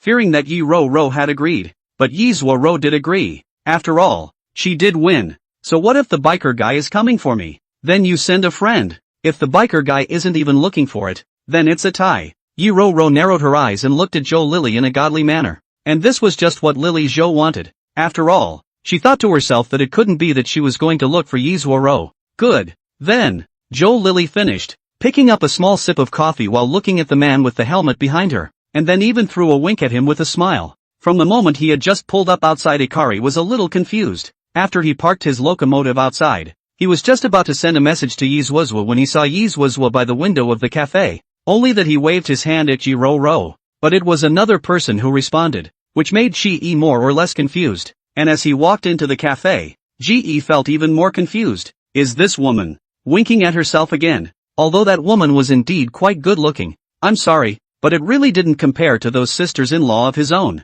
Not bothering with that woman anymore. Ge looked to the side of the smiling Yi Ro who was looking at himself and slightly raised an eyebrow. What's that supposed to mean? I'm not late, am I? Ge walked over to Yi Ro's side and smiled gently. Yi Ro proudly looked at Joe Lily, whose face became ugly on the side and couldn't help but heave a couple of laughs. Not late. Came just in time, Yi Ro said as she shook her head, also emphasizing the words just in time. Shin Mu sat across from Yi Ro and looked at Ge and then at Yi Ro with wide-eyed surprise. No wonder just now Yi Ro, this little nymph, is not so excited. Feelings as to recognize this handsome man himself. Thinking of this, Shin Mu gave Yi Ro a look without any good humor. Good for this little ninny. There are dudes I know. How dare you have a private stash? Yi Ro noticed Shin Mu's accusing eyes and smiled shyly for a couple of seconds before turning her head to look at Joe Lily, whose face wasn't exactly a pretty sight on the side. Alright Lily Zhou, now that you've lost, it's time to redeem the promise. Yi Ro held Shi's hand and looked at Lily Zhou in a very proud manner. When Shi heard this, he couldn't help but look at Yi Ro in confusion, and then looked across the room at the woman who had just been rushing at him inexplicably, and his heart was suddenly clear. But Shi was not in a hurry. Instead he leaned on the card seat with interest and watched how Yi Ro was going to fight back. I have to say, it's not a bad feeling to be used as a bragging rights for yourself. As for the woman called Joe Lily on the opposite side, after hearing Yi Ro's words, her face suddenly turned red and green and red again. It looks really wonderful. Not to mention that looking at Joe Lily's delayed manner of speaking, it was obvious that she was a bit reluctant to admit it. Ge raised an eyebrow. Oh, did you guys just make a bet? Yi Ro nodded indignantly, and then looked angrily at Joe Lily across the room. Lily Zhou, no, you're going back on your word? Joe Lily still didn't say anything, but only slightly raised her head. Moist eyes, red and pitifully looked at Ge. Ge slightly narrowed his eyes. Even more wonderful. One had to admit, this woman called Joe Lily did have a bit of poise, and if someone else saw her like this, they might actually have a soft heart. But I'm really sorry. Even so, it's really not as good as your own sisters-in-law. Especially since Chi-E had just returned from Yen Fei-Fei's side. Just now when he found Yen Fei-Fei's small clothes, Yen Fei-Fei's that pursed her pink lips, her face red with shame, as if she was about to cry out. It's really no match for the young lady in front of me. What are you doing? Although Yi Ro-Ro's character was indeed a bit jumpy, but after all, she was also a girl, and when she hid her eyes, she directly saw Joe Lily's intentions. She stood straight up and blocked Ji behind herself as if she was protecting her calf. Lily Zhou, what are you doing? Eyes cramped up are you? Yi Ro-Ro said without a good mood. When Chi-E heard Yi Ro-Ro's words, he didn't hold back and laughed out directly. Put. Ji amusedly reached out and rubbed Yi Ro-Ro's head. Ro-Ro. We can't say that. But, as Chi-E said that, he looked across the room at Lily Zhou. Miss Zhou talking is not really. Let people beg to differ. I don't know what kind of bet they made with each other, but Ji is more or less a protective person. After all, he had to let the little witch dress himself in a maid's outfit later on, so he had to brush up on his favor now. Chapter 38 Backing up his Wazwa. As expected, after Ji said these words, he managed to get a look of admiration from Yi Ro-Ro. At the same time, the system's voice sounded in Ji's mind. Ding Ding detected that the host has received the heroine's worship value, rewarding 100 villain values. For this broadcast Ji was very satisfied. The system troubles you to be more detailed every time it broadcasts, because of what produced the villainous behavior. Okay.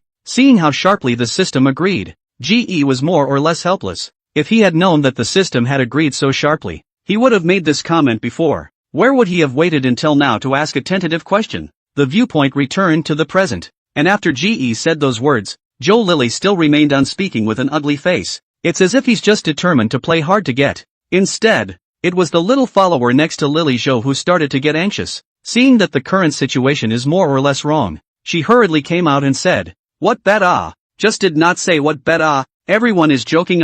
Yi Ro-Ro, you this person is also too serious, right? How so? After hearing the little follower's words, the face of the one called Lily Zhou finally looked much better. She seemed instantly relieved to have a step down after all. Yes, Yi Ro-Ro, you this person is also too serious, right? We just weren't joking. You took it seriously. How is this kind of person?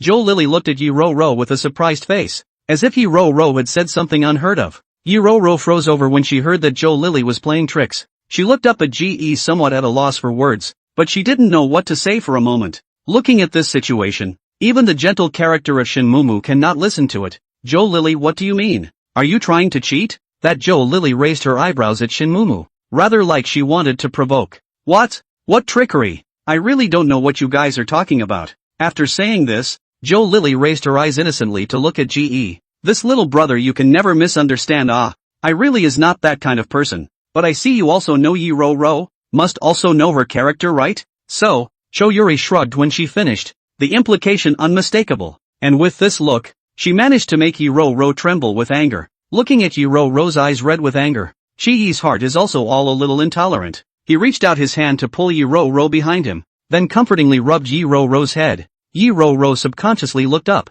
just in time to see Ji with a smile on his face, looking at himself with a gentle expression. It's okay, watch me, Ji said softly, then turned around. And as Yi Ro-Ro looked at Ji in a daze, she couldn't help but have a scarlet blush appear on her face. But it had to be said that with Ji's comfort, Yi Ro-Ro really wasn't as angry as she had just been. She faded for a moment, then raised her eyes expectantly at the man in front of her. This young lady. I don't know then what kind of bet was just made, but I know that Ro-Ro isn't the kind of person who would lie. If your side still doesn't fulfill your promise, I'll have to take out the evidence, Chi-E said with a cold face. And after hearing Ji's words, Joe Lilia didn't hold back and laughed out directly. She couldn't help but recheck Ikoyi from the bottom up. Joe Lily just thought that the man in front of her was very handsome, but now that she took a look, she didn't think that it was also a bad brain. She just couldn't believe it, couldn't believe he had any more proof. The customers who had just been in the surrounding area had already left, and even if the cafe's CCTV could capture the area,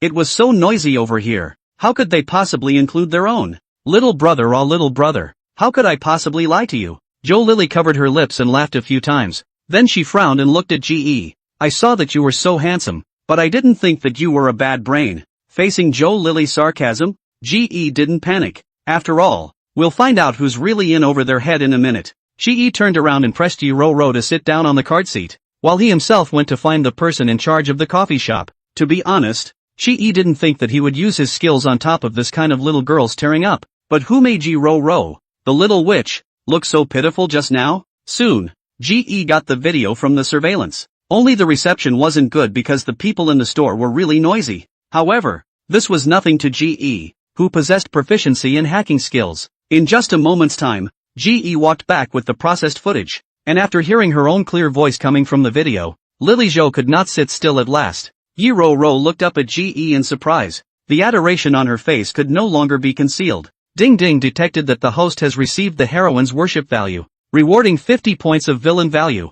Ji hooked his lips. Although it was true that collecting villain values was much slower now than before, it was not bad. Since this Miss Zhou still won't admit it, then Ro or you can send a friend circle for Miss Zhou. With that, Ji sent the video surveillance to Yi Ro in front of Zhou Lily. Yi Ro heatedly smiled. Fine, I'm a generous person. I'll send it for her, that is. No. Seeing that Yi Ro was really going to send a friend circle, Zhou Lily then panicked and couldn't help but scream out. No wonder Zhou Lily was excited now. After all, Zhou Lily was clear that there were a lot of rich second generation in Yi Ro's VX. If the surveillance was really exposed, how would she still or how would she face them? Lily Zhou's screams managed to attract the attention of the people around her, but now that Zhou Lily was too anxious to hitch a ride with those people, she smiled sarcastically and came to Yi Ro's side. Iya Ro, why are you in such a hurry? I'll just send it, said Zhou Lily. Then in Yi Ro's face, from the previous class group photo, she cropped the photo of herself and Li Feng and sent it to her friend circle.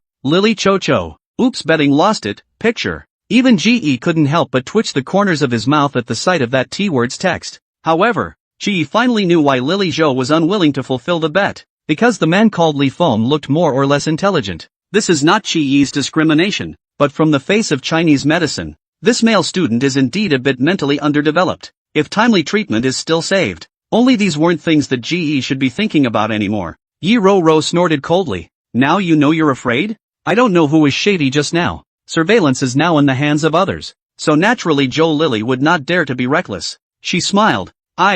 Zoe, just now I was in a hurry. Sorry. After saying a few words, Zhou Lily forced a smile on her face and said goodbye to them. Seeing this, her little follower hurriedly followed with her bag as well. Chapter 39, Unseemly Things. Shi looked at the back of the two left, then heard the side of the Yi Ro cold snort, and then picked up the phone began to operate something. What are you doing? Ji looked over curiously. Yi Ro gave a cold snort without a good mood. Only she can talk in her circle of friends? Can't I play a little? Shi hid his eyes, and it was indeed Yi Ro who was implying that the man just now almost backtracked without evidence. Wow. Ro, your boyfriend was just so handsome. Shen Mumu on the side looked at the two of them and couldn't help but say with some excitement. Yi Ro's side had just put down her cell phone. When she heard Shen Mumu come up with such a sentence, a small face instantly reddened. She glanced a little unnaturally at Ji next to her, and saw that he was looking at himself with a smile and didn't retort, and her face burned even hotter. You, don't talk nonsense. He's not my boyfriend. Yi Ro hurriedly explained, but it didn't occur to him that after Yi Ro finished her sentence, Shen Mumu's eyes suddenly lit up. Without waiting for Ji and Yi Ro to say something, Shen Mumu had already walked over to Ji's side with her cell phone. Handsome, can you give me a price? Shen Mumu moved so quickly that even Yi Ro on the side did not react. Shi looked at Yi Ro who froze in the side. Then he took out his cell phone. As Yi Ro's best friend, Shen Mumu's family history is not as good as the other sister-in-law, but wins in the young and energetic. People are also a little silly. The same, as one of the book's destiny of the heroine. Shen Mumu's appearance is naturally also very delicate. Think of the original. In one of the units, when he didn't know that Yi Ro wasn't his own biological sister, Yi Han and Shen Mumu had already fought very hotly. Later, after knowing that Yi Ro is not his own biological sister, Yi Han and Shen Mumu before also experienced a period of you catching up with the sadistic love. This abuse, so that the original author raw water more than 100,000 words. By the way, what's your name, little brother? How should I note you? Shen Mumu held her cell phone and stood in front of Ji and said with some embarrassment. Ji laughed and said painfully, Ji, not the pool of the pool, floating E. Shen Mumu nodded, then clicked on send friend request. And now Yi Ro finally reacted. She hurriedly stood between the two. Wait, what are you two doing? Shen Mumu smiled shyly. Nothing, just want to get acquainted with this handsome guy. Yi Ro narrowed her eyes and looked at Shin Mumu. Thinking of Shin Mumu's flamboyant face just now, she knew that Shin Mumu was definitely not harboring good intentions towards Yi Ro looked at Shin Mumu with some anger. Looking at the two people adding contact information to each other, her heart was surprisingly a little sour. However, she looked at Shin Mumu with a puff of air, half a day not knowing what to say, and finally just stifled out a sentence. Look at you with this lack of talent. Shin Mumu heatedly smiled. Then he put his arm around Yi Ro and whispered in her ear. Ro, you also know that I'm a face control. I can't move when I see a handsome man, and when I meet a handsome one like Ge, how could I possibly let him go? And Ge over there appeared to be operating on his cell phone, but his attention was always on those two women in front of him, although they spoke in a very low voice. After all, the current Ge already had the ancient martial arts skill, so his ear power was naturally many times better than that of an ordinary person. So at this moment, the two whispered, and Ge was able to hear them clearly. The two over there were whispering, apparently having forgotten about Ge over here. Shin Mumu spoke as if she suddenly thought of something. She looked at Yi Ro with wide eyes. By the way, Ro, you won't be interested in Ge, right? This relationship between the two of us. If you're interested in Ge, then I definitely won't take a shot at Ge, don't worry, said Shin Mumu. Also looked at Yi Ro with a smiling face and said with a teasing face, if you're interested in Ge, then I'll help you fix him AC. Hearing Shin Mumu's words, Yi Ro couldn't help but look at Ge who was sitting on the card seat. I don't know if it was Yi Ro's illusion. The current Ge was indeed much better looking and more able to attract people's attention than before. After all, before, even if Ge was kind of good looking, but it wasn't this kind of existence that could be seen at a glance from the crowd. And at this point the man was already attracting the attention of the women around him just by sitting in the bay and looking at his cell phone. Yi Ro looked at the foolish women around her and knew that if she and Shin Mumu weren't sitting over here, I'm afraid they would be coming over to ask Ge for his contact information. Cough. Who is interested in him? The two of us are just friends, Yi Ro said with some weakness. After all, the current Yi Ro herself wasn't sure if she was interested in Ge or not, and if Ge was taking herself as a friend or not. Compared to Yi Ro's tangled and difficult situation over here, Shin Mumu over there was much more excited. She smiled brightly as she pulled Yi Ro's arm and whispered, then the fertilizer won't flow outside. I'll fight to take Ge down. Yi Ro's heart was suddenly clogged up. She pursed her lips slightly, wanting to say something, but in the end, she didn't say anything, and just gave a soft Yi Ro on this side had just answered, and Shin Mumu on that side had already taken the initiative to sit beside Ge. What are you looking at? Ge? Shin Mumu took the initiative and started looking for a topic. She was inwardly excited, a little shy and restrained, sitting beside Ge, looking at the man's angular side face, and even her little heart thumped with excitement. Ge swiped at his phone in boredom, his mind not actually on it. As time passed, Ge himself realized that he was indeed no longer the wayfarer he was before, and the reason why he wouldn't die out now would be because of the charm value he had drawn from the previous raffle. Ge was still confident in his looks. Yihan had a male lead aura, and he had a system. After 2 days of events, Ge was now also very confident that he could pry Yihan's family out of the house. It's okay, just stopping by to see your circle of friends. What? Before Shin Mumu on this side could react, Yi Ro on that side had already rubbed her feet and rushed to Ge's side. Wait. Ge raised his eyebrows, and although he didn't know why Yi Ro was suddenly so agitated, he quickly stood up and held his cell phone up. Ge was already much taller than Yi Ro, and now Yi Ro really couldn't reach the cell phone at all.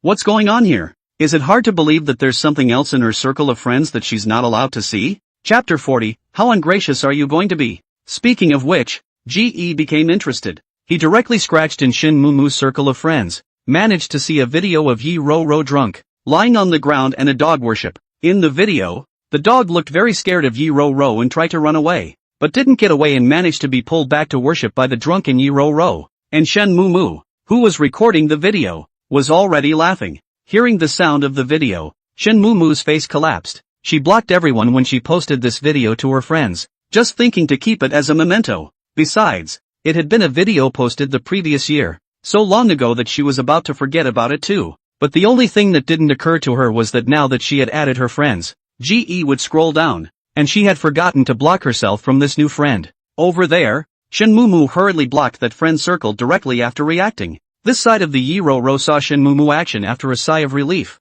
After all, just Ge really did not have the opportunity to save. Didn't think you had such a side when you were drunk? Ge sat back down without any haste and joked. Yi Ro reddened her little face and said in a bad mood. Humph. I don't believe that you can be drunk and still not be drunk at all. It was getting late, so after ordering a meal in this cafe, the group ate and then went upstairs to the mall. This mall is very famous in the country and belongs to a large chain type. The day after tomorrow is the banquet. Customization is already too late. Can only buy now. Yi Ro said helplessly. Shen Mumu bristled. That Lin Weiwei prepared herself in advance every time she held a banquet, and were the only ones who prepared in a hurry. A few people had reached the 8th floor while they were talking. This floor was different from the one below. Only VIP could come up, and by the same token, the consumption above was not something that ordinary people could afford. Just as he went up, GE was pummeled by the two little girls to start changing his clothes. This one and this one are very good.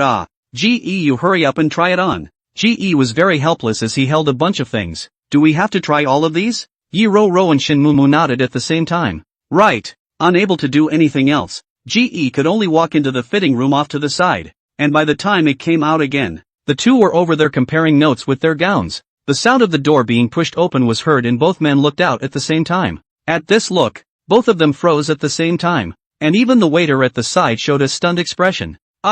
GE, you're practically a walking human coat rack. This is too handsome. Shin Mumu was the first to exclaim in shock. She then walked quickly over to Ikoyi and reached out to squeeze Ikoyi's muscles wrapped inside his shirt. Wow, that's so informative. GE didn't care about Shin Mumu's movements, but still raised his eyebrows and looked at Yi Ro who was frozen over there. Well, still okay? GE said teasingly. Yi Ro instantly returned to her senses. Ahem. Still, not bad. Then try this one too. With that, Yi Ro personally went up to push GE into the fitting room. There was no muscle to touch. Shin Mumu could only withdraw her hand with a disappointed face. Her eyes shone brightly as she looked at Yi Ro. Ro, how did you know GE? Why haven't I heard you say anything about it before? Yi Ro's face flashed a trace of heckling. After all, before he himself was a bit displeased with GE, a small bodyguard, and so arrogant. However, now she had changed her mind about GE as well.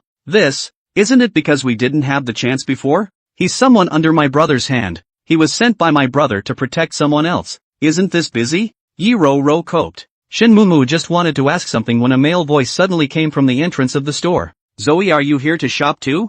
GE received a friend request from Fei Yan while he was in the fitting room. It should have been specifically asked for from Shang Yan's side, and after the two of them chatted for a few moments, GE then changed his clothes and pushed the door to go out. This time out GE did not see Yi Ro them, but the waiter on the side smilingly welcomed up. Sir, this dress looks really good on you. Those who don't know would think it was customized just for you, the young waitress said, while taking the opportunity to reach out her hand to pretend to organize GE's clothes, but actually stole a handful of GE's packs. But unexpectedly, her hand was clutched by GE in the next second. Mr. You. GE looked at the woman in front of him with a smirk, letting go of her hand, and although he was smiling, his tone was cold. Sorry, I don't like strangers touching me. At the end of the sentence, that waiter's face suddenly turned pale with embarrassment. She hurriedly apologized repeatedly. Sorry, I didn't mean it. It's okay, go ahead and go down. I'll just see for myself. After glancing at GE with a palpitating heart,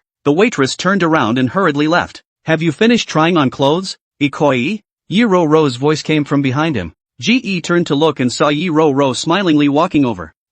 Is this one okay? Putting away the expression on his face, GE looked at Yi Ro. Yi Ro circled around GE in satisfaction, then nodded with a big smile. Can. Very okay. When the time comes for the banquet, it will definitely kill the others. So confident in me? GE said as he stepped forward and approached Yi Ro. Yi Ro nodded. You're my man. Definitely much better than other men. Your people? What people of yours? GE approached Yi Ro forcing her to step back and finally had to retreat into the fitting room. Yi Ro looked at GE with a red face and said without a trace of anger. GE. You, get up. GE provoked. What if I can't afford it? Sorry? Yi Ro crossed her arms. Then I'm going to be impolite. Well, then I'd like to see how nonchalant you're going to be. After saying that, GE directly closed the door of the fitting room, which now left only the two of them in the sealed space. Yi Ro stared with wide eyes, really not expecting GE to close the door to the fitting room. What are you doing? Yi Ro was dumbfounded. GE shrugged. I just want to see how you're going to be rude to me. Saying that, GE pulled Yi Ro's hand and directly wrapped it around his waist. Come on, let me see it. Ha! Yi Ro belonged to the type of person who screamed loudly but was a wimp. Ji had realized it before. And from the moment he had just heard that this little girl was really going to let herself out and let someone else tease her, Ji knew that he still had to play the high end of the game. Otherwise,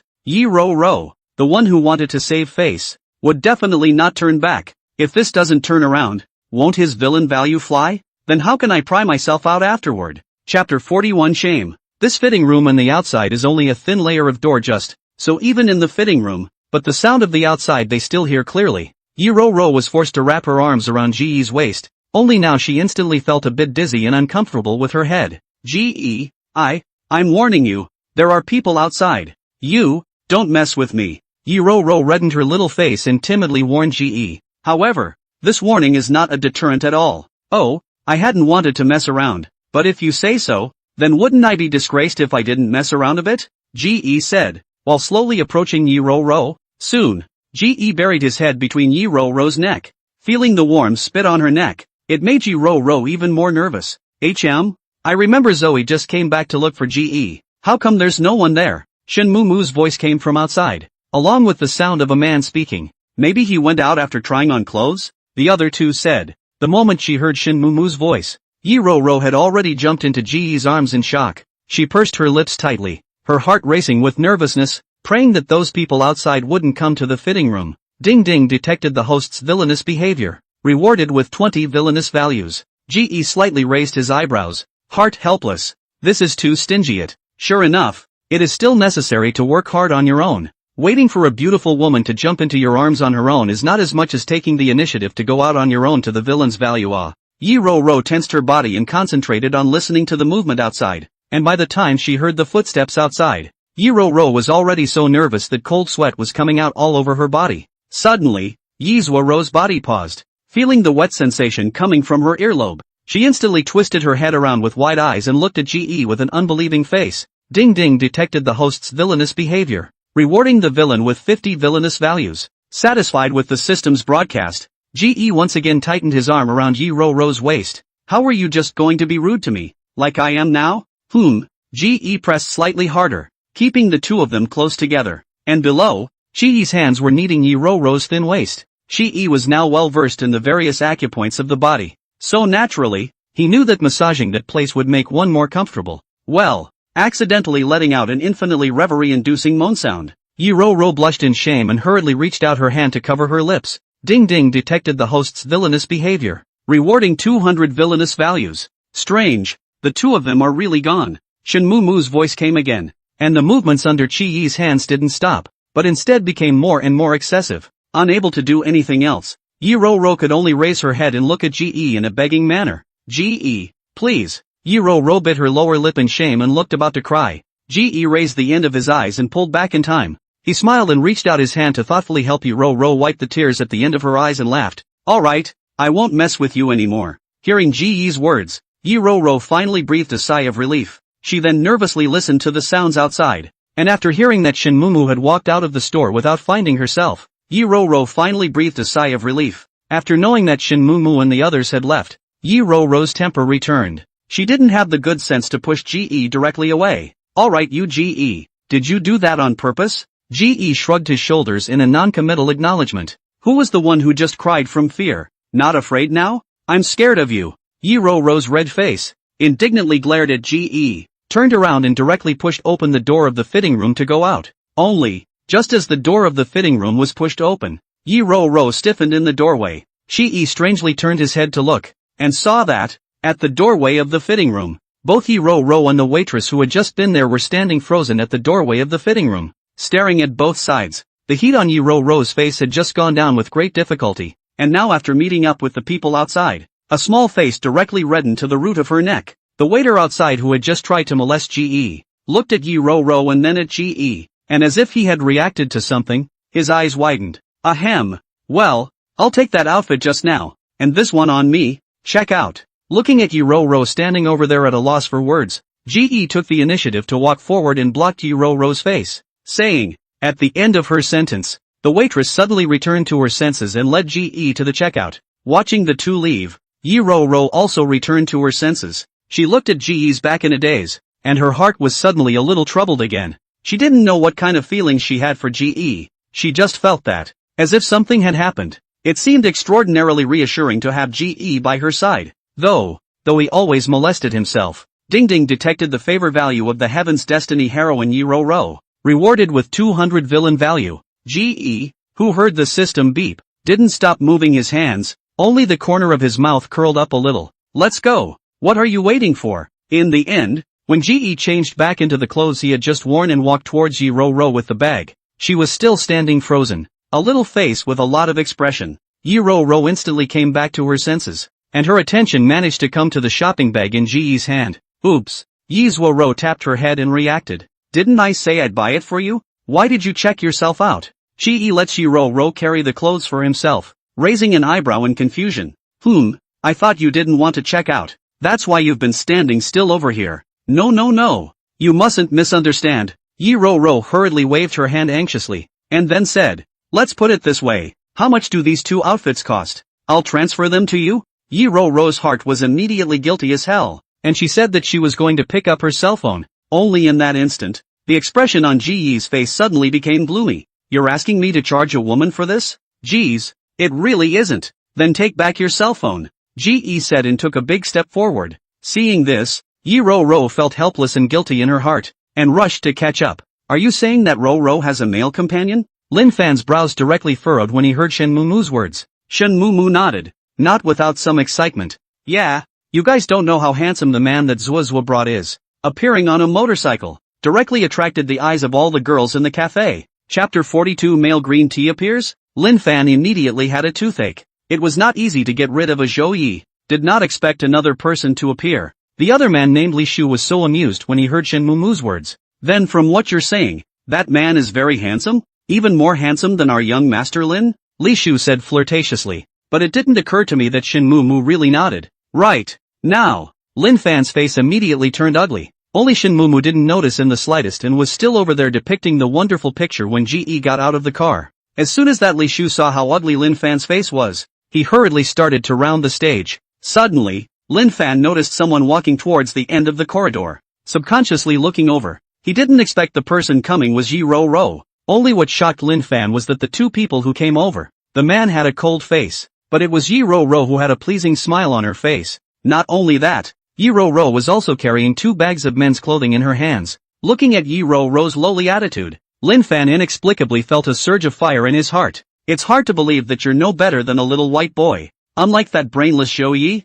Although Lin Fan was not clear about Yi Ro's family background, he also knew that it was definitely not ordinary. That's why Lin Fan had been gloating after realizing the good things Zhou Yi had done. However, he didn't expect Zhou Yi to directly disappear without a sound. This made Lin Fan instantly feel that Yi Ro's background was even more mysterious and unpredictable. If it was said that in the beginning, Lin Fan was only attracted by Yi Ro's face and wanted to get Yi Ro into his hands, then now Lin Fan is trying to chase Yi Ro into his hands. After all, they are close to graduation. They are going to go back to fight for the family property. If there is Yi Ro's help, then they will certainly be able to succeed. What are you doing? GE is over here enjoying Yi Ro's pursuit. See, that's what's so great about the high end of the game. Just now this little ninny was angry with herself, and now she was over here pleasing herself. I just didn't expect the eyesore to show up so soon. When GE and Yi Ro heard the sound and looked over, Lin Fan had already moved quickly to snatch the bag from Yi Ro's hand and threw it at GE. GE narrowed his eyes slightly as he looked at the man in front of him. Clothing is not expensive.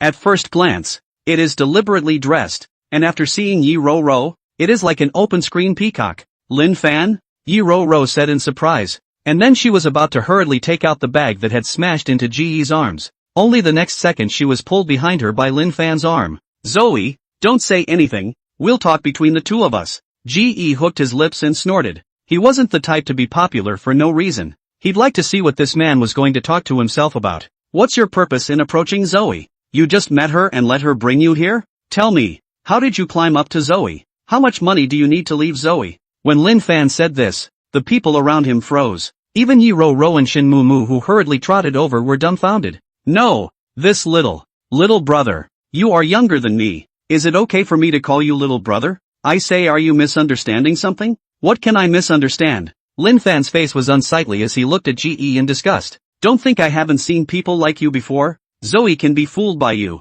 That's because she's simple. I am not simple. Letting Zoe buy you such expensive clothes in one go. And you still say you're simple-minded? Ge snorted. Listening to the man's words, the aversion to stupidity was simply getting the better of him. Lin Fan originally heard this person call himself a little brother. His heart was very unhappy. And now seeing Ge this kind of indifferent attitude, his heart is even more surging up a fire. He took a step forward, and just when he wanted to say something else, he was directly pulled back by Yi Ro. Alright, Lin Fan, you've got it all wrong. Brother Yi isn't the kind of person you're talking about. The two of us have known each other for a long time. Yi Ro couldn't hold back her words. Even Shin Mumu came forward and blocked Lin Fan. That's right, Lin Fan. You're going too far with this, aren't you? Shin Mumu said angrily. Seeing both beauties on Shi Yi's side, Lin Fan was furious. Rather, it was Li Shu behind him who rushed up to round off the conversation. Alright, it's all a misunderstanding. Zoe, isn't Lin Fan also caring about you?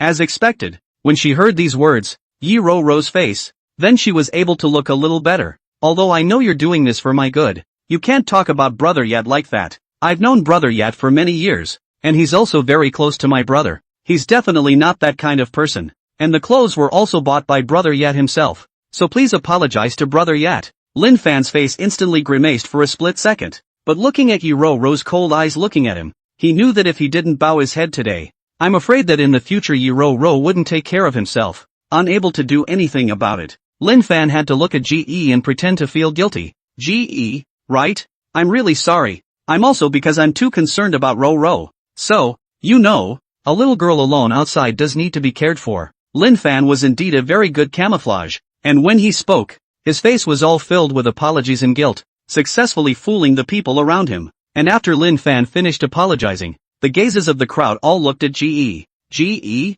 Seeing that Ge was slow to speak, Yi Ro couldn't help but raise her voice to remind him. I'm sorry, I don't accept apologies. What's the point of apologizing since you did it on purpose? Ge said with a cold face. Lin Fan frowned guiltily and looked at Yi Ro. Zoe, listen to me. I really didn't do it on purpose. I am just worried about you, so I am more anxious before. You know, I was also so worried when you were surrounded by punks before. Yi Ro had been rather angry as well. Only after seeing Lin Fan's sincere apology, her face then became much better. And now once he heard Lin Fan mention what happened before, he couldn't afford to be angry. After all, she had been surrounded by punks in the alley before, and it was Lin Fan who had appeared in time to save her. Shi stood over there with a cold face. He looked straight at Yi Ro. He wanted to see if Yi Ro was going to plead for this Lin Fan. Yat. Actually Lin Fan didn't do it on purpose. That's how he is, when he's in a hurry. Without waiting for Yi Ro to finish her sentence, Ge turned around and left.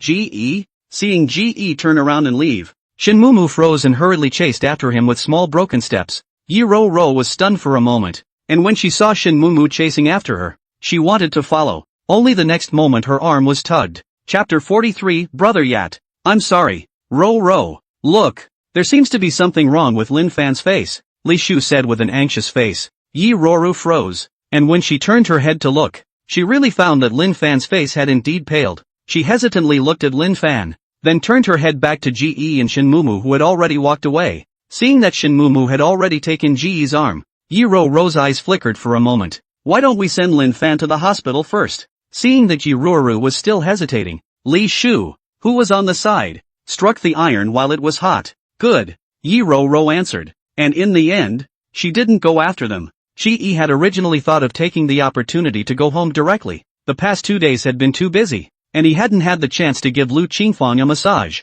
However, it didn't occur to him that just as he walked out, Shin Mumu followed him. Faced with Shin Mumu's invitation, Ge couldn't well refuse. After all, they were the ones who had just been picking out their clothes with them. So by the time Ge got home, it was already evening. After buying things, She first sent Shin Mumu home before returning. At this time has been more than 10 o'clock in the evening. See the villa lights off. Ge originally thought that everyone is asleep. He walked slowly into the living room and didn't bother to turn on the light. Just wanted to follow the moonlight straight to his room and forget about it. And just as Ge passed the sofa, towards the stairs, the sofa suddenly rubbed up a person. Who? Ge couldn't help but be startled, but still forced himself to look over. Brother E, you're back? Yi Ro stood over there in a formal manner, looking at Ge. When he heard Yi Ro's voice, Ge had to admit that he did subconsciously breathe a sigh of relief. Why are you here? Not resting? Ge said very helplessly. I just saw that you weren't back yet. So, waiting for me? Ge raised an eyebrow at Yi Ro. Yi Zuozhuan nodded. Well, I'm back. Get some rest. Shi glanced at Yi Ro's somewhat small guilty look and said deliberately with a clear mind. At the word, he was about to pretend he was going to stride up the stairs. Sure enough, the next second Ge's arm was pulled by Yi Ro. Wait brothery, Yi Ro whispered somewhat anxiously. What's going on? What the hell else is going on? Shi knew that Yi Ro was standing here because of what happened today, so he spoke with deliberate impatience. I'm really sorry about today. I didn't expect this to happen either. As expected, Yi Ro felt even more guilty after hearing Ge's tone. It's okay, I know you're not to blame for what happened today, and you don't have to feel guilty. Besides, I still had fun shopping today. Under the cover of darkness, Ge curled his lips slightly, successfully seeing Yi Ro frozen over there. Ge withdrew his hand and turned around to go straight up the stairs, and it was only after hearing the sound of Ge closing the door after returning to his room that Yi Ro came back to her senses at once. She slightly reddened her eyes, thinking of Ge's departing back just now. She was actually a bit at a loss for words. She and Ge had only been shopping together for a while today, so when Ge said that she had a pretty good time shopping today, was that talking about when she was shopping with Shin Mumu? Thinking of the words she heard today when Shin Mumu said that she must take down Ge, Yi Ro's heart was inexplicably a little anxious, but she was somewhat helpless. She didn't understand what her feelings were now. After all, she had never been in love either. Over there, after Ge went back, he cleaned up a little bit, and after hearing Yi Ro return to her room, he sneaked into Lu Qingfang's room again. Just after closing the door to Lu Qingfang's room, Ge sensed that Lu Qingfang had woken up. Don't ask why. Asking is the intuition of a martial arts practitioner. Sister Qingfang, I'm back. I'm sorry that Sister Crimson Burnside was too busy to come back so late. I didn't have time to accompany you, but after all, the boss gave the word, so I still have to juggle a bit more over there. Ding Ding detected that the host has strayed from the male and female host's relationship, rewarding 50 points of villain value. Ge hooked his lips, and in the next second, he reached out to lift Lu Qingfang's quilt. Sister Qingfang, I don't have time to massage you during the day, so I can only help you relax your muscles at night. Don't worry, no matter how late I come back, I will massage you. As Ge spoke, a pair of large, sinewy hands were already kneading Lu Qingfang's waist. After all, she was a vegetable and had to lie in bed for a long time, so in order to make Lu Qingfang more comfortable, the clothes she was given were all loose and comfortable. This also led to the fact that Ge's hand easily reached into the hem of Lu Qingfang's shirt. Compared to Lu Qingfang, Ge was much more patient and careful than normal when it came to massages. After all, if the massage is done properly, it can be beneficial to the body's recovery. And very soon, a flash of scarlet suddenly surfaced on Lu Qingfang's originally fair little face. Not only that, but even the tip of that delicate nose secreted some honey sweat. Ge suddenly thought of something as he massaged. In the original, Yihan pleases both sides. In order to get the support of the Yin family, Yihan has gone to great lengths for the sake of Fei Yan's body. It was also because Yin Fei had found a lot of doctors, and based on the principle of not wasting, these doctors would come to Lu Qingfang's site to take a look before leaving Yunhai City. In fact, this was the reason if why Lu Qingfang had been loyal to Yihan later on, so much so that Yihan had handed over the family property to Lu Qingfang to take care of. Because all of this was because Lu Qingfang was able to hear the people around her. Therefore, Lu Qingfang had thought that those people were specially found by Yihan for herself before, which made her very touched. Looking at Lu Qingfang's crimson little face, Ge slowly hooked his lips, a hint of brightness flashing through his eyes. What would happen if he told Lu Qingfang everything? Sister Qingfang, when I went to meet Sister Hyman, I actually saw Yin Fei, the genius girl who was very hot 2 years ago. I remember you even listened to her songs before. Then I realized that it turned out that Princess Yen had retired 2 years ago because she was sick, and I actually saw a hawk from her side. Ding Ding detected the host has estranged the male and female host's feelings. Reward 500 villain value. Yihan would only equip his women with bodyguards, and it was obvious that Lu Qingfang had misunderstood as well. Moreover, this was a sister-in-law that Lu Qingfang didn't even know about, so it was no wonder that the feedback had so much villainous value. After chatting, I realized that when Yin Fei was sick, the boss found so many doctors for her. Because of this thing, the Yin family is very thankful to the boss. No wonder I said that the boss received a big order for a national indicator without any sound. Now when I think about it, the boss is also quite powerful, Ge said as he massaged, not stopping the movement of his hands. However, when Qi looked up again, he really found that Lu Qingfang's originally rosy little face was once again white. Oh yeah, those doctors have since seen Qingfeng-san as well. It's just a shame that they stabilized Princess Yen but didn't cure you. Chapter 44 Shameful Positions. After saying this, GE couldn't help but let out a long sigh. After that, the system's beeping sound came again in his mind. Ding Ding detected the host's behavior of separating the feelings of the male and female hosts. Rewarded with 1000 villain values. Ding Ding detected the host's behavior of separating the feelings of the male and female hosts, rewarding 500 villain values. Ding Ding detected the host's behavior of separating the feelings of the male and female hosts, rewarded with 2000 villain values. GE managed to grin, and the movements of his men became more and more elaborate. Not bad for his sweetest sister-in-law. Just nice to him. In just 10 minutes or so, you've given yourself so much villainous value. After rambling for a while,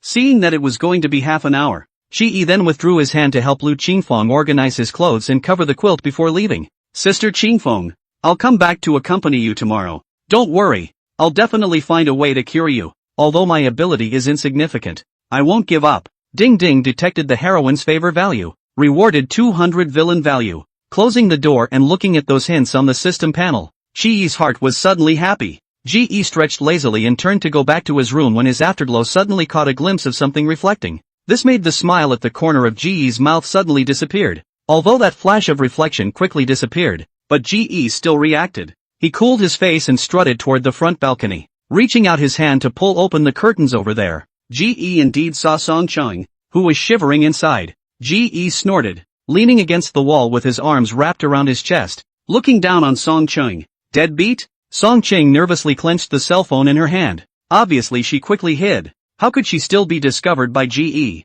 However, even if GE realized that he was hiding over there, he surely didn't realize that he was taking a sneak peek. Thinking of this, Song Cheng's originally tense heart relaxed. This GE, foxing himself every day. It was now 11 o'clock, and one had proof that he had gone to Lu Qingfeng's room. As long as one's next step was to denounce GE to Yihan, then even if GE said something bad about himself to Yihan later, then Yihan would definitely not believe it. Thinking of this, Song Cheng's heart was immediately pleased with herself. She secretly laughed in her heart. Humph, let's just let you be complacent for another day or two. When she handed over the video to Yihan, there's something for you to see. GE looked at the smartass woman in front of him with amusement before he shook his head helplessly. Sure enough, when a human fool thinks he's smart, he's often stupid to the core. No, I just couldn't sleep and wanted to come and look at the stars, and that's how I happened to see it, Song Cheng said, feigning innocence. But immediately afterward, GE said with cold hunger, is looking at the stars here any different from looking at the stars in your room?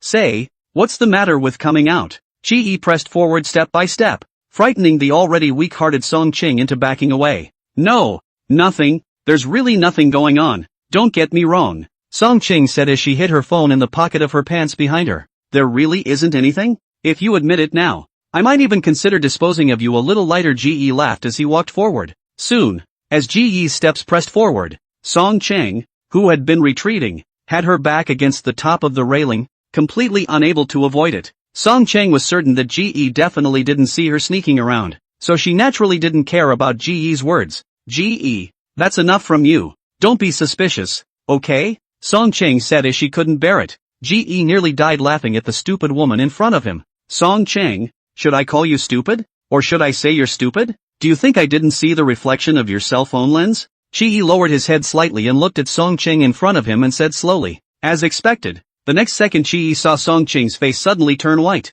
Afterwards, Song Cheng's pupils trembled slightly as she violently lowered her body and managed to burrow out from in front of GE. Only just after taking 2 steps, he was caught by GE as he rounded the corner. GE wasn't polite either, and directly pressed Song Cheng against Yi Ro-Ro's bedroom door. Song Cheng, I suggest you'd better keep your voice down. Yi Ro-Ro just entered the room less than half an hour ago. Guess who exactly she hasn't fallen asleep? GE satisfactorily wrapped his arm around Song Cheng's thin waist and opened his mouth to threaten. Apparently, Song Cheng was also afraid that she would be heard by Yi Ro-Ro, so she just leaned on the doorway in shock. After hearing the surprised words, she tightly pursed her lips and violently shook her head, and a pair of watery beautiful eyes also looked at GE begrudgingly. GE lowered his head and buried it between Song Cheng's neck. Smelling the perfume coming from the woman, GE leaned close to Song Cheng's ear and snorted. I've already given you a chance. It's you who didn't treasure it, so what's the use of you begging me now? Saying that, GE's hand moved back slightly and soon reached behind Song Cheng's PG. He reached into Song Cheng's pocket behind him and easily pulled out his cell phone. and the moment he took the phone out, GE even rubbed Song Ching's PP with a bad smile. "Nice workout," GE whispered frivolously in Song Ching's ear. He then opened Song Ching's cell phone in the eyes of Song Ching, who was blushing, shy and scared. GE managed to catch the flash of smugness in Song Ching's eyes, and the next second he also paused at the unlocked page. Only while Song Chang was still smug and didn't react, GE had already quickly handed over the phone and unlocked it with the facial unlock. "Ah," Song Ching exclaimed softly, subconsciously about to jump up and grab the cell phone in GE's hand. Only, instead of grabbing the cell phone, he heard a bang behind him. It was the hairpin on her head that smashed into the door of Zoe Ye's room. At that moment, Song Ching was too scared to move for a moment. "Who is it?" After hearing the questioning voice from the room behind her, Song Ching was completely alarmed. She tried to escape, but her waist was tightly wrapped around Ikoi's. "GE." Helplessly, Song Ching could only beg in a small voice, looking at the woman in front of him who was so scared that a cold sweat had already appeared on her forehead. GE then hooked his lips into a smile and turned around with his arm around the woman and returned to the balcony. Pulling the curtains halfway closed, GE turned and pressed the woman's back directly against the wall. "The curtains will let in light, so if you don't want to be noticed by Yi Zhuozhua, bend over and keep your head down." Song Chang froze. Originally this position was shameful enough. It didn't occur to him that Ikoi would have to shame himself even more. She clenched her teeth, bracing herself against the wall with her back to GE and hesitating to bend down. However, the next second the sound of the door opening rang out. Obviously, Yi Zhuozhua had already walked out of the room. Chapter 45, Little Witch Turns into Little Licking Dog. "Who is it?" Yi Zhuozhua's puzzled voice came from over the corner, and the moment Yi Zhuozhua's voice came out, Song Ching couldn't help but be startled and shivered. She didn't care about the shame anymore. She was just thinking that she mustn't be found out. So the next second Song Ching hurriedly bent down on her back, praying that Yi Zhuozhua must not see herself.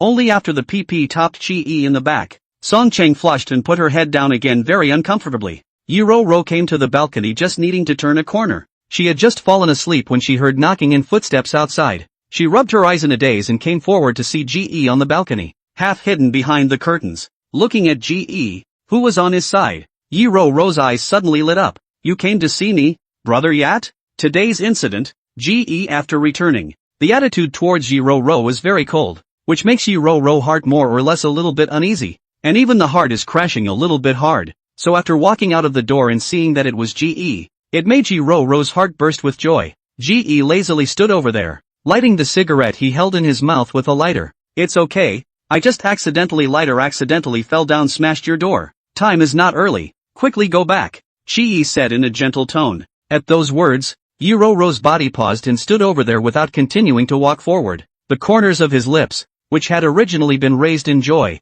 were now pursed. That's fine." Glancing at GE lustfully, Yi Zhuozhua could only slowly turn around and leave, but at least now GE's attitude towards her wasn't as cold as when she just came back. So that was a relief for Yi Zhuozhua. After hearing Yi Zhuozhua return to her room and close the door, Song Ching's taut heartstrings only relaxed. However, before Song Ching could completely relax, she suddenly felt a burning sensation coming from her back. This scared Song Ching so much that she hurriedly got up and hid to the side. She looked towards her back and saw that her expensive pajamas had a few holes burned out by soot. Thinking about that humiliating action just now, and thinking about her expensive pajamas, this couldn't help but make Song Ching a little irritated. She couldn't bear it and looked up at GE, furiously saying, "GEU." Even though Song Ching was now furious, she was remembering to speak in a low voice. After all, right now, she didn't want to get Yi Zhuozhua out once more. Only before Song Ching could finish her sentence, her cell phone was held up to her own face. Looking at the video she had secretly taken,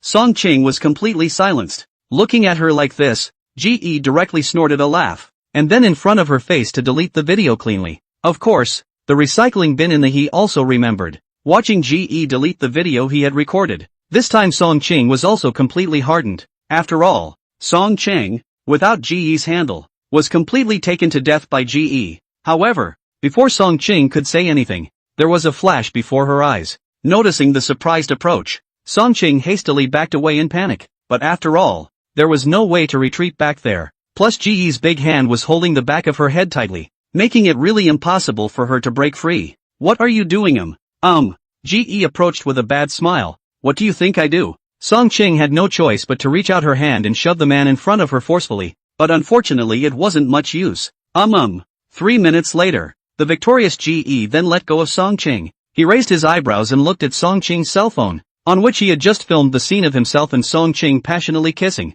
so-called defeating magic with magic. GE sent a copy of the video to himself before returning the phone to Song Ching. Well, isn't the video I'm recording for you now more direct? How about sending that video of me appearing twice in half an hour just now to the boss, instead of just sending this? And at that moment, Song Ching had already paralyzed on the lounge chair on the balcony with a sore and weak body. She was blushing and panting as she sat over there, not forgetting to glare at GE with wet eyes. Him, how dare he humiliate himself like that? It's just a little bodyguard. While thinking about it, Song Ching raised her hand with a disgusted face and wiped her lips vigorously, and GE reached out his hand to wipe his lips in disgust, sneering, "I didn't think that the boss's taste was so bad." After saying that, GE directly turned around and left. Frozenly sitting over there watching GE return to his room, Song Ching's eyes reddened with anger. She picked up her phone and rummaged around, and sure enough, she realized that the video she had just recorded was no longer there, either in the photo album or in the recycle bin, and that extra video on her phone was naturally the video of that bastard GE molesting her just now.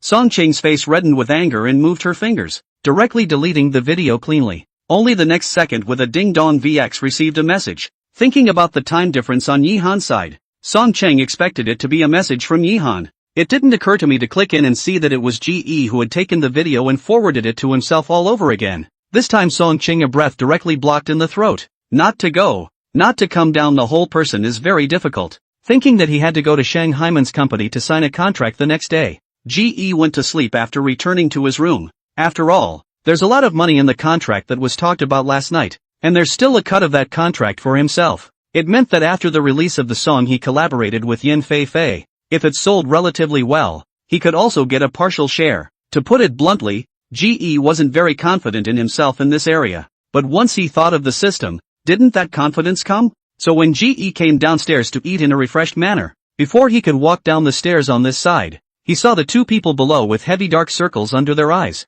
The flower butterfly, who was sandwiched in the middle by Yi Ro Ro and Song Ching, looked at the dark circles on the two's faces, and was instantly puzzled. After hearing the footsteps, the three subconsciously looked up, and Song Ching was even more complicated. She couldn't sleep after tossing and turning when she returned to her room yesterday. Eventually, she then understood as well. He no longer has a handle on GE's hand, but on the contrary, GE has a handle on his own hand. Unable to do anything else, she could only soften her attitude and curry favor with GE. After all, she'd gone back and watched all the videos GE had recorded on his own phone yesterday, though she was aware that she was very reluctant to be kissed by GE at that time, but one had to admit that GE was highly skilled, and he was basically being led by him in the back. So from the video, it looks like one is not only willing, but looks like one is enjoying it immensely. If this kind of thing was seen by Yihan, what's the point? Chapter 46, Climbing into Mr. Shang's bed. So when GE just walked down the stairs,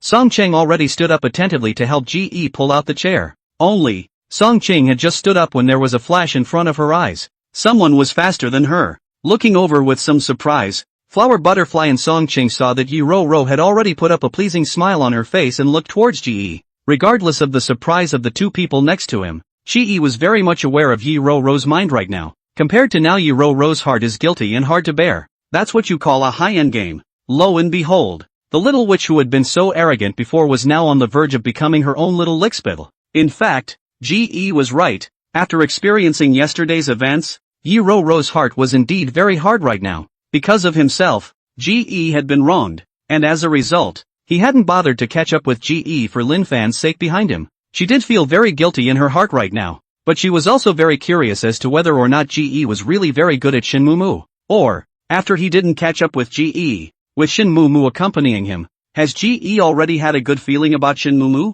She had wanted to inquire about it since yesterday, to ask GE what he felt about Shin Mu, but in the end, he didn't ask. Song Ching over there was more or less taken aback when she saw that Yi Ro Ro had taken her job. Thinking of this, Song Chang looked at the kanji in front of GE again. Yat you, brother Yat, your kanji is a bit cold, let me help you get another bowl. Song Chang on this side had just said her words, when Yi Ro Ro on the other side had already reached out her hand to take away the porridge in front of GE. Song Chang, who grabbed it, seeing the two in action, a more puzzled Flower Butterfly. While Song Chang was fuming, Yi Ro Ro had already served the porridge and put it in front of GE. Unable to do anything about it, Song Ching could only sit down with an awkward face. The corners of his mouth turned up when he saw GE, who had been there the whole time. Thanks, raising an eyebrow in thanks. Ge hung his head in silence and went to eat. Song Qing thought about yesterday's events and had been trying to find a chance to talk to Ge, but it didn't occur to him that after dinner, Ge would be going out as well. Coincidentally, Yi Ro and Flower Butterfly also went out together, and seeing the side-by-side trio, Song Qing slightly bit her lip and could only give up. Seeing the red, flamboyant motorcycle parked in the yard, Blossom Butterfly raised an eyebrow slightly. She turned her head to look at Ge. You rode back? Having been in the mercenary corps before, Ge naturally knew that the flower butterflies were more fond of locomotives than sedans. It's just that now that he's working as a bodyguard beside Yi Ro, everything can only be conceded for the sake of safety. So the moment she saw the locomotive, the flower butterfly even brightened her eyes. As for Yi Ro, who was on the side, when she saw the locomotive, her heart became even more bitter, because she couldn't help but remember that it was on this motorcycle that Ge rode yesterday, attracting the girls from the entire cafe. Like? Ge asked the flower butterfly rhetorically. Butterfly didn't say anything, just looked straight at the locomotive with her eyes. Forget it, it's not usually open anyway, though the flowers and butterflies did like it, and she was strong enough to get a locomotive of her own. But after all, now that she had to protect Yi Ro every day, she wasn't able to drive her locomotive out very often. If you can't drive it, then it's a waste to buy it and keep it on the shelf. After all, compared to Yi Han, who gave women millions of necklaces with a wave of his hand, the salary of their bodyguards was not much. It was getting late, so Flower Butterfly could only leave in a hurry with Yi Ro. After all, classes still need to be on time and punctual. Yi Ro still looked at Ge with a desire to speak, but in the end, she only instructed Ge to pay attention to safety on the road before following the Flower Butterfly and leaving. Compared to the haste of the two, Ge went to Shang Haiman's company slowly. Just after parking his car in the underground parking lot, Ge saw Yan Feifei's car. Song Ying was sitting in the front, while Yan Feifei was sitting in the back holding her cell phone with a hesitant face, not knowing what she was looking at. Soon, Yan Feifei got out of the car and stood aside, holding her cell phone. Instead, it was Song Ying in the driver's seat who was the first to notice Ge,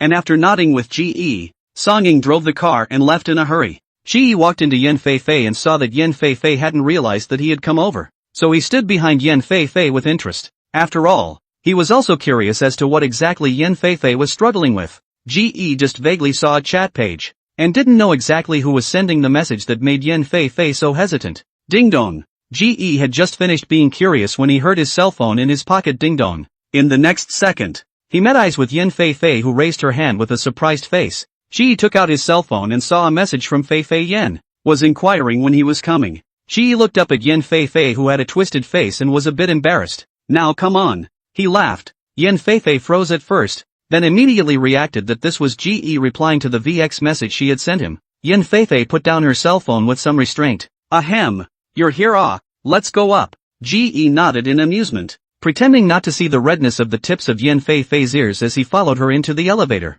It was right at work time, so the two of them entered the elevator and met quite a few people along the way. It was an entertainment company after all, so it was not unusual to meet some of the artists in the company. So compared to Yan Feifei, Ge on the side was obviously more curious to them. Such a handsome guy, can't it be that he's a newly signed artist? Look at this face. It's good material for an idol movie. The surrounding employees began to whisper. That said, I seem to have met him and Mr. Sheng together in the past 2 days. Yes. It seems like Mr. Sheng even went out to dinner with this person yesterday. Just signed a contract and climbed up to Mr. Sheng. Sure enough, this man climbed into Mr. Sheng's bed, right? TSK. No wonder people can climb up. Look at this face. If I were Mr. Sheng, I'm afraid I wouldn't be able to hold it either. Hearing this, Ge really couldn't hold back his light laughter. For a moment, the elevator went silent. As the elevator came to a stop, the people inside then hurried down as well.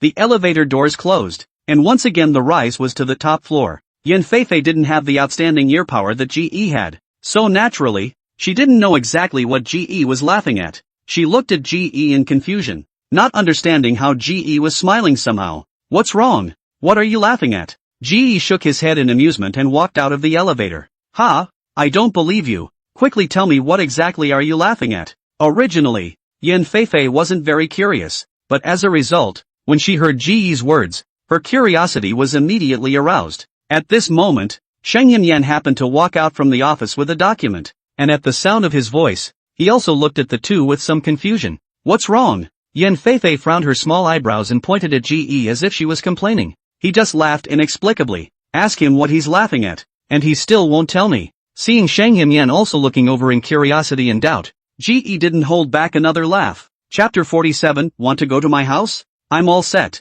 Shang Yan blankly looked behind the two, and then finally, he couldn't help but be piqued with curiosity as well. She raised an eyebrow and looked at GE with a smile on her lips. What the hell are you laughing at? Exactly. You just started laughing inexplicably. If people didn't know, they would have thought you were a psychopath. Yan Feifei, who was on the side, helplessly skimmed her mouth. Seeing both of them looking at him curiously, GE coughed lightly in amusement. It's just that I was just in the elevator and heard them talking about me. Oh, how did you talk about you? Shang Yan's delicate eyebrows raised, and those very flavorful eyebrows also looked at GE with curious suspicion. Yan Feifei spat helplessly. I've found that you're quite good at pulling up expectations. GE, you're very suitable for dramas. GE didn't sell the story any further, but said slowly, the employees I just met thought I was your newly signed artist. Shang Yan sized up GE for a moment, then nodded approvingly. You do have that capital with that face. GE smiled and continued. They said they saw me having dinner with you guys in the past 2 days to come. I just signed up and got such preferential treatment. It must be. He slowed down his tone and said slowly. Then he looked at Shang Yan, with a hint of flirtation on his face. We said that I must have climbed into Mr. Shang's bed. Otherwise how could I, as a small artist, hang out with you every day? After hearing GE's words, Yan Feifei on the side didn't hold back her laughter. Ha ha ha ha ha ha. This misunderstanding is really ha ha ha ha ha. Compared to Yan Feifei who was laughing over there, Shang Yan's face surfaced a touch of scarlet, and after hearing Yan Feifei's laughter, there was even more of a hint of embarrassment on her face. Nonsense, Shang Hyman said without any good humor. Yan Feifei is still smiling over there. Shang Hyman is blushing and turned around to go. An assistant commanded down. Let the company less spread some rumors. When the three of them finally walked into the office, Yan Feifei's mouth still had a smirk hanging at the corners. On the contrary, it was Shang Yan, although his face looked very serious, but this kind of expression coupled with the blush on his face, it looked a different kind of flavor. Until the three of them sat down. After Shang Yan took out the contract, the temperature on his face was still slow to go down. After all, when he heard this Shang Yan couldn't help but think of, on the car in the countryside at noon yesterday, those ridiculous things between himself and GE. Originally thinking of acting as if nothing had happened today, but after hearing this rumor from GE's mouth, coupled with GE's teasing eyes, it made Shang Yan unavoidably think more about it again. GE over there took the contract and began to scrutinize it, though he still had more trust in the two before him. It was time to look. However, for the contract thing, GE was not very good at reading it, but after all, there was still the system. $1 million for a song? GE inquired. And this also made Shang Yan on the opposite side come back to her senses all of a sudden. When she heard GE's words, she thought that GE was disliking the lesser. This price isn't the highest in the industry, but it's still relatively high, and our company will still give a partial share. Shang Yan hurriedly explained. GE nodded. No problem. Sign it. In fact, GE does not mind less. After all, some famous arrangers in the industry, the price is only a few $100,000, more than $100,000. He just did not expect them to give their own prices so high. After all, he was not famous at all in the industry. And not only that, he had a cut of the tunes with Yan Feifei. Although Yan Feifei's fame is not as good as before, but after all, it was also top stream before, even if the heat has decreased in the past 2 years. But there are definitely fans who buy it, so even if there was no guarantee, just the split, GE felt he would make quite a bit. Seeing that GE agreed, Shang Yan's heart was relieved. After all, she didn't want to let GE off the hook right now. For one, GE's genius was there for all to see, and for another, it was impossible to find someone who could meet such a person who would make even Yan Feifei beg for cooperation. That livre from before was only something that Yan Feifei reluctantly wanted to cooperate with. Seeing GE sign the contract,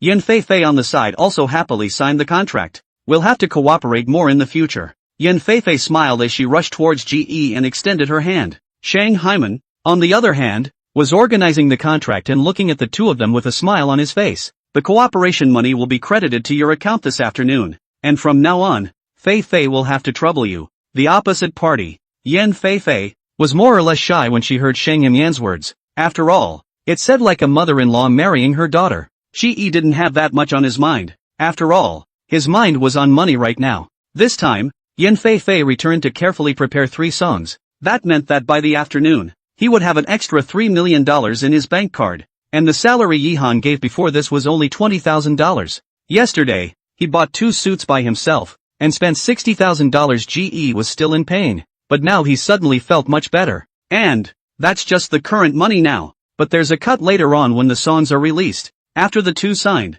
Sheng Haiman also signed the contract. And of course, it had to be stamped. After getting this done, Sheng Haiman made a few phone calls, while Yan Feifei was looking at Qi on the side expectantly. Qi, do you want to go to my house again today? Yes, I'm all set for today. Such nonsensical words, which were still somewhat ambiguous when thought about, managed to make both Qi and Sheng Himyan freeze. Sheng Himyan was even a bit stunned as she looked at Yan Feifei. She remembered that Yan Feifei, the little girl, was quite conservative. How come she was now inviting people to her home so openly? Yan Feifei wasn't embarrassed, but it made Sheng Himyan somewhat embarrassed. She hurriedly clenched her fists and coughed lightly a few times, and looked at Fei Yan with a suggestive look. Ahem, what are you babbling about? Concubine? Ha? Yan Feifei looked at Sheng Haiman blankly, not understanding why she suddenly said this. What the what? Yan Feifei said in disbelief. Ge was also a bit confused and had just misunderstood for a moment, but looking at Yan Feifei's appearance,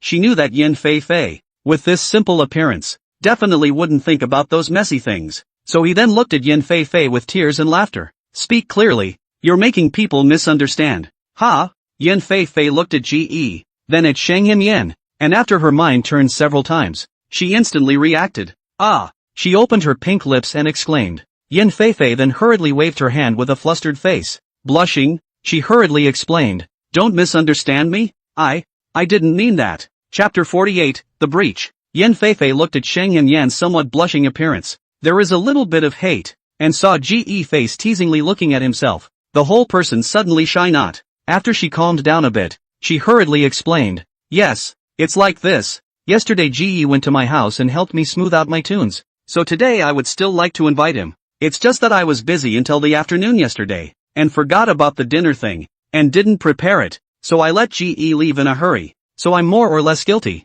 So, well, it just so happens that I have a meeting later, so make yourselves at home. Knowing that he had misunderstood, Sheng Haiman's ear tips were slightly red, and he took the documents to be used for the meeting and left in a hurry. Ge looked at Sheng Himyan wearing a professional dress, outlining a figure that was even more voluptuous, especially that peach tone. With Sheng Himyan's anxious pace, it was even more trembling up. Somewhat regrettably, he watched as Sheng Himyan turned to leave, and only then did Ge turn his head to look at Yan Feifei, who had her head down. It's okay, although there is no more Sheng Haiman's company, but after all, isn't there still Yan Feifei here? When are we going to your house? Ge asked with a raised eyebrow. Ha? Yan Feifei raised her head with a small red face, then stammered. If you don't care, it's fine if you go now. Ge laughed out loud in amusement. What do I care? Your home I kinda like to go. We leave now? Staring blankly at Ge, remembering her inexplicable heartbeat yesterday, Yan Feifei nodded dully.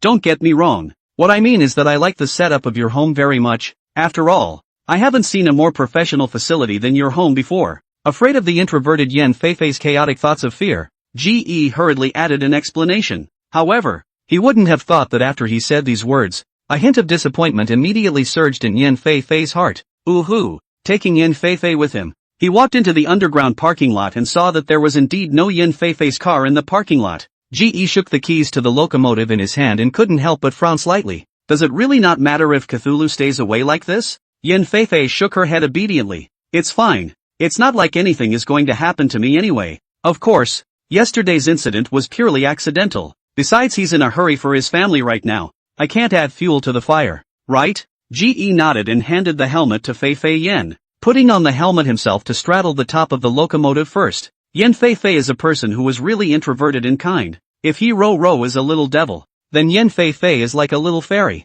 Only Qi was also more or less curious about what was going on in Song Ying's house. Thinking back to this morning when I saw Song Ying in the underground parking lot, his face didn't seem to look very good. Not only that, even under his eyes there were heavy dark circles. It looked like he hadn't had a good rest during this period of time. The red locomotive sped out of the office building. After coming to Yan Feifei's home again today, Qi was surprised to find that Yan Feifei's home had become a lot tidier than yesterday. He looked at Yan Feifei with some surprise, which caused Yan Feifei to be a little embarrassed. I was more or less unpacked yesterday in my haste to invite you to the house. so I made a point of tidying up properly again last night. I don't think there will be any small clothes this time, Yin Fei Fei said in her heart. Trouble you. How could Qi Yi not know Yin Fei Fei's small mind? So he said with a smile and a nod. With things on his mind, Qi Yi now had no desire to molest Yin Fei Fei. The whole day was spent properly honing the tunes with Fei Fei Yen. I have to say, the system really gives it a run for its money. Qi Yi just casually wrote out a snippet of a tune in the recording studio, and it made Yin Fei Fei love it. I was able to hold it in my hand and love it. However, Qi Yi also knew that he couldn't write them all at once, or else that would indeed be a bit anticlimactic. So when Yin Fei Fei looks at Qi Yi excitedly with the sheet music, Qi Yi just says that he will try to finish writing it in the next 2 days. Just like that, Qi Yi stayed at Yin Fei Fei's place until the afternoon before leaving. I have to say, Yin Fei Fei did prepare it with care, and had both lunch and the next lunch delivered from the restaurant. Only in the afternoon when Qi Yi was about to say goodbye to Yin Fei Fei, he vaguely heard Song Ying calling Yin Fei Fei. It seems to be taking a vacation. He heard Yin Fei Fei talking from the sidelines and figured that Song Ying should be taking a week's vacation. He would have been in charge of Yin Fei Fei's traveling before, but I'm afraid he won't be coming for a week. This made Qi Yi's heart even more strange. After all, as a bodyguard, you can't just take a leave of absence except for any unavoidable circumstances. And Qi Yi also had in trying to recall the plot in the original, but very helpless. These bodyguards of theirs, in the original story, were nothing more than some passers-by, and he was still a success, having appeared more or less a few times in the original story, while the other bodyguards only appeared once or twice when those few female protagonists appeared, but it's just a mention of their names, and no other drama. So if he wanted to know what was going on, he still had to find out for himself. As Qi Yi bid farewell to Yin Fei Fei and descended the stairs, he had a vague premonition that a breakthrough might occur here at Song Ying. After descending the stairs, Qi Yi didn't rush back on his car, but first took out his cell phone and called Song Ying. The eagle on the other end of the phone didn't know what he was busy with and didn't pick up the phone until it hung up automatically. Qi Yi frowned slightly and was just about to put his phone down when an incoming call popped up on his phone. An incoming call from Song Ying. Hello? Qi Yi picked up the phone. Brother Yat. I'm sorry, I was just busy and didn't hear your call. Song Ying's very guilty voice came from the other end. It's fine. It's fine. It's not like there's anything urgent. Qi Yi hurriedly said. His side just automatically hung up the phone.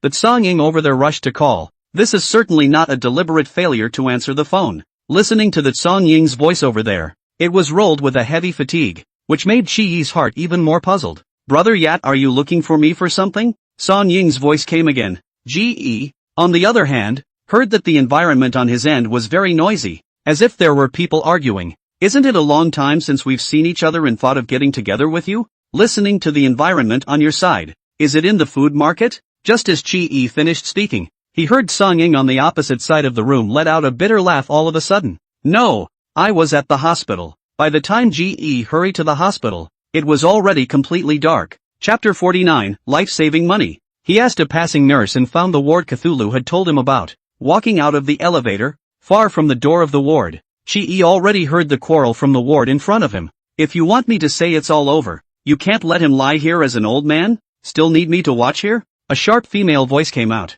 Soon, Cthulhu's implacable voice came through as well. Auntie, it's just for a couple days. You just have to watch my dad for 2 days. Wei Ching ah. You also know, Aunt's family also has someone to support. This take a day off is nothing. Is 2 days is definitely not. And once you take a vacation this full attendance is not gone? If you take a day off and have perfect attendance, you'll lose the $500. Wei Cheng, I know you're short of money, but even if you're making money, it's okay to put your dad here. After all, he's lying down all the time. What else can he do? After all, he's always lying down. What else can he do? It's not like he's going to get bumped. Enough. Before your son's sick fracture, my father and take money and special leave to take care of people. And before you borrowed money from my family has not been paid back. I do not ask you to pay back the money, but my father is now cancer. You can even help take care of my father for 2 days, cannot it? Song Ying's insufferable voice rang out again. Hey, what are you babbling about? Besides, it's not that auntie won't help you,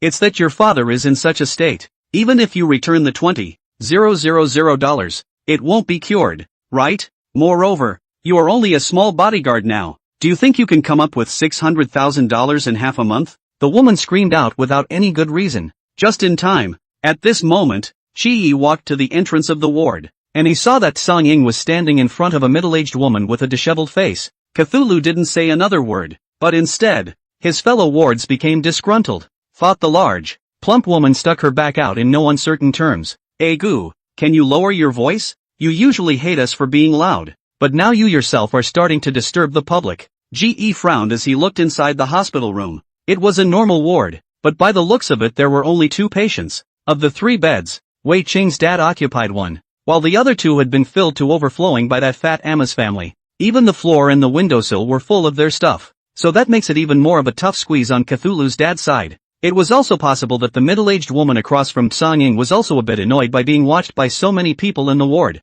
I'll tell you this, there's no IOU. Who says my family owes your dad money? $20,000 won't save your dad's life anyway, so you might as well give up as soon as possible. After saying that, the middle-aged woman stepped on high heels to leave. Seeing the woman leave, Cthulhu still stood in front of the hospital bed with a forlorn face, looking at his father with red eyes. Chi had just been standing in the doorway, and now, after seeing the middle-aged woman walk over, he also remained still blocking the doorway and didn't get out of the way. What's blocking the door? Young man, get out of the way, the woman said condescendingly. Ge raised an eyebrow. So what if I say, I won't let go? What? The middle-aged woman looked up at Ge with some consternation, seeing that the young man in front of her was so tall. Even though she had just been high and mighty, she was now more or less afraid to be godly. Instead of ignoring her, Ge backhanded the door to the hospital room, and just the moment Ge made a sound, Song Ying, whose back was turned to them, turned his head in some surprise.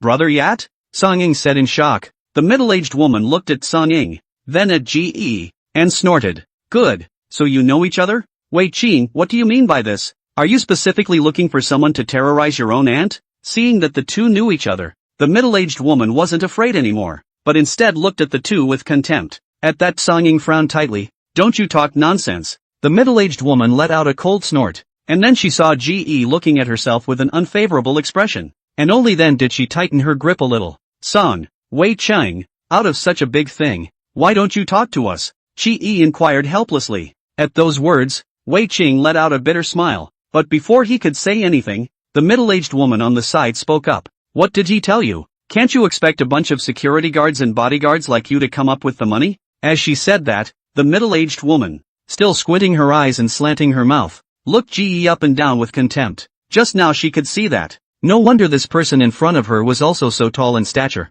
It was true that he was a small bodyguard just like Wei Qing. Auntie. Hearing the middle-aged woman's sneering words, Wei Qing gave a warning without any good reason. The middle-aged woman bristled in defiance and turned around to leave. Unfortunately, at this time, the door to the ward was still blocked by Ge. You, get out of the way. Ge stood straight in the doorway as she looked condescendingly at the middle-aged woman. Pay back the $20,000 you owe them and I'll get out of the way. What do you mean? The woman's eyes glared in disbelief. Then she turned her head back to Wei Qing without a good look. Good. You 2 are doing this on purpose, aren't you? Wei Qing, I really underestimated you. It seems that letting me come and take care of your dad is a small matter, but in fact you're deliberately blocking me to make me pay back the money, right? With that, the woman flung her bag and leaned directly against the wall. Anyway, as I said, our family doesn't have any money right now, and I don't have any money to pay you back anyway, so if you want to barricade the door, you can barricade it, yes. Wei Qing originally did not expect Wei Mei to return his money.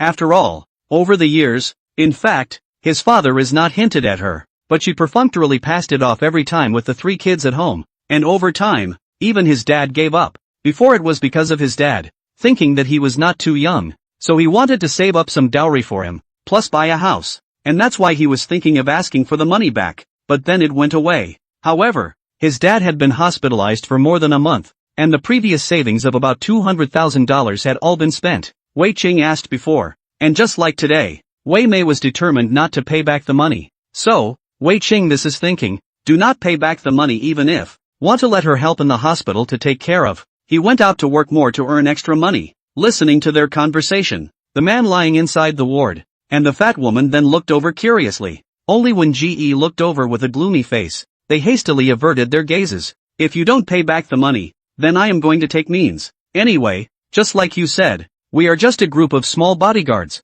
Dead pigs are not afraid of boiling water. Barefoot are not afraid of wearing shoes. Just weigh it yourself. Chi sneered. Wei Qing's face was also cold. The previous $20,000 and the current $20,000 were no longer on the same scale. After all, he needs this money now. It's his dad's life-saving money. Chapter 50, Gu Bianqiu. CGE face cold said a sentence. Even if Wei Mei Hao rogue, cannot help but heart are a little afraid up. I'm telling you guys, you're threatening, you're intimidating. I am going to call the police. With that, Wei Mei took out her cell phone tremblingly, then just call the police and let them judge. GE wasn't the least bit flustered. Wei Cheng, on the other hand, glanced at GE with some hesitation, but after receiving a reassuring look from GE, he too calmed down. Since you guys are adamant about not paying back the money, then call the police. Wei Cheng similarly chilled down his face. Two men of more than 1.8 stood in front of them, their cold faces still oppressive, especially since GE and Wei Cheng were both retired from the mercenary corps.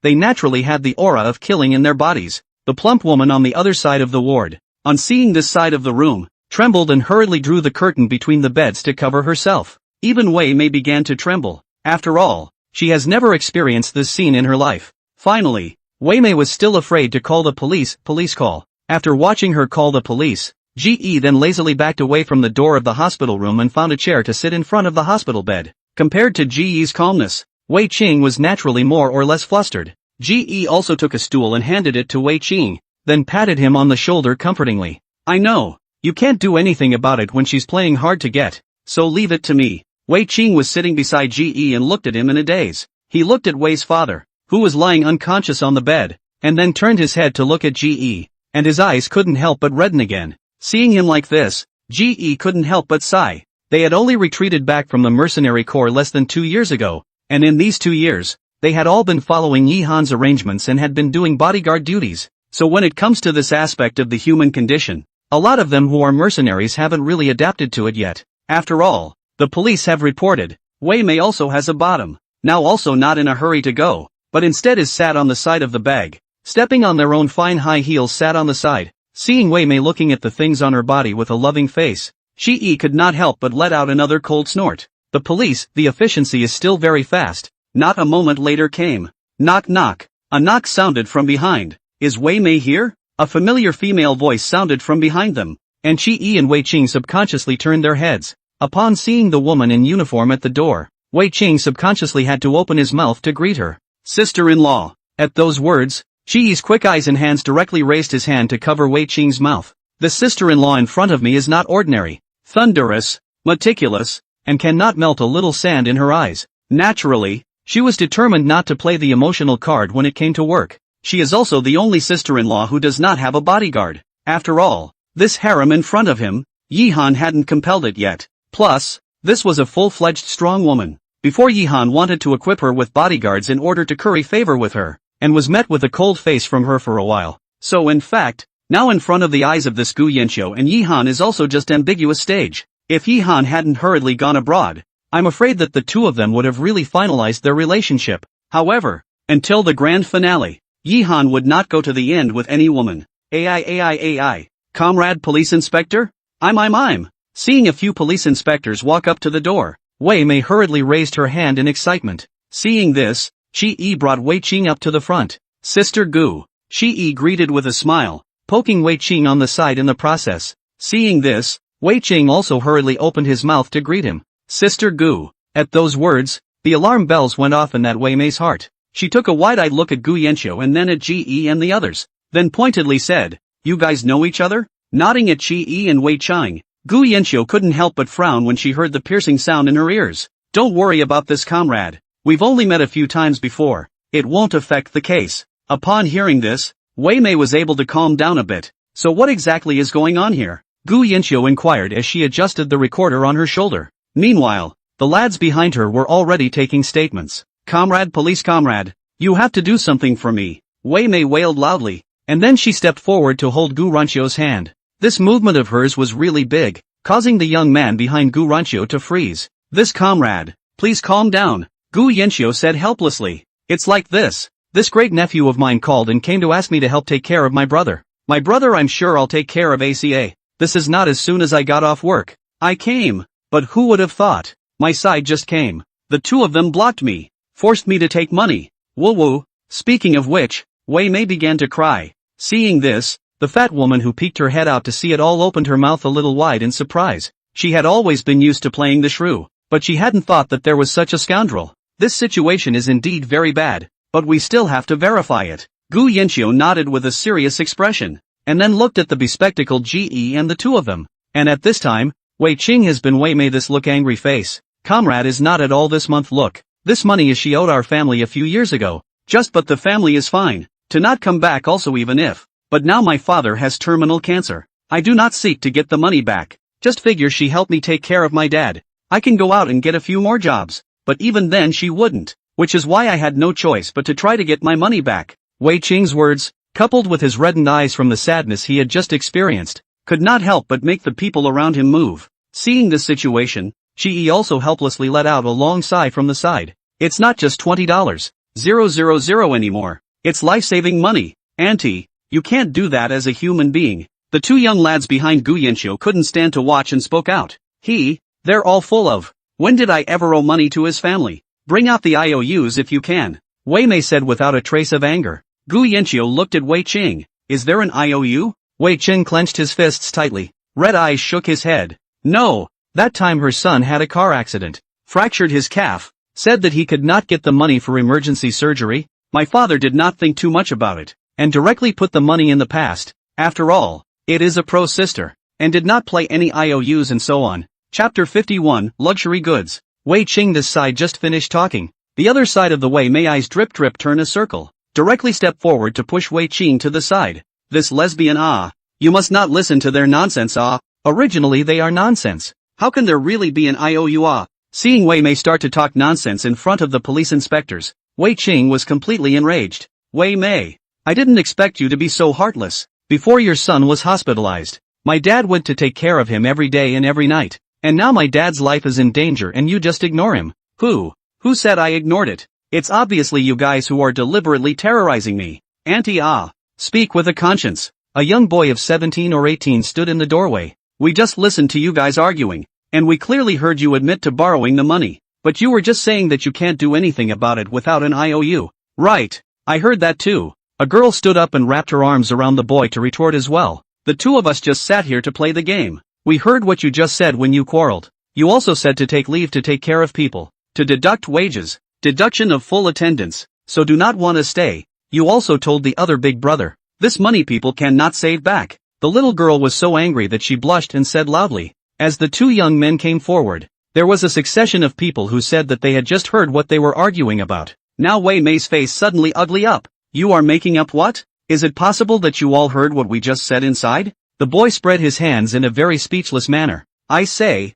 Auntie, don't you know in your own heart how loud your own voice is? And after hearing the people outside say those words, Gu Yanqiu's face also instantly became serious. Comrade, is it true what they say? Seeing that she could no longer hide it, Wei Mei's eyes blinked and she directly fell back onto the stool and began to cry. This comrade it's really not that I don't want to come and take care of people I also have my family to support $500 may not be much for you, but it's already a lot for our family. This comrade you calm down. You first. When Gu Yanqiu saw her begin to wail again, her good-looking brows once again tightly furrowed. Shi looked at Gu Yanqiu's frown and thought it could have pinched a fly. Wei Mei's cries resounded throughout the entire floor, and it was only after Gu Ruqiu endured a warning at the back that Wei Mei's voice trailed off. On the other hand, Wei Qing on the side was already so angry that he clenched his fists tightly and trembled once again. Oh, is that so? Why don't I believe it? Ge leisurely looked at Wei Mei, and only after Wei Mei finished complaining in one breath did he slowly open his mouth.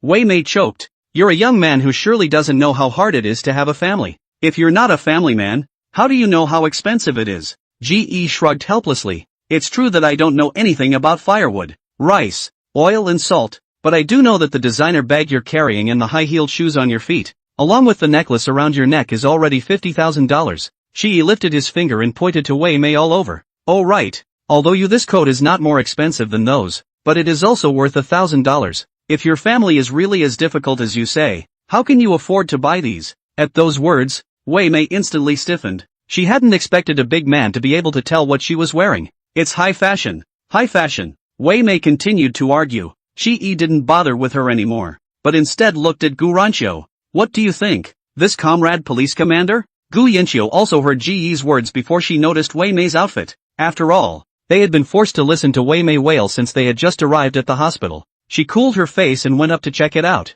then said in a cold voice, it's not high fashion. It's all authentic. There isn't a woman who doesn't love these things. Moreover, Gu Yanqiu's family lineage wasn't bad, so naturally she had been exposed to these things since she was a child. Therefore, Gu Yanqiu could tell at a glance about the authenticity of these luxuries. Originally, when Ge said it, the people around him were not just a little surprised. But it wasn't until after Gu Yanqiu said these words that the people around them completely exploded. My god, what kind of person is this? With 50,000 or $60,000 in all his own clothes, he doesn't pay back the money he owes people, and he doesn't help take care of them. Yeah, that guy I know. His dad has been hospitalized for over a month. This guy is really good. I heard that he works several hours a day to earn money. Geez, it's so unconscionable. Seeing that she was seen, Wei Mei was more or less annoyed. It doesn't matter if it's high fashion or whatever leather. I just don't owe their family any money anyway. There's no IOU either.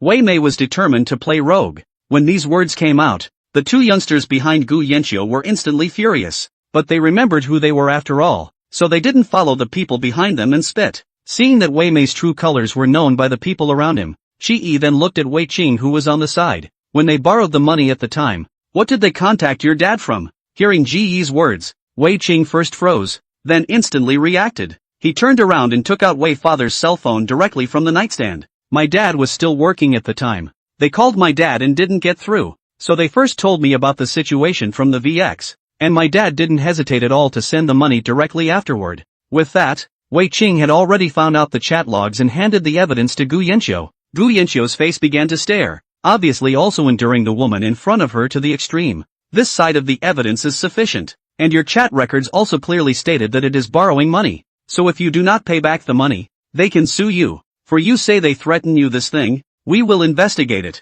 This please wait for our comrades. After saying that, and letting Wei Mei sign the statement, Gu Yanqiu left after leading people around to make inquiries. After seeing them go downstairs, Ge walked to the door of the hospital room and looked out with a smile. Thanks so much for testifying then just now. Hi, you're welcome, just can't see going. Yeah, how could there be? After talking to the people outside for a while, Ge closed the door to the hospital room once again. So you still don't want to pay back the money now? Ge raised an eyebrow at Wei Mei, and Wei Qing also completely understood Wei Mei's true colors. If you don't pay me back, I'm going to sue you. What? Wei Mei looked at Wei Qing with trembling anger. Wei Qing, you treacherous one. You're suing me? Sue your aunt? Chapter 52, Disintegrating the Male Leader's Power. Wei Qing was not polite. What kind of aunt are you now? If you don't pay me back tomorrow, I'll sue you. Seeing Wei Mei in this state, Shi added fuel to the fire and said, by the way, I don't know where all these things on you came from. Do I need to inform your husband?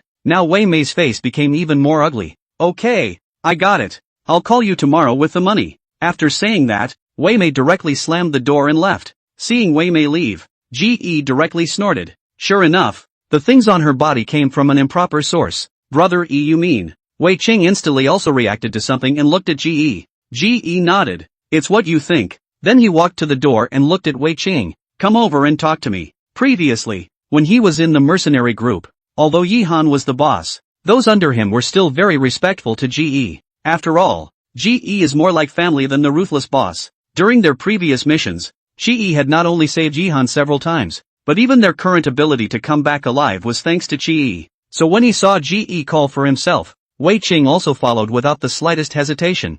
Chi stopped in the hallway. He lit a cigarette inside as he looked at Wei Cheng, who was slowly walking over. It's been over a month. Why didn't you tell the brothers? Ge sighed. Wei Qing reddened his eyes, not seeing any of his previous recklessness in the battlefield, as if he had already bent his spine by life. Brothers in these 2 years of life are not too good. Their families go to school, pension, also reach the age of marriage. I cannot delay brothers. Yes, compared to Yi Han's current expansiveness, these brothers of theirs were only taking a salary of more than $8,000 per month. Seeing Wei Qing standing over there in mourning, Ge went up and punched him. Wei Qing didn't have the slightest defense, and directly fell into the hallway. Didn't you say before that you'd always be brothers? What? Now it's not treating us as brothers? Chi sneered. Seeing Ge mention his previous words, Wei Qing's eyes turned even redder. Brother Yat. One size fits all. This thing. Without waiting for Wei Qing to finish, Chi punched him in the abdomen again. Only naturally, he paid attention to the force.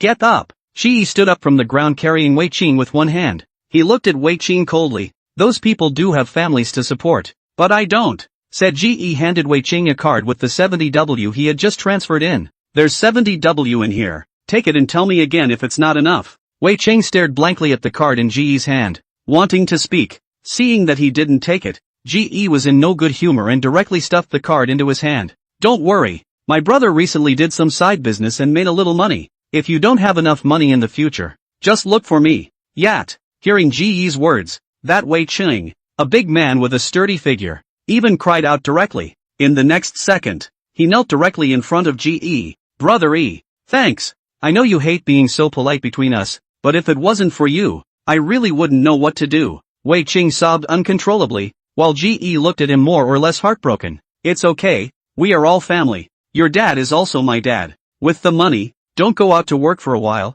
It's most important to watch over your dad. Don't worry, I'll watch over Yan Feifei's side for you. Ji helped Wei Cheng up and let out a sigh, then patted his shoulder with his hand. Good. Thank you, brother Yat. Ji laughed and cursed. If you keep being polite to me, I'll really do it. Ha! Wei Cheng wet his eyes and laughed out. He knew Ji and knew that Ji hadn't really done anything to himself just now. Well, go back. Seeing you like this, you must not have eaten. I just ordered takeout for you, it will be here in a while. I'll leave first. Saying goodbye to Wei Cheng, Ji managed to hear a notification from the system on his way out in the elevator. Ding Ding detected that the host has disintegrated the male master's power, rewarding the villain value of 2,000 points. See come 2000 that number. Ji hooked his lips. Looks like Song Ying is completely by their own warped over awe. It was no wonder that he moved quickly, but it was mainly as mentioned earlier. As the boss and male lead, Yihan was just too stingy. He is so generous with his own money that he can give hundreds of thousands of dollars in jewelry to women on the road,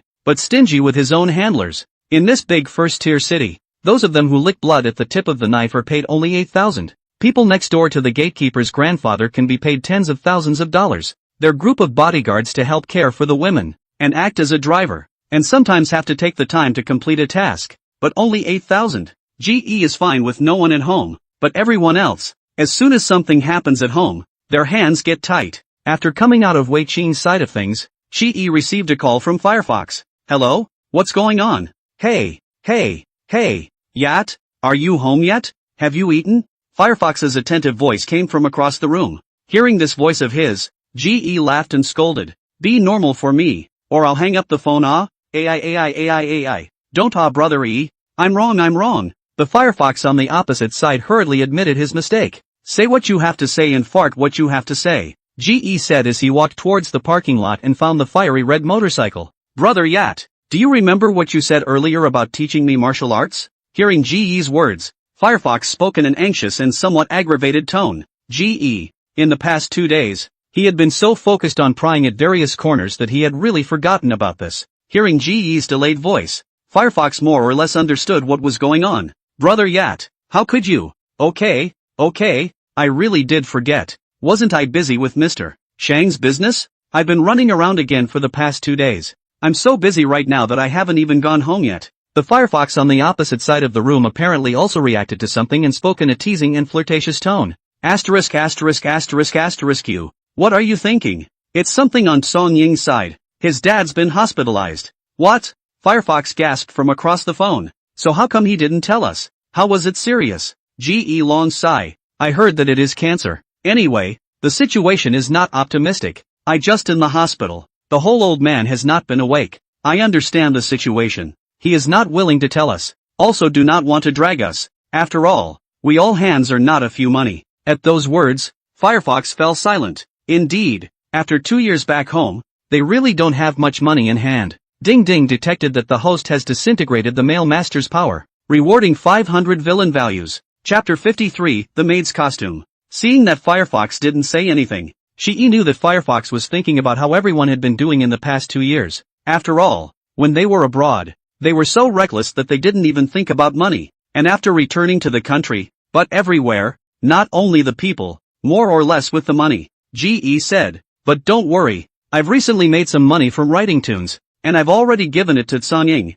so it looks like I shouldn't have to worry about money at the moment. There was a long silence before Firefox then said in a muffled voice that he would come tomorrow with a few others to see Cthulhu. After hanging up the phone, Ge then prepared to go back to the villa. It seems like he's been going back later and later the past 2 days, which is not a good sign. No way. Going back even later, he had to give his Qingfang sister a good massage before he could. Ge leisurely walked into the villa, thinking to go straight to Lu Qingfang's room directly. After all, now that he had already picked a fight with Song Chang, he had nothing to hide behind. Besides, at this hour, Zoe and Butterfly should be asleep. Ge thought in his heart about how to sow discord in a moment, and before he could walk up the stairs, a silhouette came out violently next to him. This directly dispersed the charming thoughts over there in Ge's mind. Yacht! Who? He looked at the person in front of him in shock, and didn't make a good sound, and at the sight of that petite figure, Ge knew almost instantly who the figure in front of him was. He looked very helplessly at Yi Ro in front of him.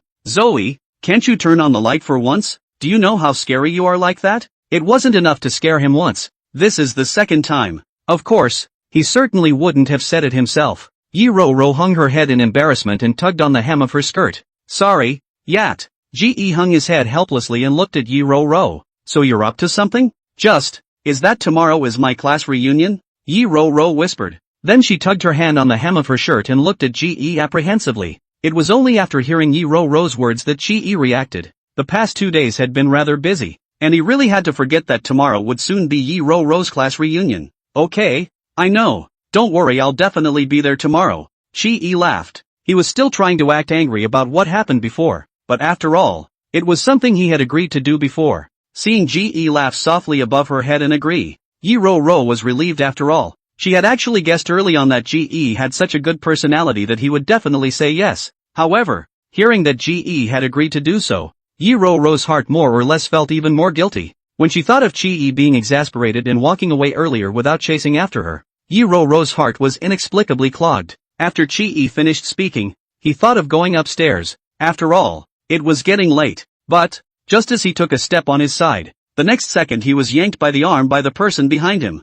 Yat! What's wrong? Ge looked back at Yi Ro in confusion. By now it was completely dark. While the two were standing in the middle of the living room, the moonlight couldn't shine on this side, so even though Ge's eyesight was very good, he was just able to see that the person at this moment was Yi Ro. Yi Ro stammered for a while, and before she could finish her sentence on this side, a sound of footsteps came from the staircase. Before they could react and look over, the lights in the living room had been turned on. For just a moment, the living room was suddenly as bright as day. Ge, why are you still up? Song Chang stood at the entrance of the stairs, blinking as she spoke and scanning her surroundings as if she was looking for something. Ge looked at Song Chang helplessly, wondering what she was up to with this stunt. He turned his head to look at Yi Ro, but realized that Yi Ro's figure was long gone behind him. This couldn't help but startle Ge, and he giggled in his heart. Wasn't Yi Ro standing by her side just now? How come there's no one there for a second? Is it possible that you've met a Gue? After scanning around, it was only then that Ge finally saw Yi Ro behind the sofa, who was lying on her back and hiding underneath the sofa. Looking at the black and white bodice and the delicate black stockings, Ge's gaze flickered, the look in his eyes obscure. No wonder this little witch just wouldn't let herself go and stammered. So it's because she's already wearing a maid's outfit. Looking at Yi Ro, who was lying on the ground, the roots of her ears and the back of her neck having turned red, Ge smiled and walked towards Song Chang head on. Song Chang, on the other hand, looked strangely behind Ge and looked around several times without seeing anyone. Strange. Obviously when she was just upstairs, she heard Ge and a woman talking. It was because she suspected that Ge had secretly brought the woman back, so that's why she went downstairs and turned on the lights. Seeing Song Chang going towards the middle of the sofa and still looking around, Ge walked up and directly reached out his hand to put his arm around Song Chang's waist. You! Song Chang exclaimed, looking at Ge without any good humor. Only, before she could finish her sentence, Ge was quick to cover her mouth. It's getting late, go up and rest, said Ge with a long arm, directly turning off the lights in the living room. What are you doing, Ge? Song Chang didn't have the heart to yank Ge's hand off, sweeping the sofa side with his afterglow. It looked like Yi Ro hadn't gotten up yet. Ge slightly hung his head and said in Song Chang's ear, are you looking for trouble again? I'm telling you that the people up there are still awake. If you're not afraid to make some noise, I'll accompany you. Hearing Ge's teasing voice, Song Chang instantly blushed. She raised her eyes somewhat nervously to look upstairs, and although no one was there, she was still afraid that Ge would make a mess, and then hurriedly walked quickly to the side, away from Ge. Humph, you'll have a good time when the boss comes back. After threatening fiercely, Song Chang turned Li and walked up the stairs with quick steps. Ge shrugged his shoulders until he couldn't see Song Chang's figure and heard the sound of the door opening and closing upstairs before he turned to look over at the sofa. The people have gone up. Come out. With that, GE pressed the switch for the ambient light in the living room. In moments, the living room was lit up with warm ambient lighting, and it was also in an instant that GE saw Yi Ro blushing scarlet and slowly stood up from in front of the sofa. Under the hazy light, GE's figure softened even as he watched Yi Ro. Especially after seeing the style of the maid outfit on Yi Ro's body, the atmosphere around her suddenly became ambiguous. Brother Yat, am I allowed to wear this outfit? Yi Ro was a bit at a loss for words. Picking at the maid outfit on her body, shyly whispered, "It's also her first time wearing this dress." Chapter 54, Perfect Body. Previously, the little witch had been lawless, but only to the extent of going to the disco, so it hadn't really understood these things, except that when she played in the bar before, Yi Ro did see someone wearing a maid's outfit. Thinking about it, Yi Ro more or less embarrassed to raise her hand to cover her chest, but she thought about it, as if the person she saw before, the cloth in front is not so little Yi Ro was puzzled. This dress on the body, or she searched online after the most purchases it. Originally, Yi Ro thought that the purchase volume was surprisingly so much. It must be the type of daily wear. After all, with so many people buying them, they can't all be worn at home, can they? But just after changing into it, Yi Zhuo was a bit dumbfounded. Although it is true that it is not particularly exposed, but the chest, this design, under the bright lights, Shi saw Yi Ro standing up and kept his eyes burning at her. I have to say, the design of this maid's outfit is really very colorful. Shi couldn't help but give that designer a thumbs up in his heart. Although Yi Ro's body is not better than the other ones, the design of the love heart in front of her chest squeezes her shim up slightly, especially that fair skin.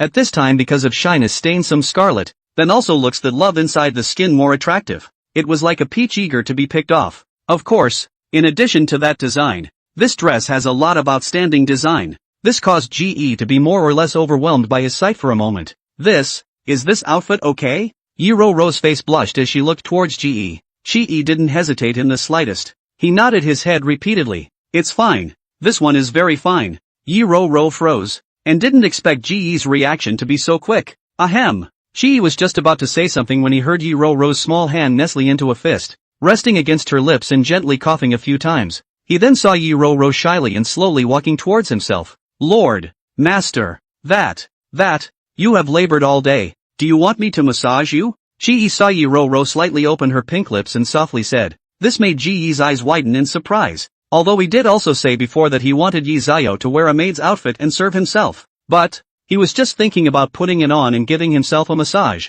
pouring a glass of water or something. Shi hadn't expected that Yi Ro would be so proactive. Seeing GE looking at himself with some surprise, Yi Ro's shy head slightly lowered again. This dress was bought overnight the night after GE had voiced his request though, but these gestures and such, it was Yi Zhuo herself who specifically took the time to search on the internet. But as long as the topic is about female PU, what comes out is more or less. This was still Yi Zhuo's little red face, trying her best to learn something serious. Shi let out a very satisfied laugh, then good-naturedly reached out to rub Yi Ro's head. Looks like you've done your homework in private. Seeing GE smilingly rubbing her head, Yi Ro's heart couldn't help but leap up as well. After all, compared to before, the Chi of the past 2 days had really treated her a bit coldly. This also made Yi Ro all a little embarrassed to go and strike up a conversation with GE. Ding ding, detected Divine Destiny heroine's favorability, awarding 100 villain value. Hearing the system's voice, GE withdrew his hand with some complicated eyes.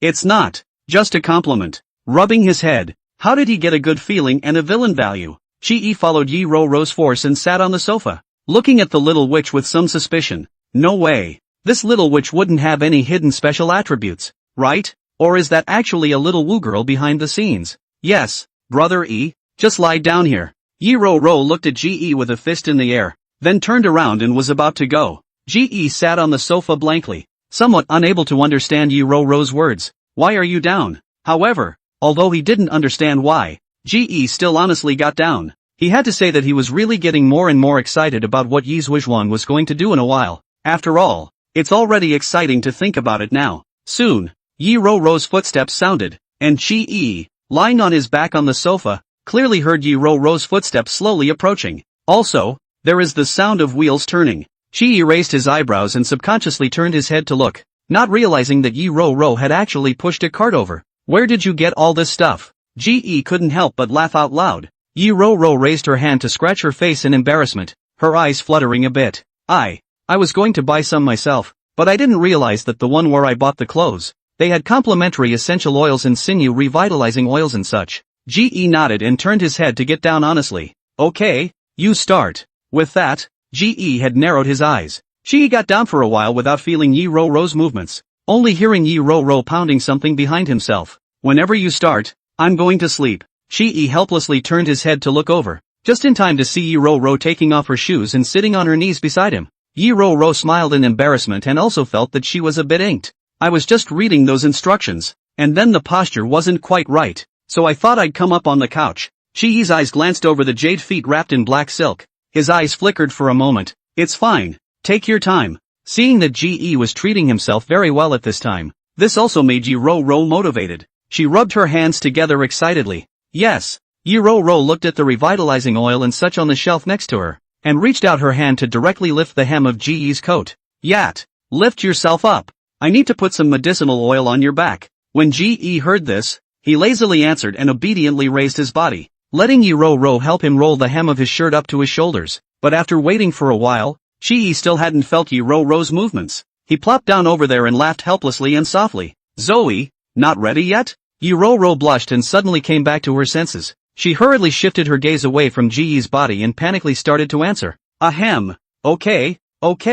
This will start. In fact, it wasn't that Yi Ro-Ro hadn't seen a man's body before. After all, when she was at the bar before, she had seen many greasy men take off their tops. That was when she was still spitting with the flower butterflies. But she hadn't expected that GE would have such a great body. It didn't occur to me that he was usually lean in his clothes, and when he took off his clothes, not only did he have firm 8-pack abs, but even his shark muscles and back muscles were perfect. Chapter 55, Adding Fuel to the Fire. With great difficulty, she put her eyes away from GE's body. Yi Ro-Ro looked at the pile of essential oils and other things with a serious face, and then gently poured these things onto GE's back. She then rubbed her small hands together and began to slowly massage GE. Brother E, how about this force? Yi Ro-Ro looked at GE with great anticipation and said. GE lay comfortably over there, enjoying Yi Ro-Ro's massage. Truth be told, this technique of Yi Ro-Ro's combined with this essential oil was really quite good. It looks like you can try it with essential oils or vital oils when you massage other people yourself in the future.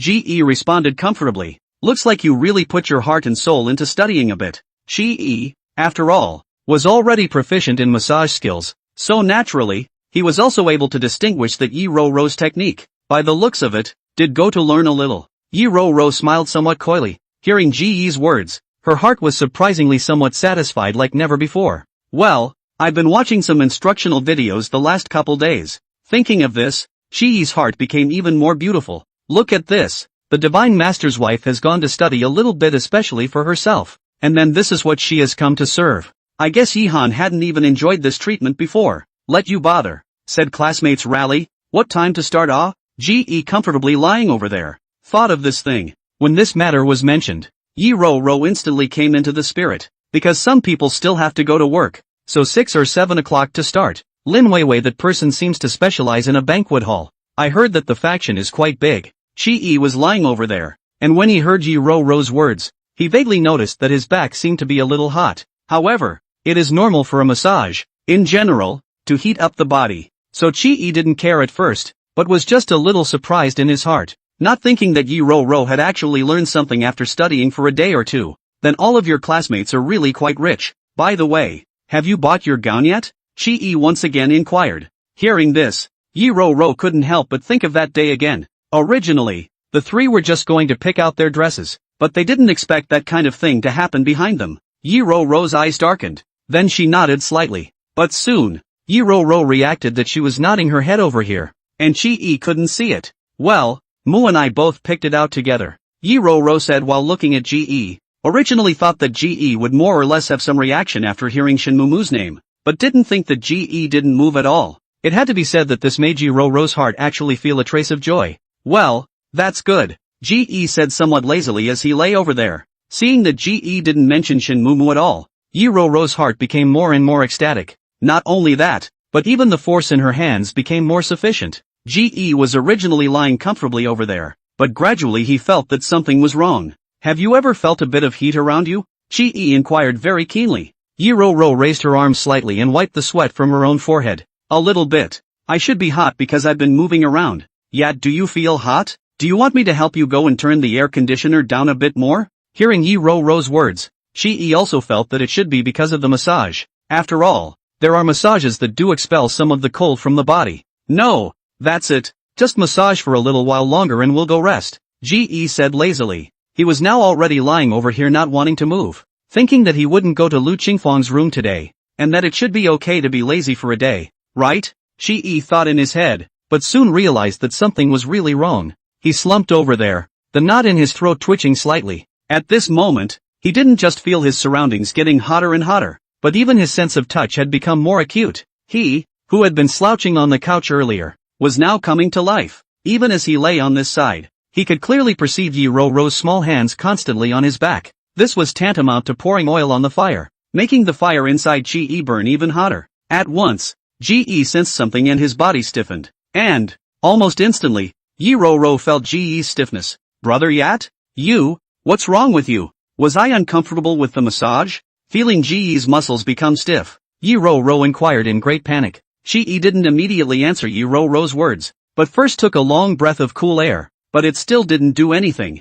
No, you had a nice massage, Ji said stoically. Ji thought carefully. He hadn't touched anything today. For the next lunch, he ate at Yan Feifei's side. Yan Feifei specially ordered meals from the hotel and had them sent over, and those meals, Yan Feifei had eaten quite a lot. Besides, it was late at night, and the meal he'd eaten in the afternoon, if there was anything really wrong with it, would have kicked in while he was in the hospital. Then, when he went to the hospital, it was even less likely that he would be exposed to anything. Until now, he has been lying over here for half an hour, and only then did he realize the abnormality of his body. When Shi thought about it, the only thing he could think of that was problematic was the essential oil that Yi Ro-Ro used on himself. Zoe, Ji shouted in a husky tone. Ha? What's wrong? Yi Ro-Ro over there thought that Ji was feeling uncomfortable with his massage and was too embarrassed to say anything. So at this time the massage was even more vigorous. Not only that, even some of the essential oils on the shelf next to it were poured on Ji in a messy manner.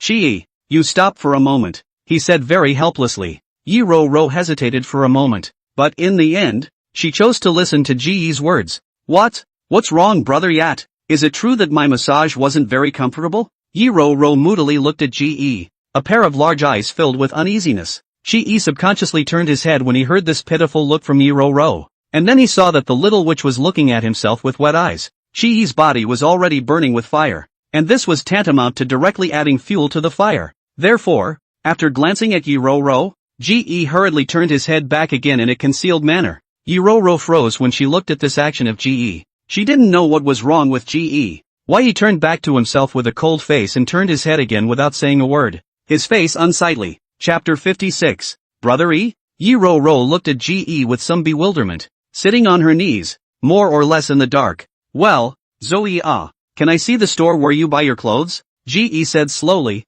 He is now lying over there, not even dare to move Although she didn't know what Ji wanted this for, Yi Ro-Ro just froze before she hurriedly took her cell phone out and pulled up the order, placing it beside Ji. Ji tapped into the order and directly into the store again. In an instant, the name of the store, and all those things bought in the store were instantly visible. At once, the atmosphere around them became silent. Yi Ro-Ro instantly widened her own eyes. Her pupils trembled slightly as she looked at the store's page somewhat unbelievably. How is it this kind of store? Yi Ro-Ro was a little dumbfounded. She was just more or less a feisty character before. But yes, she was also a young girl who had never been in love. So after seeing those blush-inducing things, Yi Ro-Ro's whole body blushed in shame. Harm, I knew it. Ji looked at the store inside with a million helpless sigh. Then in that case, there is a reason for one's physical reaction. As Ji sighed, Yi Ro-Ro suddenly reacted to something. She scrolled through the comments section of the dress she'd bought, and then found the same essential and revitalizing oils in the store.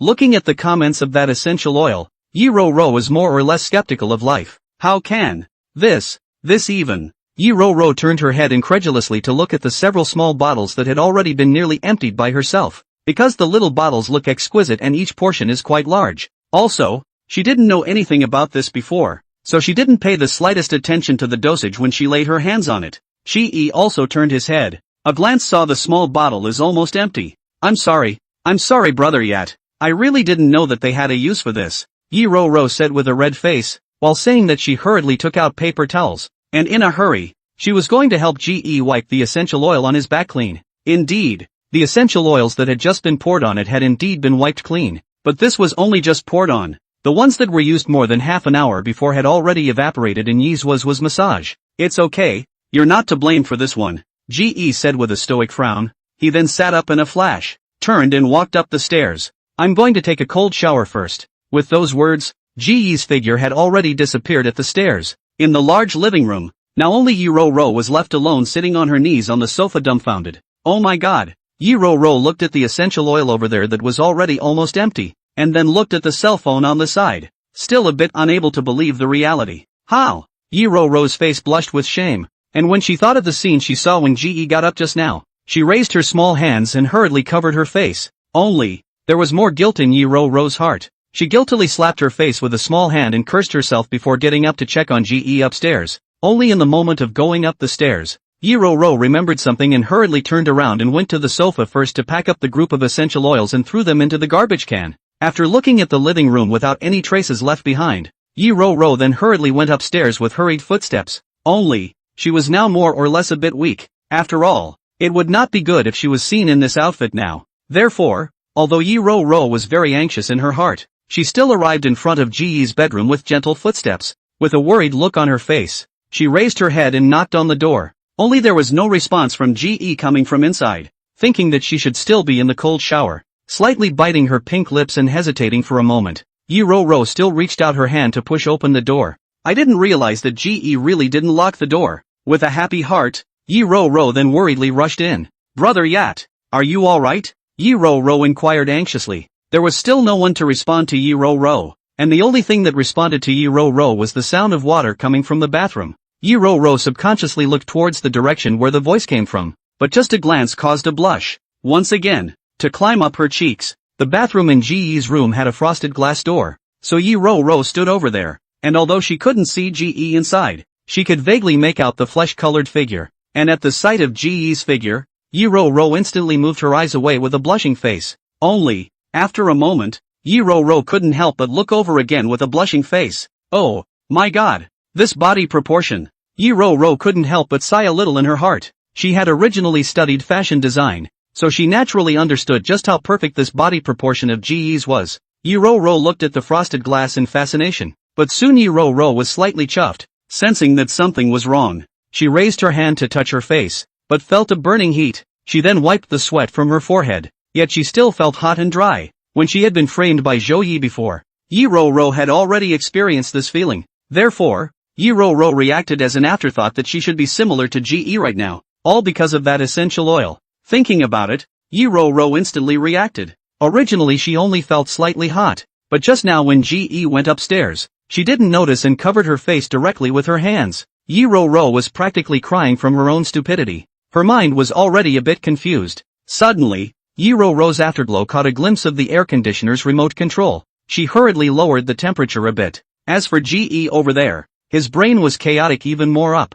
and although he was a lot better after taking a cold shower, he was still uncomfortably hot and dry on his body. He pressed a few of his acupoints again and again, and his brain finally cleared up a bit, only it was still the same as just now. His body was still hot and dry. In the back of my mind, I knew there was no point in taking another cold shower in this condition, so Ge could only give a helpless bitter smile. He raised his hand and turned off the water, then casually took a bath towel and draped it over himself before opening the bathroom door and walking out. Just as he stepped outside, Ge instantly felt the chill outside, which cleared Ge's mind for a few more moments. Yat, a soft and charming voice came from the front, and when Ge looked up in surprise, he was shocked to find that Yi-Ro-Ro had actually come to his room without realizing it. And at this time, Yi-Ro-Ro was reclining on her own bed, looking at herself with watery eyebrows. Chapter 57, Good Day Sister-in-Law. Ge was instantly enlightened after he looked up and saw Yi-Ro-Ro's scarlet little face. It seems that Zoe herself didn't escape. Brother E, what should I do?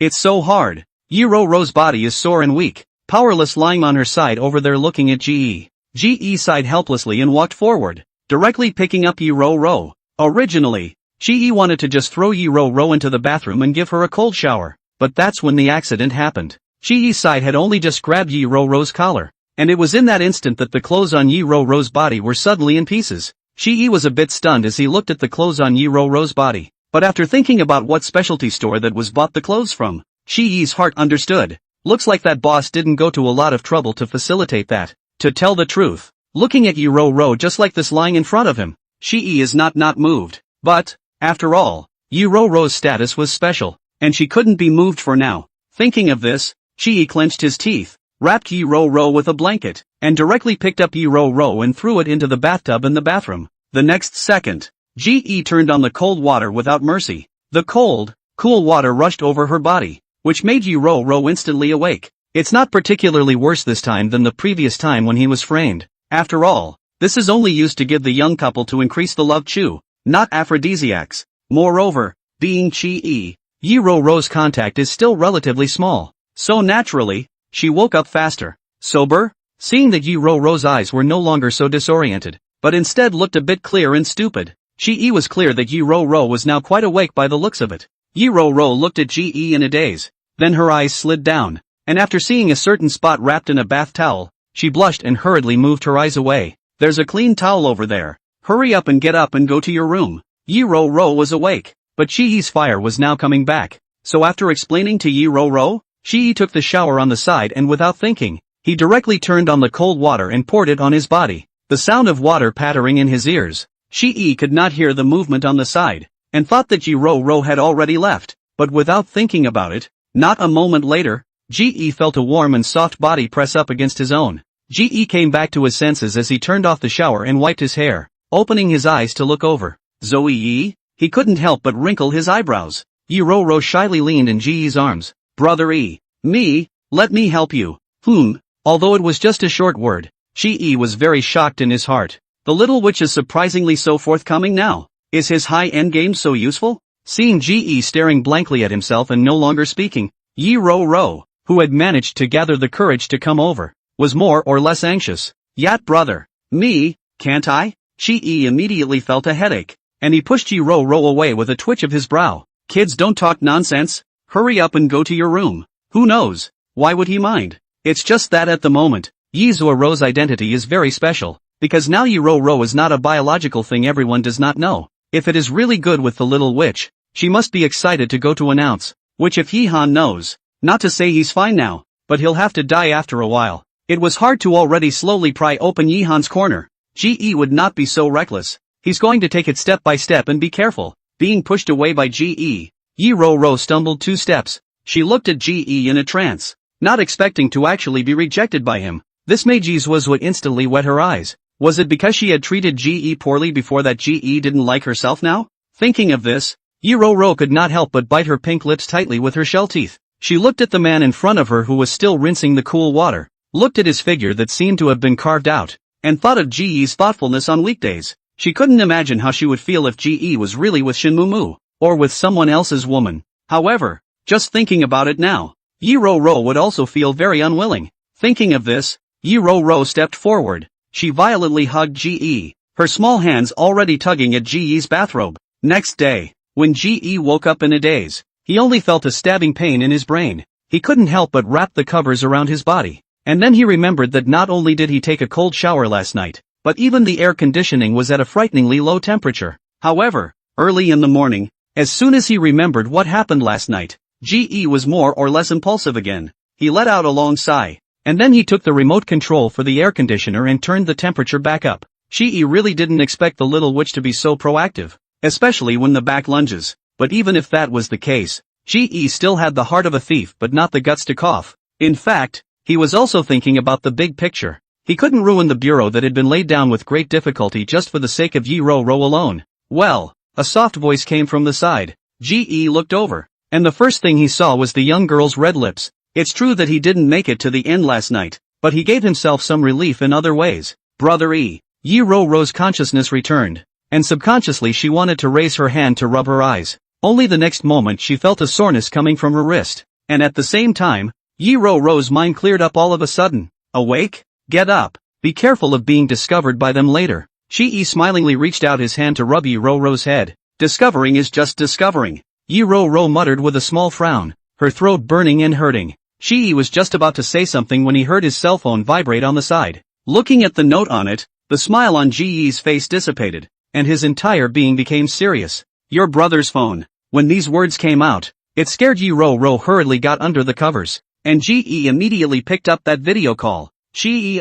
Haven't gotten up yet? Yi Han on that end, with a blonde woman in his arms, said smilingly. Ji laughed. Good morning big brother. It's just after 6 o'clock on my side. This is. Yi Han on the other end laughed a few times. Ha ha ha ha ha. Also, forgot about the time difference. With that, he patted the woman beside him. Ms. Morris, just call your sister-in-law. Ji looked at the woman, his gaze flickering. Hello sister-in-law. At those words, the woman also looked over, and she smiled at Ji, nodding politely. Chapter 58, He's dead. I killed him with my own hands. Ms. Maurice, who has been called the face of a god by the foreign media, looks amazing. She was supposed to be of mixed race, and although she had blonde hair, her face looked more Asian. Hello. With a polite greeting, Morris just glanced faintly towards the side of the cell phone collector, and Ji was even sure that this Ms. Morris didn't even look at herself, before continuing to talk to those behind her. Listening to her Chinese accent is very fluent.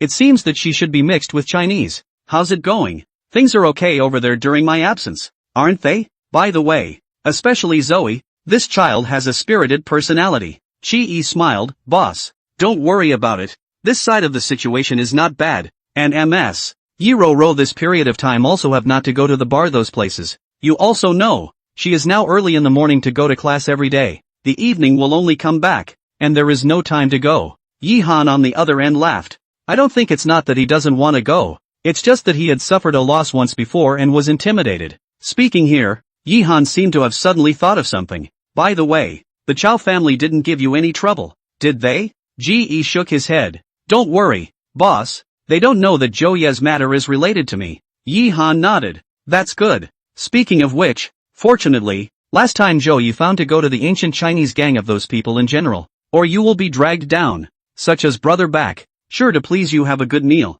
Ji silently looked at the quilt that moved next to him before saying, it's fine boss, originally protecting Ms. Ro is also my job, but it's you who should be safe outside. Outside is not comparable to the country. Manpower must be brought enough. Obviously, Yi Han on the opposite side looked very satisfied with Ji's loyalty. Even the smile on his face was a few points more. By the way, Ji, this time my brother called you because he has something to tell you, and after thinking about it, I think you're the only one who can accomplish this task. At those words, Ji's face instantly became serious. Only in his heart he snorted with great disdain. It's a nice thing to say, but it's really just a way to get yourself killed. Sure enough, what's meant to be will eventually come. According to the plot development in the original story, Yi Han now just wanted to go himself as an undercover agent and let himself die. Boss, you name it, no matter what the task is, I'll definitely accomplish it. Yi Han at the other end nodded once again with satisfaction. He opened his mouth and just wanted to say something, only before he could speak, Maurice over there came close to Yi Han's ear and whispered something. Shi then saw Yi Han nodding, and the expression on his face was surprisingly somewhat pleased. Shi silently guessed that it should be Morris who had introduced Yi Han to his family, which was why Yi Han was so surprised. As expected, after whispering a few words with Miss Morris, Yi Han then looked over. There's something going on over here. I'll send you the information to take a look first, and then I'll talk to you in detail afterward. Good. Ji nodded in agreement. This side, Ji had just nodded his head in agreement, when Yi Han over there had quickly hung up the phone. Ji looked at the hung-up phone and fell into deep thought, wondering how far Yi Han's relationship with Ms. Morris had developed now. In the original, after meeting Ms. Morris, Yi Han took the trouble to stay abroad just so he could take Ms. Morris. Ms. Morris, on the other hand, is the daughter of the biggest mafia in the country, so taking her down is also very difficult. In the original use, it also involved 300,000 words. However, at this point, Ji was more or less unsure. After all, just now in the video call, Ji clearly saw that Yi Han was holding Ms. Morris' waist. If the relationship between the two develops rapidly, this can't be a good thing for Ji. While Ji over here was still fuming, Yi Ro over there couldn't hide anymore. She lifted the covers with a scuffling motion, and then she approached Ji's side with an anxious look on her face. Ji naturally knew why Yi Ro was in such a hurry, but he still pretended to look at Yi Ro in bewilderment and doubt. What's the matter? It's getting late, so hurry up and go back to your room. After saying that, Ji was about to turn around and walk towards the washroom, and the next second, the wrist was held in a small, soft hand. Brother Yat, wait a minute. there's something I want to ask you. Yi Ro inquired very anxiously. Chi knew that it was because he had just mentioned Joey that Yi Ro reacted to something. Chi wasn't the kind of person who did anything good without leaving a name. Especially now. He's doing good things behind his back. He just has to admit it or he could be considered a loser. What's wrong? Chi pretended to be very puzzled and turned his head to look at Yi Ro. Yi Ro's pair of big eyes looked straight at Ge, which even carried some emotions that Ge couldn't even understand. Brother E, after that, Joey has found trouble with you? Yi Ro inquired with great concern. You're worried about that? Ge laughed without caring in the slightest, then he lazily rubbed Yi Ro's head. Don't worry, he won't do anything to me. Yi Ro nodded. Why didn't you even tell me? After all, things started because of me. You should have told me. Chi sighed helplessly. Ro, there are a lot of cruel sides in the society that you haven't seen before. You just have to be happy. You don't need to know these things. Hearing Ge's words, Yi Ro's eyes instantly turned red. With tears in the corners of her eyes, she stood up and jumped straight into Ge's arms. I'm sorry brother E, I'm the one who got you into trouble, Yi Ro said in a choked tone. And looking at the young girl in his arms who cried out in guilt, Ge instead hooked his lips leisurely. It's okay, I'm capable of defending myself. And while things were a bit of a pain in the ass to deal with, they were taken care of in the end. Yi Ro likewise remembered that Joey had indeed not appeared for quite some time. Did Joey leave the country? Yi Ro remembered that after someone bullied herself before and was discovered by Yihan, that person's whole family was driven abroad by Yihan. No. Ge stifled a couple of laughs as he reached out and clamped down on Yi Ro's chin. His kind of people are not as good as him. Just let him out of the country then. It is not too light punishment. Yi Ro blinked in confusion. Then where did he go? Chi looked at the simple little witch in front of him and said quietly, he died. I killed him with my own hands. Upon hearing this, Yi Ro immediately widened her eyes in surprise. Chapter 59. Seeing that the little witch sitting in front of her froze over there, Ge couldn't help but hook his lips and snicker. What's wrong? Are you afraid? Yi Ro shook her head. No, I'm just worried about you. Why did you kill him? Was he trying to harm you? Ge raised an eyebrow, not expecting this little witch to have a good brain. Not that kind of brainless woman. Well, after he set up a scheme to trick me over, he tried to get the Guhua gang to kill me, only to be killed by me in return. Chi spoke lightly. As he spoke, he paid attention to Yi Ro's face, wanting to know if Yi Ro really wasn't scared or if she was just pretending. However, he didn't expect that after he said this, Yi Ro's eyes suddenly lit up. Brother Yat, you're so awesome. She looked at Ge with bright eyes and said with a very worshipful face, Ge, all of a sudden, he won't be able to get it for him. But, I'm really sorry that it's all because of me that your life is in danger. Chi did not think that Yi Ro really not afraid, but Chi has not yet spoken. Then saw in front of his eyes holding his hand Yi Ro suddenly lost his voice and cried out. Why are you crying? Ge cried and reached out to help her wipe her tears, because that maid outfit had broken down. Last night, Yi Ro was resting in a bath towel. At the moment, she was sitting on her knees on the bed, her loose yukata more or less keeping Ikari from moving her eyes. Ding detected a large amount of favorability for the Divine Destiny heroine, rewarded with 2,000 points of villain value. Chi froze. According to this villainous value, it looks like Yi Ro has quite a lot of goodwill towards herself at this time. Okay, look at your side of the good luck. The knife mouth lick blood things brother do a lot. Not bad this one. In the end, Ge still coaxed the little witch for half a day, and finally let her hurry back to her room while everyone was still up. But thinking about the little witch's red lips, and her sore and soft wrists, Chi was more or less intolerant. After all, you can't leave people alone when you've swung a wave. Unfortunately, he had only drawn one bottle of the previous spring transforming cream and returned it to Flower Butterfly.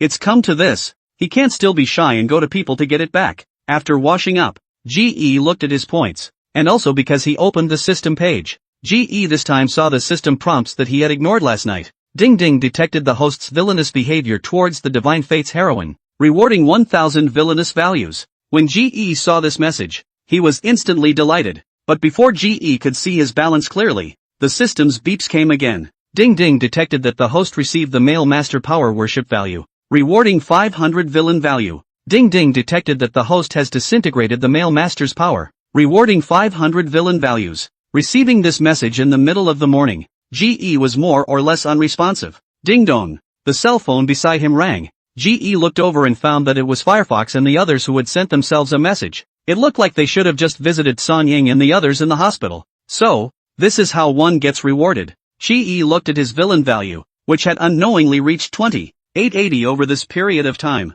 The moment he saw the villain value, Ji quickly opened the lottery page. He originally wanted to draw the supreme treasure chest, but thought that with the points he had now, he wouldn't have much left if he drew it twice. So after thinking about it, Ji still chose the platinum treasure chest. There was no way around it, and without points, he really didn't have much of a bottom line. After thinking about it, Ji directly drew the platinum treasure chest 4 times in a row. A single platinum treasure chest required 5,000 points, so 4 times down the line, his points had managed to shrink to 880. Ding ding, congratulations to the host, obtaining the Ghost Gate 13 needles for beginners. Ding ding, congratulations to the host, he has gained 500 charm value. Ding ding, congratulations to the host, you have gained piano skill mastery. Ding ding, congratulations to the host, you have obtained vitalizing oil X1. Looking at the skills on the system panel, Ji slightly raised his eyebrows. System this Ghost Gate 13 needles won't have any side effects after using it, right?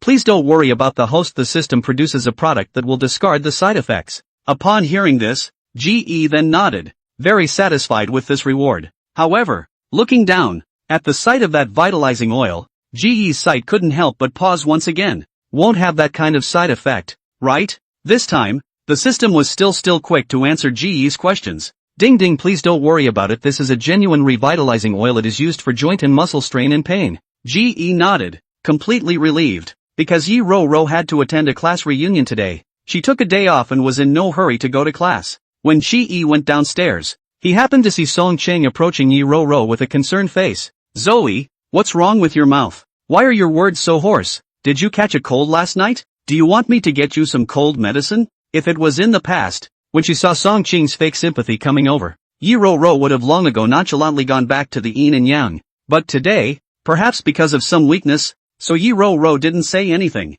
and just sat over there in a bit of a trance. Ji didn't see the figure of the flower butterfly when he went down. He looked at Yi Ro. Where is the flower butterfly? Yi Ro instantly came back to her senses when she heard Ji's words. Her eyes looked straight at Ji as she opened her mouth. I gave Sister Butterfly a vacation today, but she said that she was going to visit a patient today, and she originally wanted to wait for you to join her, but when you didn't get up, she went on her own. Ji nodded, and in his heart, he realized that she should have just gone at Song Ying's side. After watching Ji go downstairs, Song Cheng couldn't help but think of that video from earlier. She secretly glanced at Ji without a good look, but finally put a smile on her face and walked forward. Why are you coming down to eat this late? Song Cheng smiled and pouted, and then she very pleasingly changed a bowl of kanji for Ji. Ji looked at this attitude of Song Cheng and just raised his eyebrows slightly without saying anything. But I have to say, it feels really good to be licked. Yi Ro over there frowned slightly when she saw Song Cheng's appearance. Although she had looked at Song Cheng a bit unfavorably before,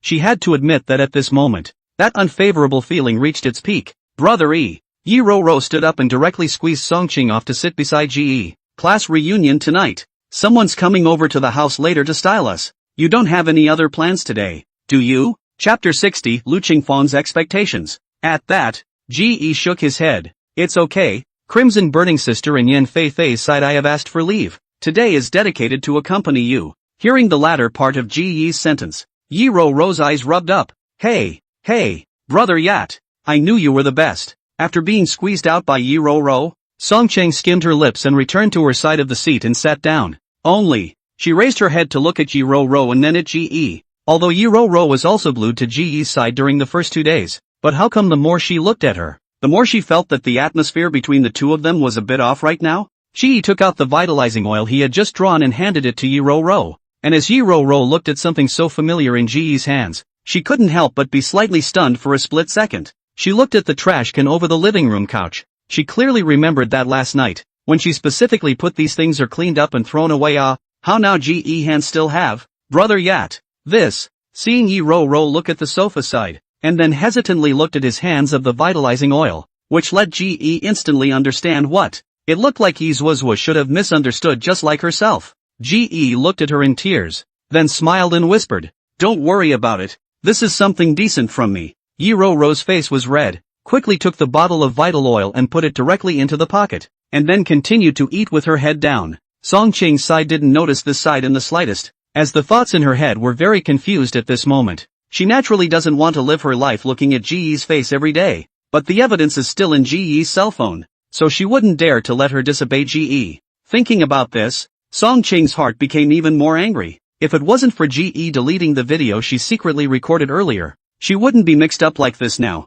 Wait a minute. Something suddenly came to Song Qing's mind, which caused her to instantly light up. Yeah, if Ge can delete his own videos, then he can delete the videos in Ge's phone too. As long as he found a way to delete Ge's video, then Ge wouldn't be able to threaten himself. Ge leisurely sat over there and ate his meal, and as he ate, he could feel a shy look, and of course, a meaningful sight. It went without saying that the shy sight naturally came from Yi Ro, and that meaningful sight. Heck, naturally, you don't have to say who owns it. After dinner, Ge went straight to Lu Qingfang's room. He gently lifted Lu Qingfang's quilt, apologizing as he moved. I'm sorry, Sister Qingfeng. I came back too late in the past 2 days, so I didn't come. I won't do it again. Ge then began to talk about the interesting things that he had recently learned, as well as some gossip for Lu Qingfang to hear. Ding ding, detected Divine Destiny heroine favorability. Rewarded with 50 villain value. Lu Qingfang had indeed woken up now. Ge hooked his lips,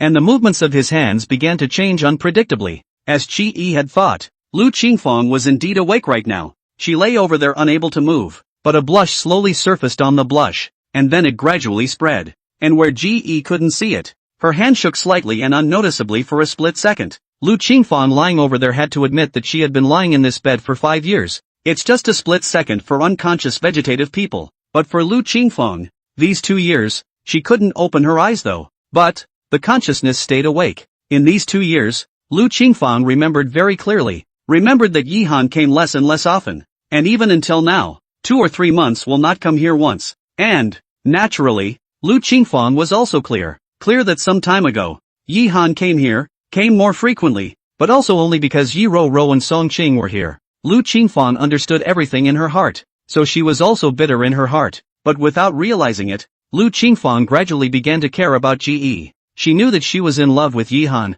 who was not that outstanding looking, but was very personally attractive. However, until now, Lu Qingfang had to admit that to this day. As she lay here now, she did look forward to Ge's arrival every day, every night, every hour of every day. She looked forward to Ge's big, gentle hands massaging her, and to Ge's gentle voice that would always tell her the funny stories of the day. Yet, Ge concentrated on the massage, tracing Lu Qingfang's curves with his eyesight, when suddenly he heard the door open. He stopped moving and subconsciously twisted his head. Then he saw Yi Ro poking her head out and shouting herself out in a small voice. What's wrong? When Yi Ro saw that Ge was really here, she instantly pushed open the door with a bright smile. You're really here, brother E? You're. After seeing Ge's movements, Yi Ro hesitantly pointed to Ge's hand, and then pointed to Lu Qingfang. Oh, don't I know how to massage? Just thought of giving Sister Qingfang a massage to relax. You can't just count on Song Qing, right? If you just count on her,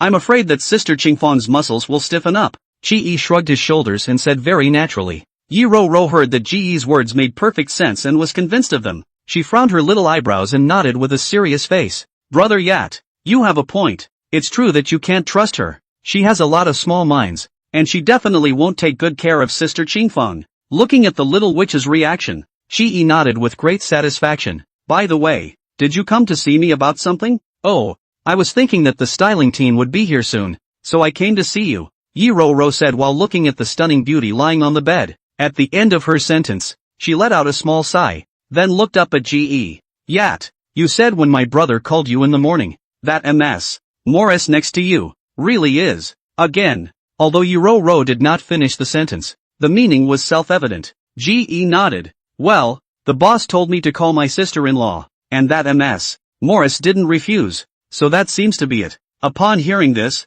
Yi Ro sighed quietly again, but he already has a lot of people around him in these 2 years. Why does he still need to? Zoe, this is the boss's own personal matter. We can't intervene. Besides, Maurice is the daughter of the M Mafia of the M country. It will be very helpful to the boss's path in the future. Yi Ro choked after hearing Ge's words. She had seen Yihan surrounded by more and more people before and thought it was just because of philandering. And after hearing what Ge had just said, Yi Ro suddenly realized that it seemed like those people, each one of them, would bring help to Yihan. Chapter 61 Little Bodyguard. But, after all, it was still his own brother. Yi Ro sighed very helplessly. To say no, my brother is quite scummy. Do you think if Qing Shuang's sister wakes up and knows that my brother is so philandering, will she be very sad? At those words, Ji Yi looked towards Lu Qingfeng, who was still lying on the bed. Lu Qingfeng, who had a bright red face just now, had a pale face at this time. Ji Yi smiled darkly. There was no need to wait to wake up.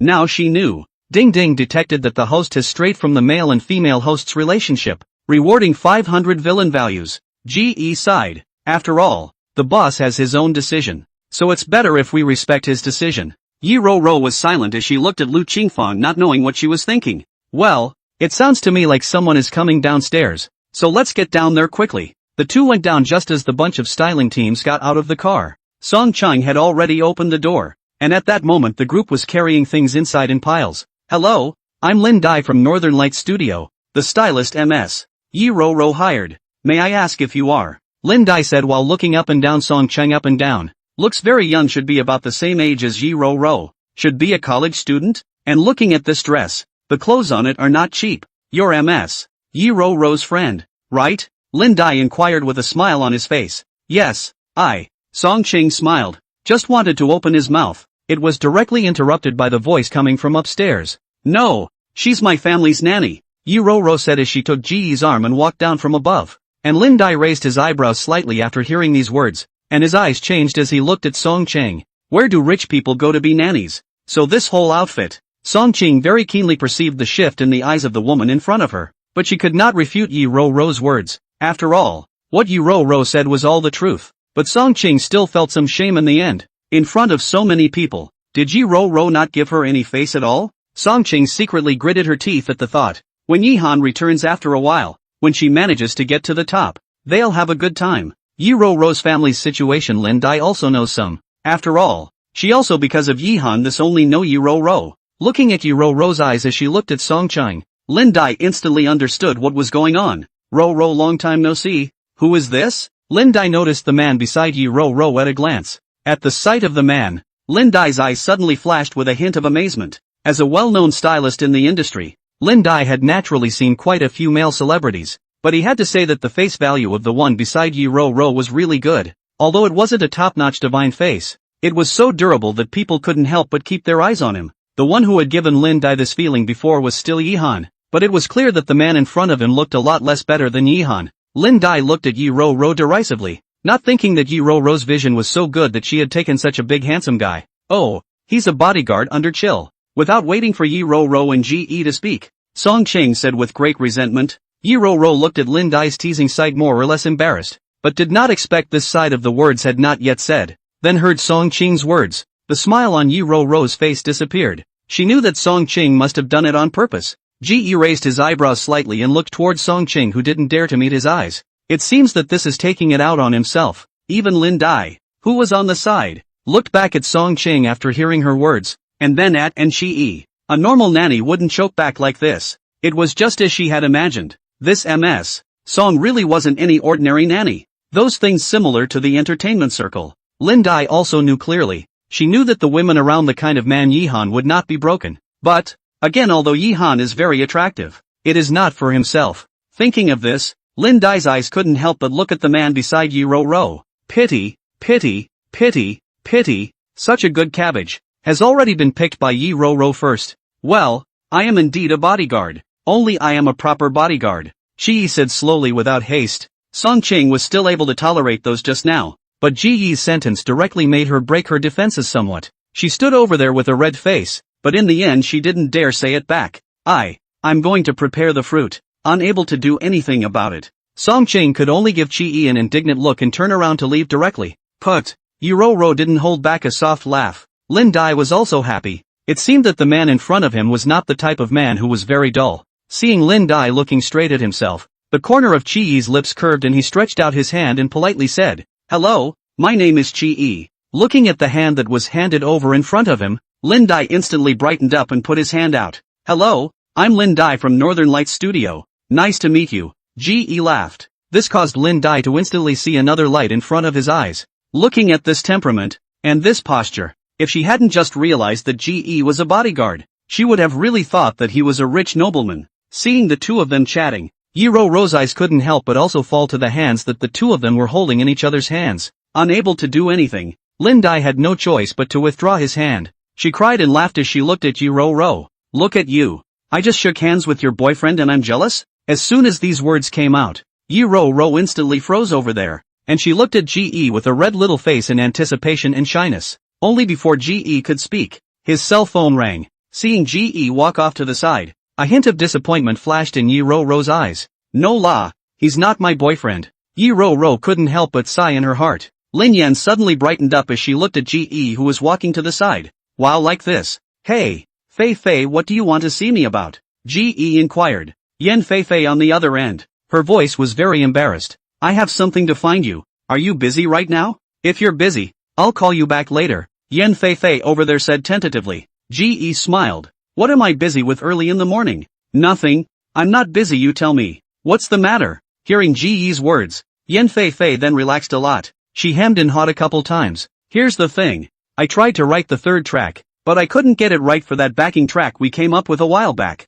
Yan Fei said with great distress that the most important thing needed for creation was inspiration, and now she's stuck over here all at once. You first, don't rush. Send it over to me. Ge comforted. Yan Fei excitedly said, yes, but before Ge could hang up, he heard Yan Fei cautiously test. So what? Is it convenient to make a video call from your side? Chapter 62. Isn't he a normal little bodyguard? Ge looked behind him. Yi Ro had already begun to prepare for the modeling, and thought it would be a long time before his turn came. Okay, convenient. Yes, Yan Fei said excitedly, then without waiting for Ge to say anything else, Yan Fei had already hung up the phone. Ge cried and laughed and shook his head. Then he put his phone on the coffee table and looked down in the drawer below for a paper and pen. As Lin Yan walked up, she saw Ge's cell phone ringing on the table. She overheard the note. Yan Fei? Same name as that top stream singer then. She joked. Coincidentally, Song Cheng also walked up with a prepared fruit plate at this time,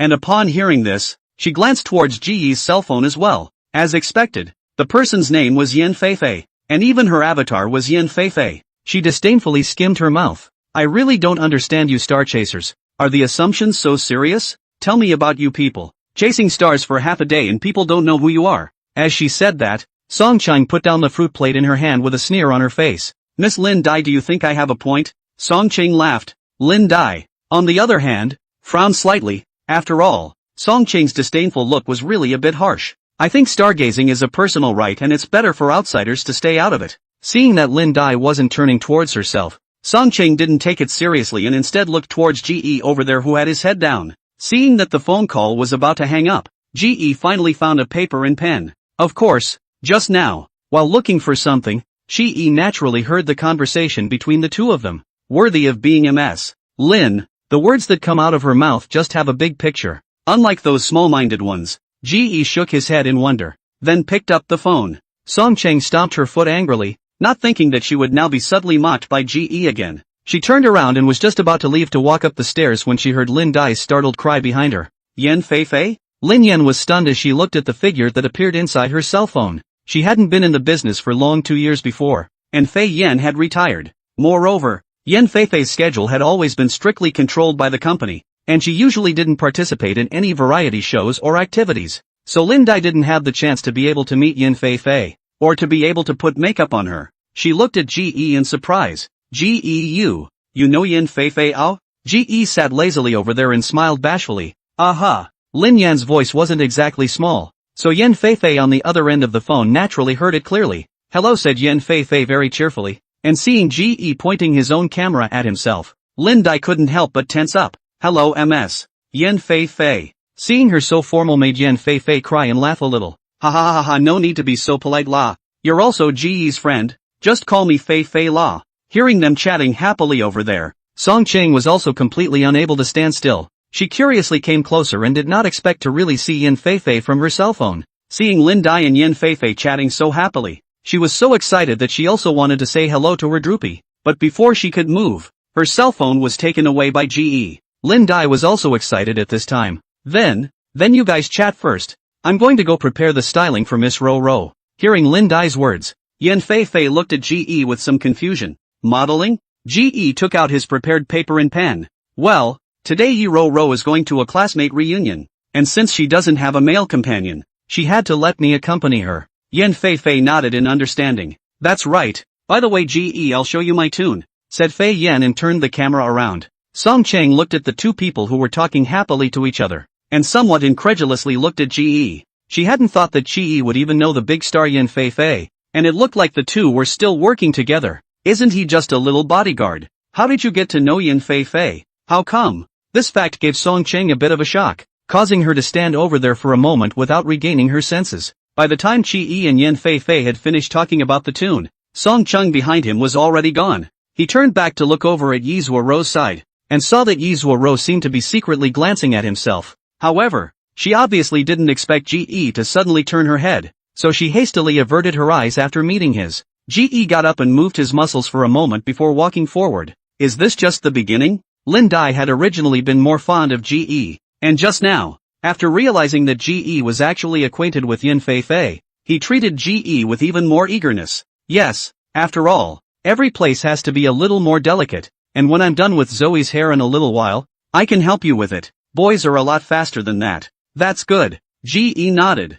While his fortitude was pretty good, he couldn't really guarantee that he would be able to sit over there dry for hours. However, even if he didn't have to go through that much trouble, Ji was still busy for quite some time, and Ji was not expecting the Northern Lights styling studio to be so dedicated. He had splurged on 2 outfits 2 days ago, but they were both popular sizes after all. However, he would have looked good in it, but after being given a makeover, it was as if that suit had become personal. Seeing the costume designers surround Ji with praise, Lin Dai couldn't even look at them anymore. Well, change it and go away. For those who don't know, you're a hooligan. Sister Lin, you don't understand. This gentleman's body is just too perfect. Asterisk. The two managed to arrive outside the ballroom around 6:30 p.m. After Firefox parked his car, the Maybach, in front of the ballroom, he looked at the two men with a smile on his face. Brother Yat, MS. Zoe, look at those cars parked outside. Are they with you? Yizhuo looked over, then nodded.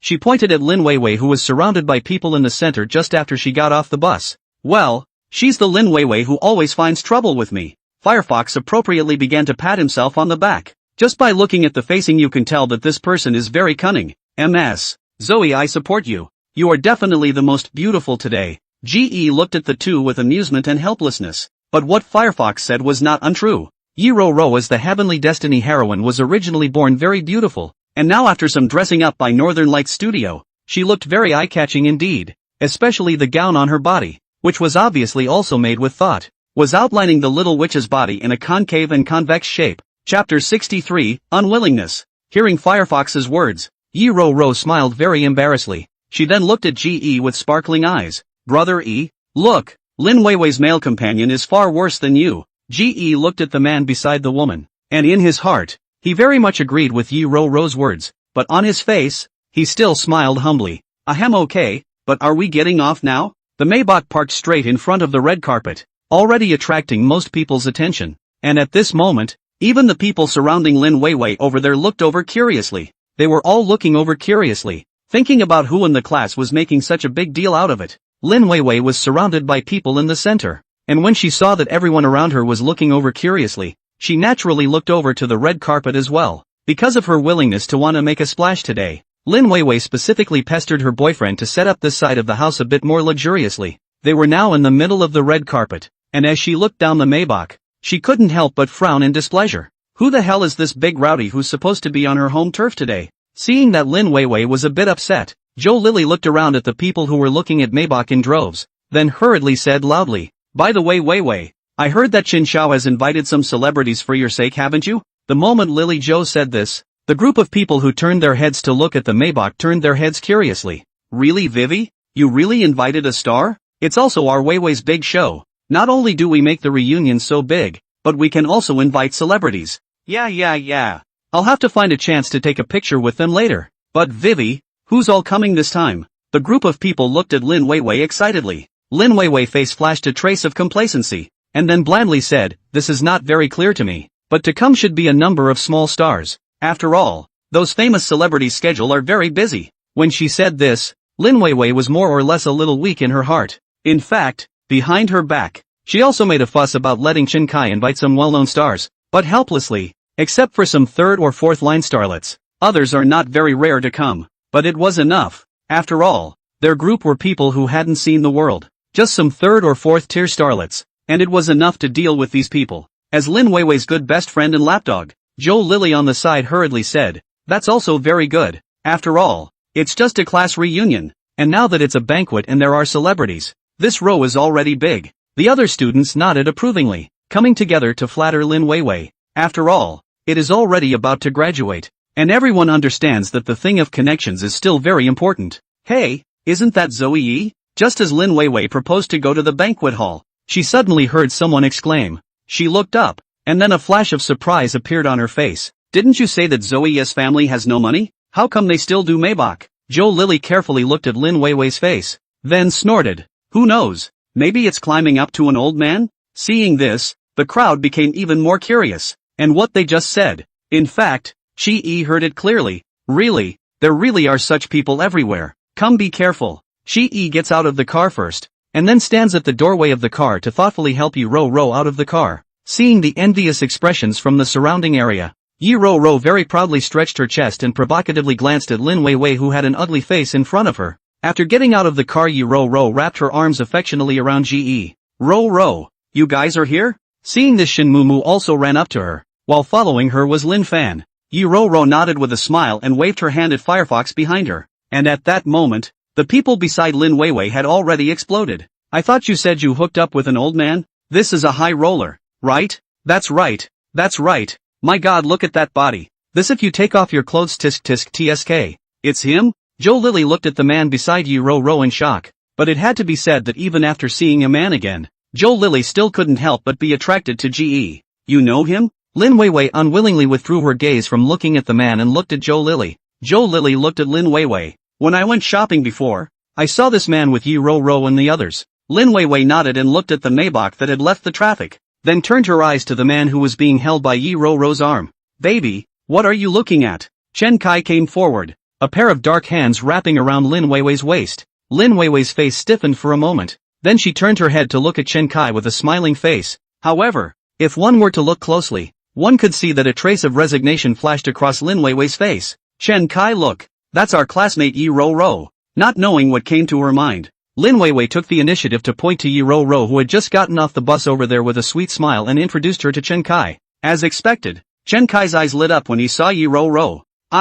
This classmate of yours, how come I haven't seen him before?" Chen Kai's greedy eyes looked straight at Yi Ro and said eagerly. Lin Weiwei pouted. "Isn't this because you guys didn't have a chance to meet before? See, now that you have the chance, I immediately introduced you guys to meet." Chen Kai nodded and didn't look at her, but kept looking at Yi Ro over there. Similarly, Lin Weiwei's eyes kept looking at Ji-E over there. Why can she only find guys like Chen Kai? And Zoe can find a handsome man? She would like to see. After being targeted by Chen Kai, can Yi Ro still not fall from the sky into the mud? Don't you need to go say hello to the master? Ji-E inquired softly as he slowly walked towards the front with Yi Ro's waist in his arms. "Humph. No, don't bother with her. Let's go our own way." Saying that, Yi Ro even accelerated the speed of her feet. Ji-E rubbed Yi Ro's head in amusement. "Alright then, let's continue walking ahead then." After all, Yi Ro also fulfilled her promise and did put on a maid outfit and served herself well. So, Ji-E has to do his duty as well. On this side, Yi Ro and Ji-E had just walked into the banquet hall when a few people came over to meet them. Zoe didn't expect you to be deep in hiding. Where did you find such a good-looking male companion?" Yes. What is the trade of this gentleman's family?" A smattering of questions came towards Icky, and Icky was well aware that it was really all down to the clothes on his body and the car outside. Sure enough, that's the way the world works, and no matter what, in the end, it's still money that counts. Chapter 64, A Chill. Well, with all these questions, are you guys checking out the family? Seeing that they were asking questions in 7 different ways, Yi Ro was very dissatisfied and directly stepped forward to block Chi-Yi's face. Yi Ro's words were very direct, making the group more or less embarrassed, only to see them smile sardonically, then said, Zoe, what are you talking about? We're just looking out for you here." Chi-Yi stood at the back and sort of saw that. In fact, quite a few of Yi Ro's classmates were human beings. So, that's why Yi Ro has been more or less out of tune with straight people. However, Chi-Yi just loved people like Yi Ro who were straightforward. He wrapped his arm around Yi Ro's waist and pulled Yi Ro, who was like a little bomb, back. "I'm sorry, our Zoe is a bit short-tempered, but it's true that the family doesn't have much of an estate. and thanks to Zoe taking care of me, I'm able to stand here. Upon hearing this, everyone around them exclaimed, and they looked at Yi Ro with envy. They had already attributed the Maybach outside to GE, so when they heard GE say that his family didn't have any property, they just thought he was keeping a low profile. Seeing that GE easily blocked those people's words, Yi Ro looked at GE with eyes full of admiration. Brother Yat, you're too perfect, aren't you? Yi Ro excitedly whispered over there. GE laughed. Is that even perfect? There's more you haven't seen before. While the two were talking, Shen Mumu and the others walked over. GE saw that the man called Lin Fan gave himself a provocative look, and then walked straight to Yi Ro's face. Ro, I wonder if I have the honor to invite you to a dance in a moment. While saying that, Lin Fan slightly bent down and stretched out a hand towards Yi Ro. At the same time, Shen Mumu, who had come along with him, excitedly walked up to GE. Then, Brother E, can I invite you to a dance later? GE smiled without rushing to speak, but first looked to the side of Yi Ro. As soon as she saw Lin Fan, Yi Ro instantly remembered what had happened before. She frowned slightly. Lin Fan, I have a male companion. GE was very satisfied with Yi Ro's words, and where no one else could see it, he wrapped his big hand around Yi Ro's thin waist, and gently but regularly rubbed at Yi Ro's waist. Ding ding, detected host's villainous behavior. Rewarding 200 villainous values. As the system's voice rang out, GE saw Yi Ro's cheeks pink, her almond eyes slightly raised, and her eyes brimming with light as she looked at herself. Yi's throat tightened.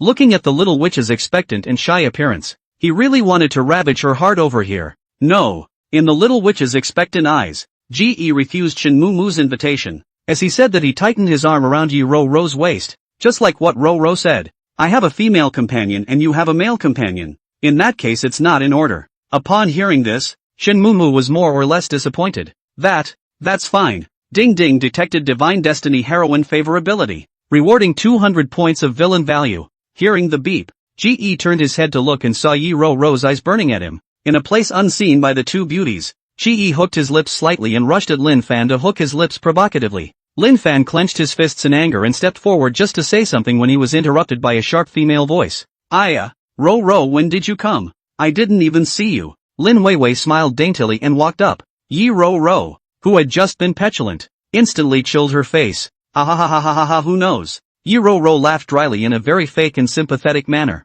then said nonchalantly. Seeing this, GE couldn't help but bend the corners of his lips.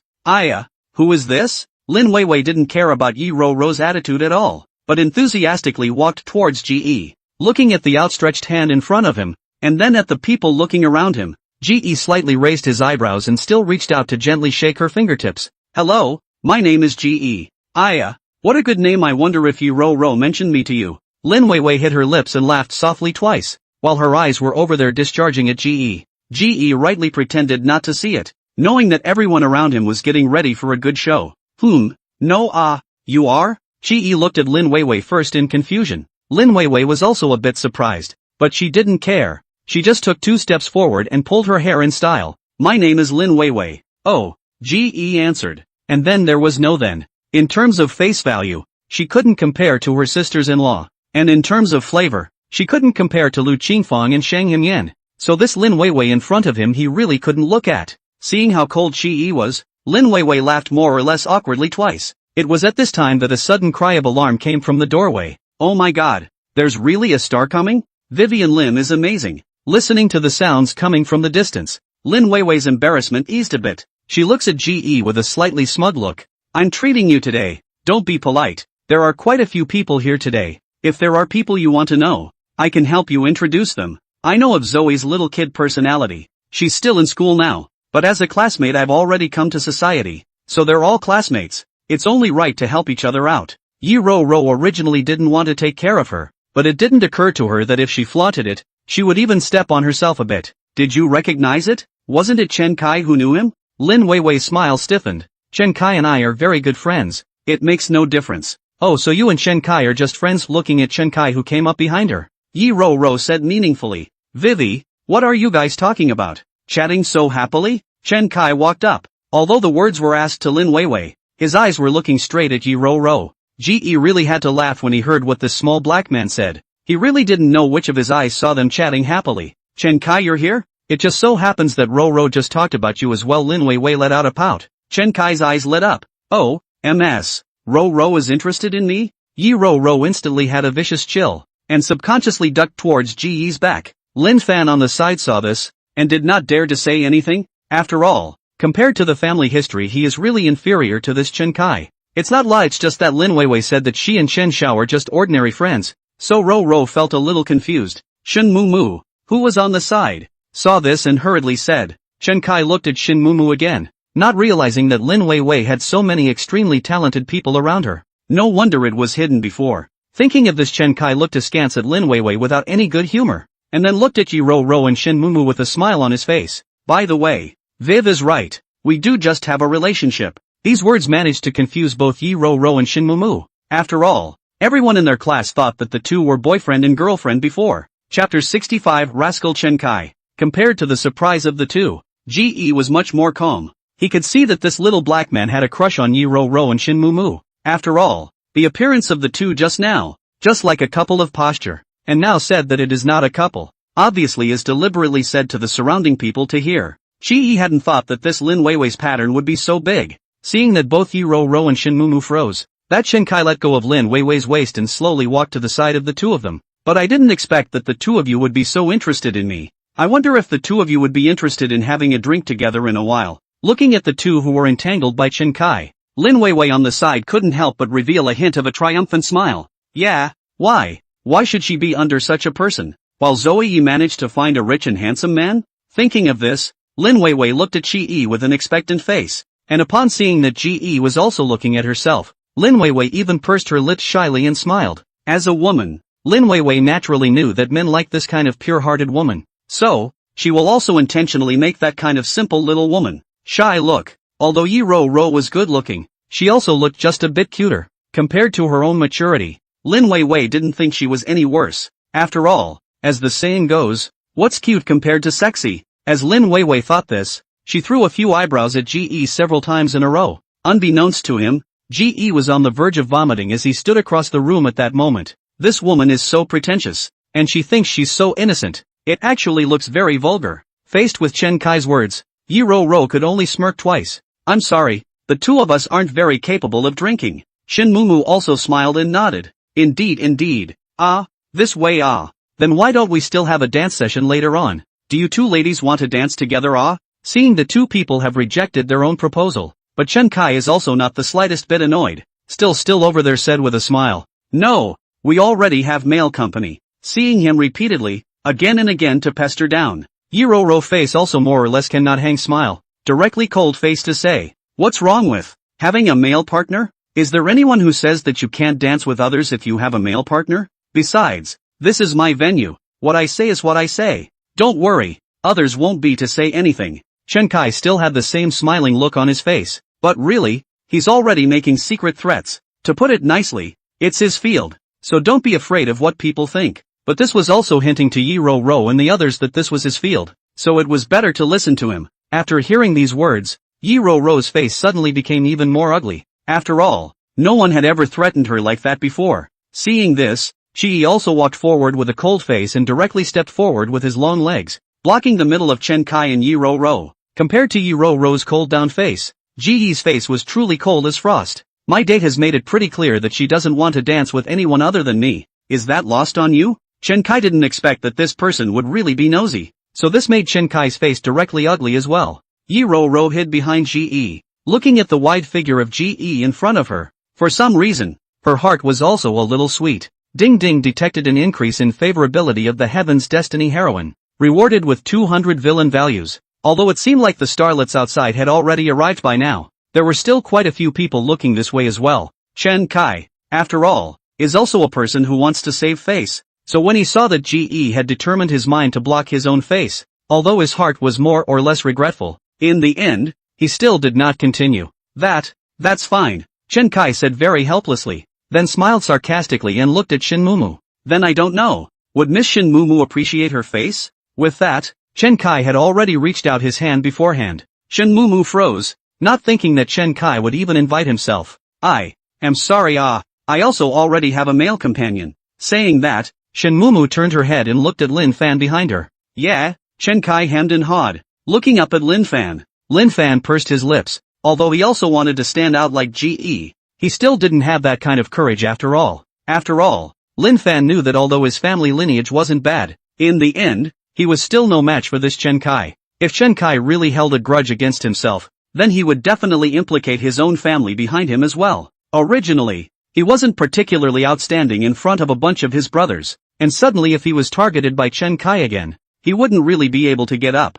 So when Chen Kai looked at himself, Lin Fan smiled at Shen Mumu. Very don't be nice. I'm sorry Mumu. Just now the family called to say something happened. I have no choice but to hurry back quickly. Saying this, Lin Fan pointed to his cell phone, turned around and left in big strides. This time, not only Shen Mumu's eyes widened in surprise, even the people around him were somewhat surprised. I hadn't thought that Lin Fan was such a person. Really, in this world, money is the real world. Seeing Lin Fan leave in large strides, and in the end there was no longer a figure, Shen Mumu could not help but redden her eyes somewhat helplessly, and Chen Kai directly ignored Shen Mumu's expression, still with his hands still outstretched. Not only that, but even the smile on his face was a bit brighter. Oops, what should we do? MS. Shen Mumu, it seems that your male companion suddenly had something to do, so he left? What should we do? You don't seem to have a male companion now, Chen Kai said smilingly. Shen Mumu couldn't help but look at Lin Weiwei, who was now sort of reacting. She also knew that if she said that Chen Kai had a female companion again, then Lin Weiwei would definitely leave in front of them as well. So, actually Chen Kai was originally a scoundrel. It does not make sense to reason with him. Thinking of this, Shen Mumu then looked at the tall figure blocking Yi Roro's body in a somewhat helpless manner. She just wanted to look at Ge for help, but she didn't expect that before she could even pass out her eyes for help, there was a broad back in front of her as well. Ge once again took a slight step forward, directly blocking both girls behind himself. He wrapped his arms around his chest and looked at Chen Kai condescendingly. Chen Xiao, it's excessive, Ge said in a cold voice. At the same time, the system's voice once again rang in his ears. Ding ding, detected divine destiny heroine favorability. Rewarded with 200 villain value. Ding ding, detected divine destiny heroine worship value. Rewarded with 100 villain value. Chapter 66, I'm not looking down on you. I can't see you at all. Looking at Ge, who was blocking in front of him, Chen Kai's face darkened almost instantly. The smile at the corner of his mouth retracted, and along with it, he withdrew his outstretched hand. Chen Kai stood in front of Ge with a cold face, glaring at him with his triangular eyes. This little brother Ge, it looks like he's determined to have his way with me? To be honest, it was actually more than a little amusing for Ge to look at this little black man, glaring at himself with those almost squinty eyes. It was only that it was a bit too frivolous to laugh out loud in a scene like this where he was going to act like a pussy, so he could only hold it in. How can you call that saying you're cross with you? Ge slightly flirted with his eyebrows. It just means that Chen Kai's actions of yours are just too frivolous. Ge was also lazy to call down Chen Xiao, and simply called his first name directly. As expected, after these words were said, the angry Chen Kai's face reddened a little more. To say why is it just a little bit red? After all, his face was so dark that Ge could really only see a little bit of it, and any deeper color could be invisible. What do you mean? Screaming at me in my field. Are you looking down on me? See in so many people's eyes Ge even openly and his own clamor, which makes Chen Kai more or less feel a little loss of face. He angrily rebuked Ikoyi, yelling as he reached out his hand to point at Ikoyi in a no-nonsense manner. Seeing this, Lin Weiwei then hurriedly came out to round up the situation as well. Ge, in fact, Mr. Chen doesn't mean anything else. He just wants to dance with the two students. Lin Weiwei walked up and softly persuaded. Seeing the two singing in unison, Ge directly snorted out a laugh. Now, all of the surrounding people looked at Ge with fear in their hearts. They feel that Ge really is a newborn calf, is not afraid of tigers. This Chen Xiao has been more than 30. Before also used a lot of means till Lin Weiwei chased into the hand. So everyone can know, his ability and power is how big. Although this Chen Kai did not look very good, but after all, he was also the son of the Chun group. To say how, these people could not afford to offend. The people around were whispering about it now. Most of them were also saying that Ge was really stupid to openly go against Chen Kai. Who here doesn't know? Anyone who dared to go against Chen Kai before had already been expelled from Yunhai City. However, there were also people who felt that since Ge dared to provoke Chen Kai so openly, he naturally had his capital. After all, people are also driving a Maybach. Maybe just have the strength to call the shots with Chen Kai? However, such a voice was only part of the group. The rest of the people more or less still felt that Ge was a bit out of his depth, and also felt that Ge was looking for death. There were even already people who felt pity, thinking that although Ge was so handsome, he hadn't expected to be a cutie. The sounds around them were not loud, but they were actually not small, and several of them could hear them even from where they stood. And at this time, the smugness on Chen Kai's face was already very obvious. He looked at the man in front of him with disdain, wanting to see what the hell else he was going to do. Yi Roro also tugged on the hem of Ji Yi's coat with some worry. After all, the last time Zhou Ye's matter was still fresh in her mind, and she was a little worried that after that, this Chen Kai would be like that Zhou Yi, looking for things and trouble from him as well. After all, she was already worried when Ji Yi was in crisis over his life earlier. She wants to tell Ji Yi that it's okay, big deal, she'll just call her brother. And Shen Mumu over there was listening to the surrounding words in a daze. After hearing what happened to those who had offended Chen Kai before, her heart had almost been taken over by guilt. She bit her lip slightly, looking at Ji Yi's back with guilt in her heart. It's just a dance with Chen Kai. The big deal is to be taken advantage of by his salty hands. You can't lose a piece of meat anyway. Compared to this, if Ji Yi was really secretly called by Chen Kai to teach him a lesson afterward, and then kicked out of Yunhai City was actually nothing. When he thought of this, Shen Mumu's eyes became firm, and just as Yi Roro was about to make a sound and Shen Mumu was about to walk out, Ji Yi finally spoke. Not only did he snort out a laugh, but now he was outright scoffing as well. Sorry Chen Xiao, I didn't look down on you, Ji Yi said slowly, and just as Ji Yi uttered those words, the people around him then all had and showed the expression that it was true. The people who supported Ji Yi in the beginning were more or less disappointed on their faces. Lin Weiwei was also a bit surprised. In fact, she had just been standing on the side watching the show. After all, she also wanted to see if, through Chen Kai, she could blow Ji Yi's strength out of the water or not. Although compared to Chen Kai, Ji Yi was indeed very good looking. But what's the use of being good looking in society? Money and strength. That's what's most useful. So after hearing this sentence, Lin Weiwei, who thought that Ji Yi had already softened, was more or less disappointed, not expecting to look so good. In the end, it is still not as good as Chen Kai. And, upon hearing Ji Yi's words, Chen Kai had even burst out laughing. I'm sorry, Chen Xiao, I didn't look down on you, I just simply can't see you, Ji Yi said with cold hunger. The mocking smile at the corner of his mouth was very obvious. Not only that, as he spoke, he raised his hand to compare his height to Chen Kai's as he spoke. Almost instantly, a gasp came from the surrounding crowd, and also the moment Ji Yi spoke his words, Chen Kai's face completely darkened. He clenched his fists tightly, shaking with anger. Ever since he couldn't grow taller after middle school, he was very sick of people making fun of his height, and in the back, he managed to shut up those who made jokes about his height. But Chen Kai also never expected his authority. His dignity, in today was actually provoked again and again. Lin Weiwei was originally very disappointed in her heart, but after hearing Ji Yi's words, she immediately looked over with some surprise, and at this moment, Yi Roro, who was standing behind Ji Yi, had already laughed out loud without giving Chen Kai the slightest bit of face.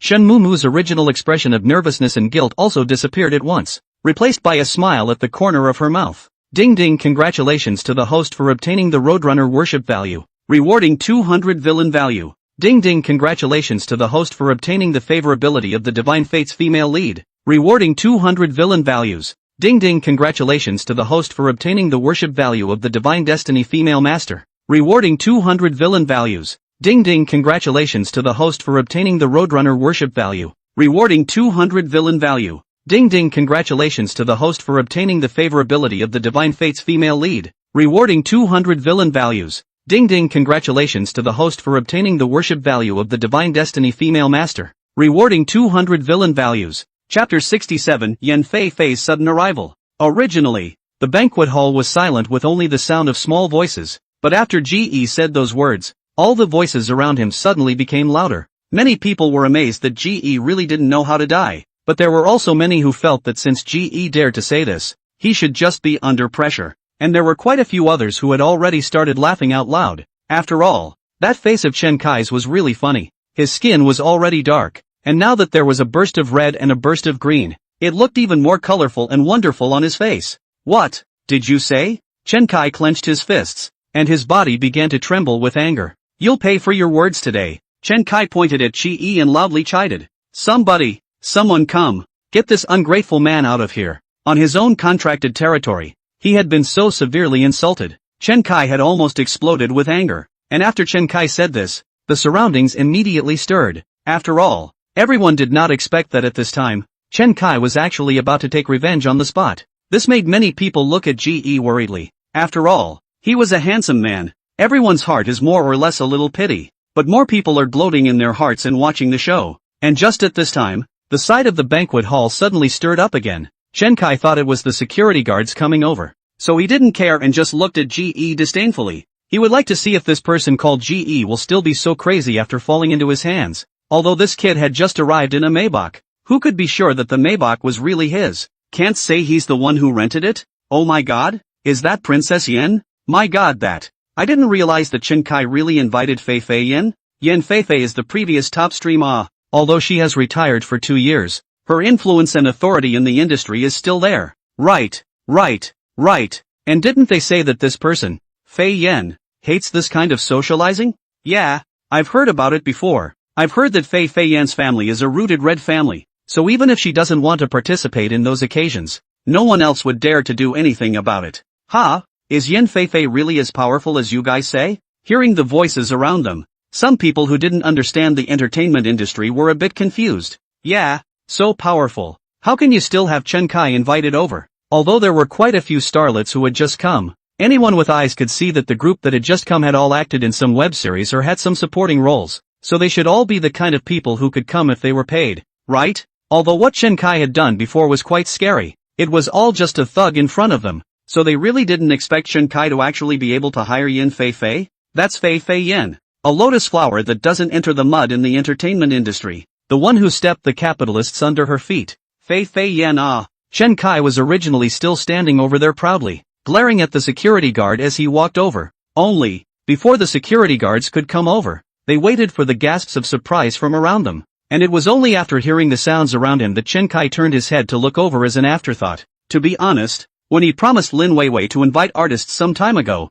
he was only trying to please Lin Weiwei and give her face. At that time, he had his assistant directly send the invitation to all the artists who were now in Yunhai City. Although Chen Kai gave the remuneration is not low, but after all, people well-known artists do not look at this money. If for this amount of money affect the reputation cannot be good. So the ones who agreed to come had been some small artists, and Chen Kai had been able to guess that for a long time. But, after all, it's just a class reunion, and it's enough for these little entertainers to hold up the fort. And now, Chen Kai subconsciously turned his head after hearing the exclamation behind him, and after seeing Yen Fei Fei at the entrance of the banquet hall, Chen Kai was instantly dumbfounded over there. He stood over there in a daze, unable to imagine that Yen Fei Fei really came back. After all, not to mention that Yen Fei Fei's curiosity could not be invited by herself. But even if we talk about Yen Fei Fei's family history, people could not see this scene. Therefore, Chen Kai froze over there until Lin Weiwei crutched him with her arm before he then instantly reacted. At this moment, Chen Kai could no longer care about GE behind him.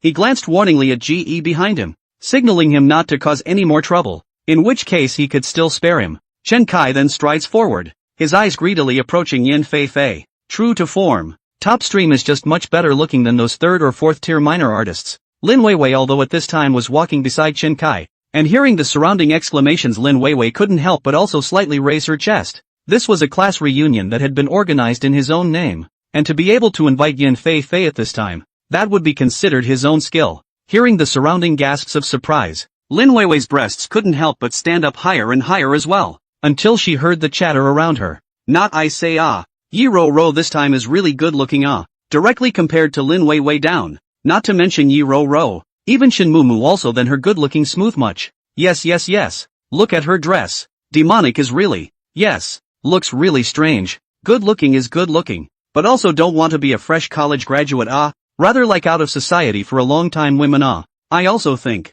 Look, now Yen Fei Fei came. Lin Weiwei is also completely being compared to. There is no bright spot at all. When she heard the murmurs around her, Lin Weiwei's smile stiffened. She glanced back warningly at the direction the words had come from, and then anxiously followed Chen Kai over. And over there, Yen Fei Fei, who had just entered the banquet hall, had heard the voices inside as early as when she was at the door. After all, Chen Kai's voice was really loud just now. She wore a silver-white gilt gown and carried a high-quality item from Ryu's jewelry around her neck, and although she looked simply dressed, she looked youthful and harmless while at the same time looking aristocratic. When Yen Fei Fei walked in, she locked eyes with GE for no other reason. After all, GE's size did stand out very much in this group. Meeting GE's somewhat surprised eyes, Yen Fei Fei could not help but wink wryly at him. MS. Yen, why did you come all of a sudden and didn't say anything in advance? We can go to pick you up Chen Kai walked to Yin Feifei very familiarly, as if he was so familiar with Yin Feifei. He looked at Yin Feifei in front of him with a flattering,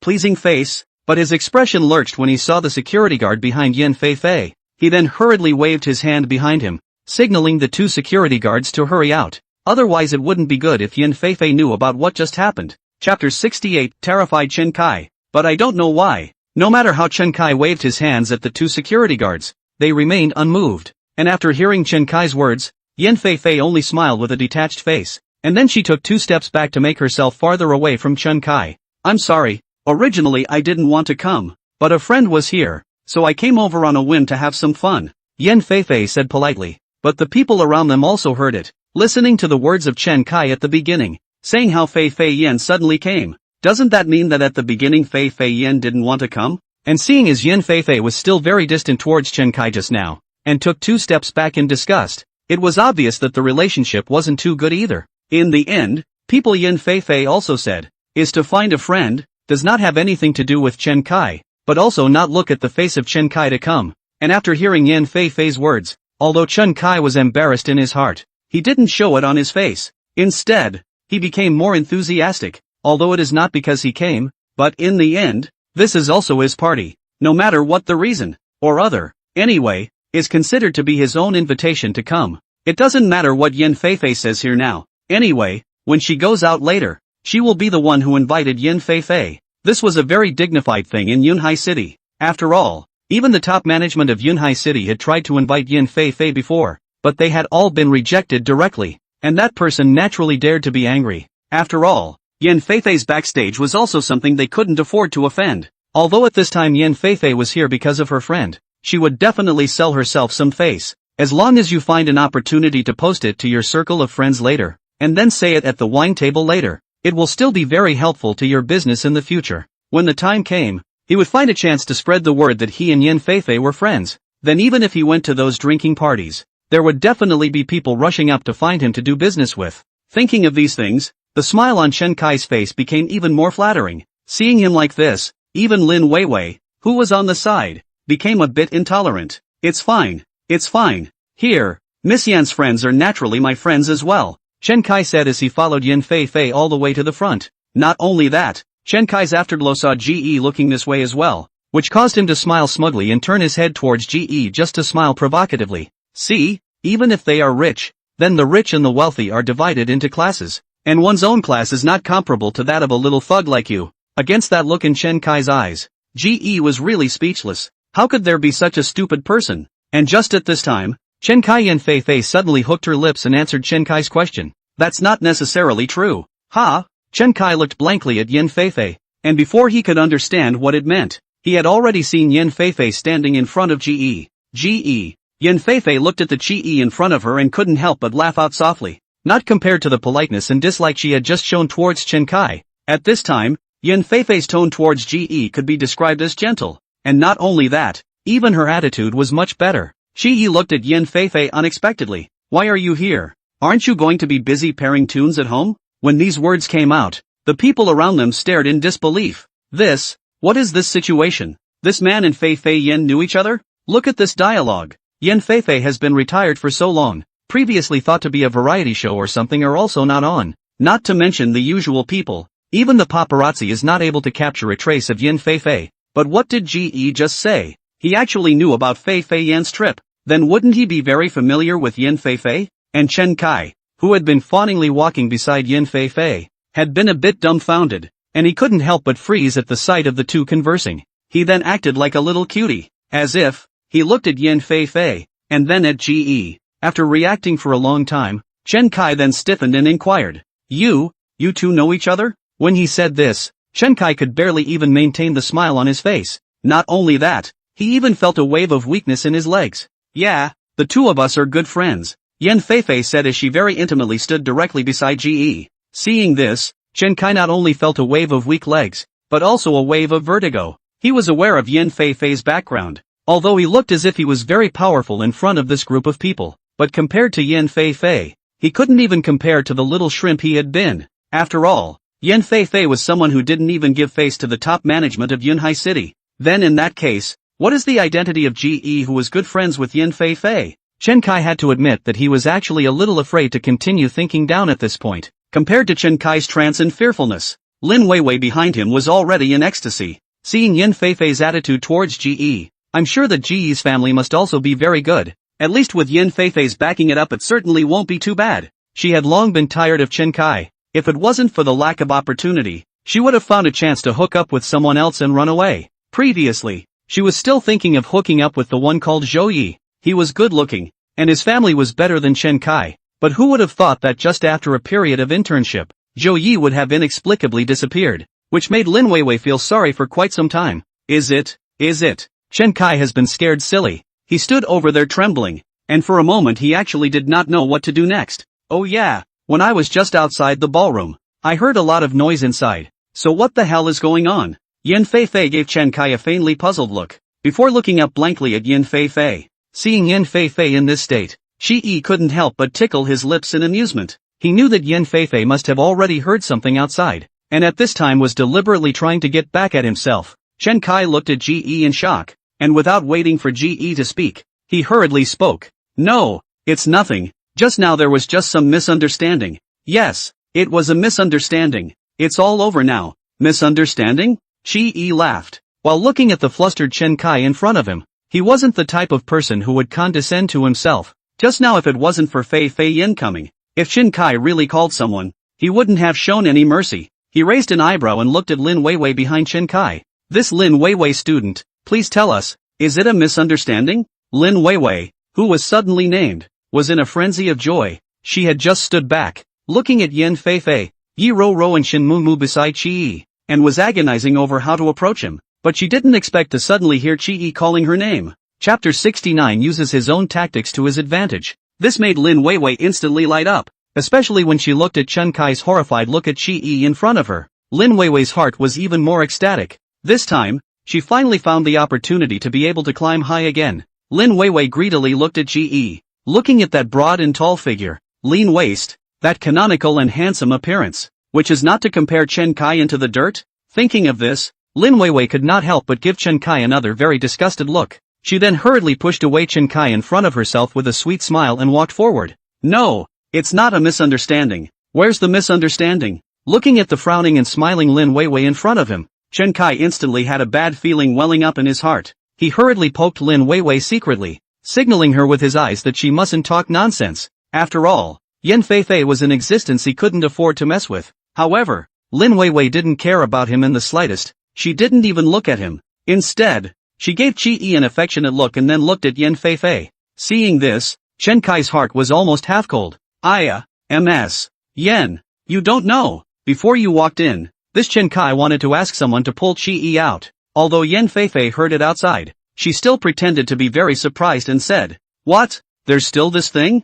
"Yeah." And just, under the watchful eyes of the crowd, Lin Weiwei will gabble all the things just said again. Of course, this process is naturally to scandalize Chen Kai, beautify themselves a little. Not to mention that the surrounding melon eaters were surprised and dumbfounded when they heard Lin Weiwei's words. Even Yi Rou and Shin Mu were very surprised. Shin Mu came closer to Yi Rou's side and inquired in a low voice, "Do you think this Lin Weiwei is crazy?" Yi Rou snorted coldly. "I think she just doesn't want the fire to burn on herself, so she hurriedly cleared herself." "Oh, so that's how it is." Shen Mu came to a realization. Although Qi could guess that Lin Weiwei was a wallflower and would definitely fall back. However, he was also not expecting that this Lin Weiwei's mouth was so powerful. He looked at Chen Kai's thoroughly darkened face with his afterglow and almost didn't laugh out loud. It seems that this feeling of being betrayed by the woman you share your bed with is very unpleasant indeed. That's how things are. Miss Yen, I'm afraid you've also heard that this state of affairs has become more or less serious. Lin Weiwei frowned as she looked at Yin Feifei, as if she was also very dissatisfied with this behavior. And after hearing those words, Chen Kai's entire body exploded. "Lin Weiwei, what are you babbling about?" After hearing Chen Kai's, Lin Weiwei hid behind Qi with a terrified look on her face as if she had received a huge shock. Just as she wanted to reach out and grab Qi's lapel, she was directly pushed aside by Yi Rou from behind. Yi Rou snorted coldly at her and looked at her with contempt. Lin Weiwei gave her a disdainful look, then said in alarm, "Chen Xiao, although the two of us are friends, we really can't behave like this. Miss Yen, do you think I'm right?" As much as she wanted to hook up with Ge, Lin Weiwei also had another thing on her mind. She was self-conscious that she was not bad-looking, so she had always had a desire to enter the entertainment industry. Previously, when she hadn't graduated, Lin Weiwei had mentioned this matter to Chen Kai, only that it had all been perfunctorily passed over by Chen Kai before. In fact, how had Lin Weiwei not known what Chen Kai was thinking? It's just that he's afraid that he'll hook up with someone else, so that's why he doesn't want to let himself enter the entertainment industry. Moreover, Lin Weiwei couldn't look down on those other third and fourth tier artists who came